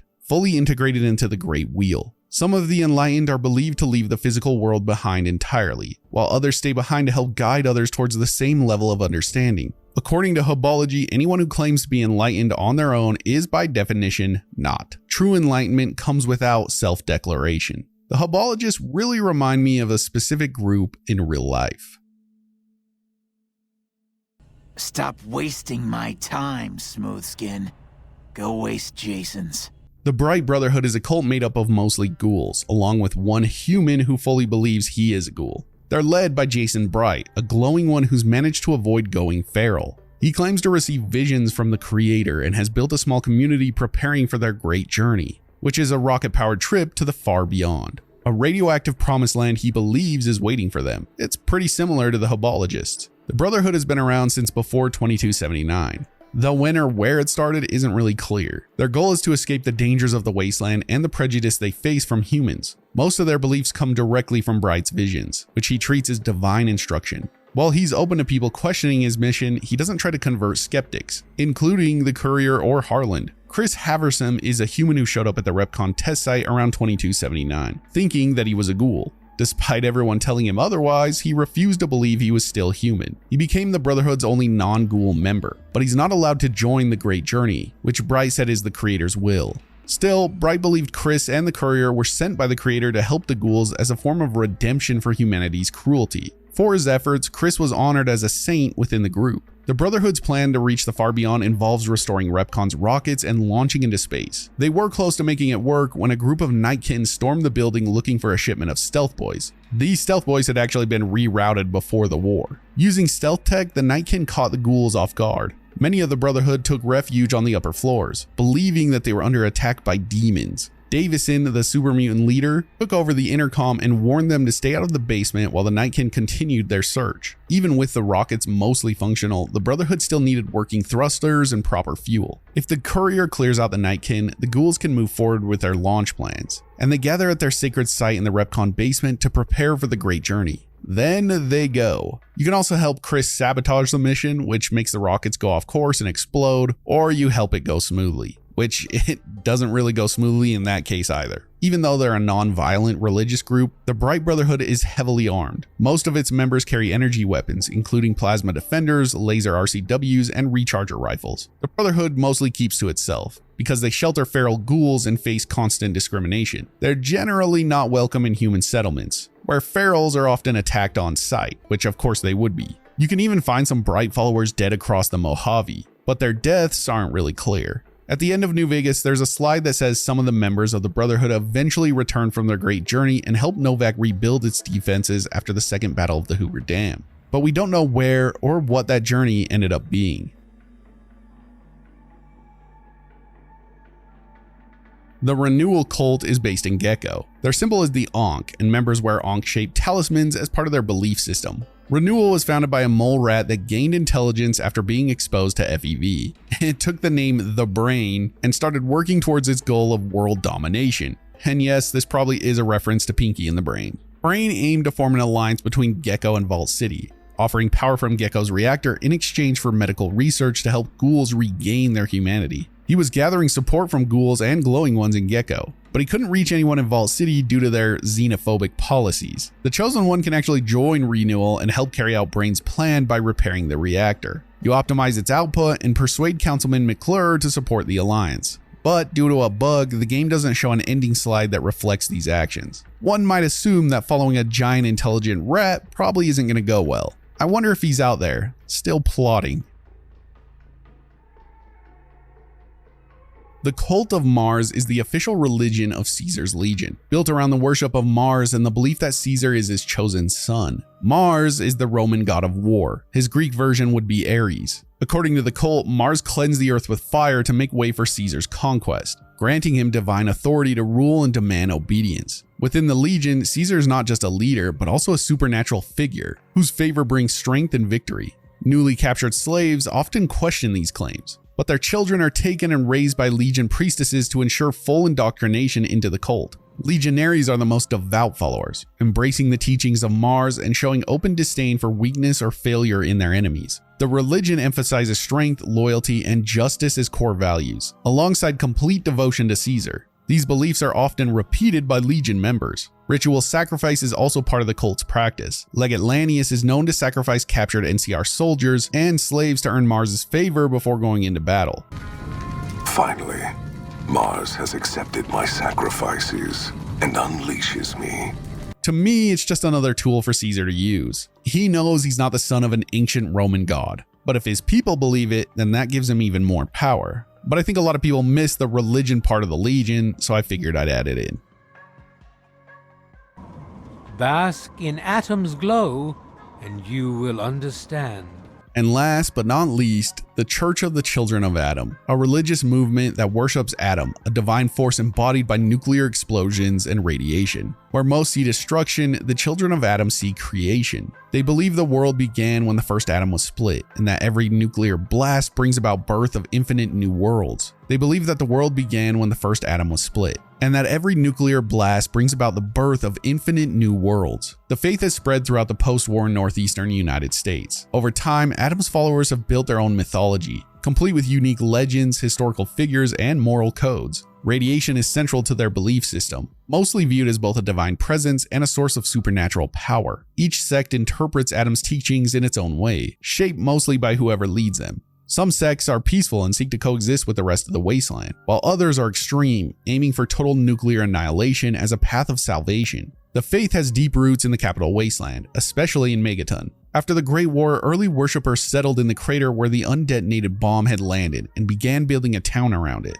These early cultists helped clear debris and erect Megaton's walls in exchange for one condition: the bomb at the center would remain untouched. The church then grew into a permanent fixture of the town. Confessor Cromwell, who joined the group in his youth, rose to lead the congregation. His sermons were seen by many as a curiosity more than spiritual guidance, and church attendance had started to decline. In 2278, a split occurred when Mother Curie broke away from Cromwell's teachings. After experiencing what she believed was a vision during one of Cromwell's sermons, she formed a new sect called the Apostles of the Eternal Light. She rejected the church's focus on division and led her followers to Springvale, where, as we know, they irradiated water supplies and distributed them to spread their beliefs. Years earlier, Cromwell had led an expedition north, sending a group of children to Far Harbor. Among them were Martin and Tectus, who became main figures in the faith's expansion into the island region. Another member, known as the Last Son of Atom, would later travel to the Glowing Sea in the Commonwealth. There, in the crater of Atom, he began preaching radical ideas that led to his exile by the sect's local leader, Mother Isolde.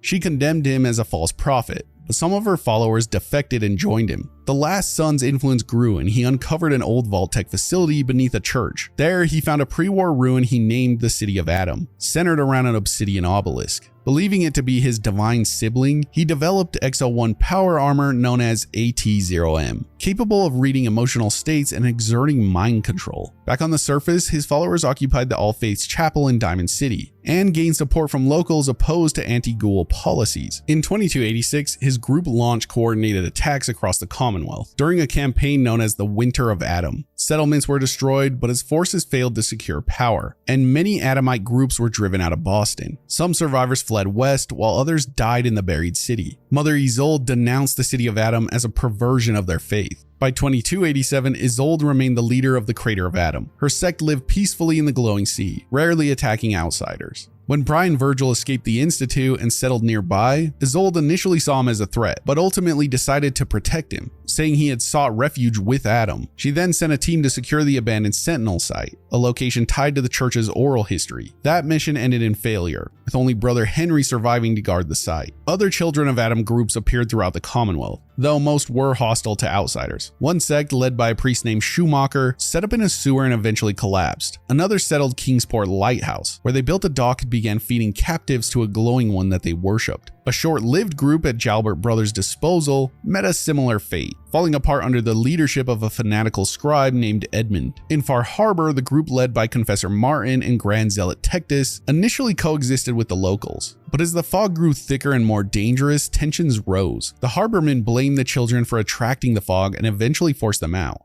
They were guided through the fog by a shadowy figure known as the Mother of the Fog, and found shelter in an old submarine called the Nucleus. Over time, Martin thought differently about the faith, especially after a member named Gwyneth discovered scientific truths about atoms that clashed with their beliefs. Eventually, Martin disappeared without a trace. Tectus seized power and became High Confessor, and he turned the sect into a more extreme paranoid version of itself. Those who questioned his rule or remained loyal to Martin were labeled heretics and subjected to loyalty tests. Under Tectus, the church on the island became increasingly militant, seeking to spread the fog across the entire region and claim the island fully in Adam's name. The children of Adam see every atom as a tiny universe. When an atom splits, the universe is released, so nuclear fission or division is an act of creation. They believe the Great War was the Great Division, when countless new worlds were born in a flash of light and most of humanity was called to Adam's embrace. Those who survived are the lost children, still waiting to prove themselves worthy of the glow. Followers honor Adam by immersing themselves in radiation and spreading it wherever they can. Some hope to be vaporized in an atomic blast. Others accept a slow, irradiated life that ends in natural death. Their settlements rise around hotspots, shrines, craters, derelict reactors. Anything that blocks radiation is viewed as blasphemy.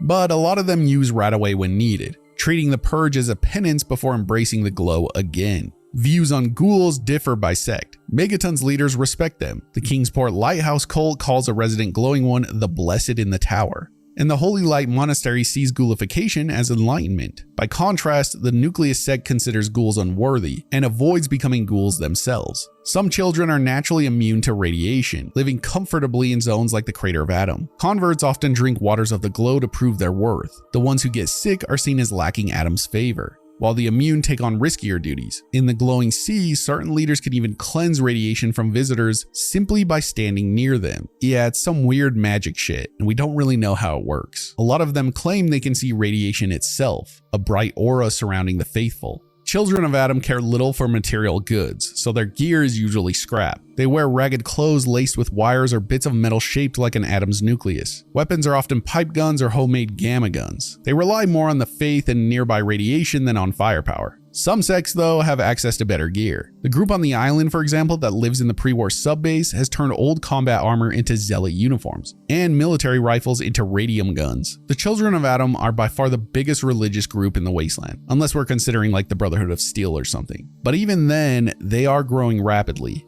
I would actually love a game centered around these guys. I could definitely see them being a major antagonist group in Fallout 5, wanting to cleanse the world again or something like that. Thank you guys for watching and commenting. I really do appreciate it. And remember, enjoyed time is never wasted time, and I'll see you guys in the next.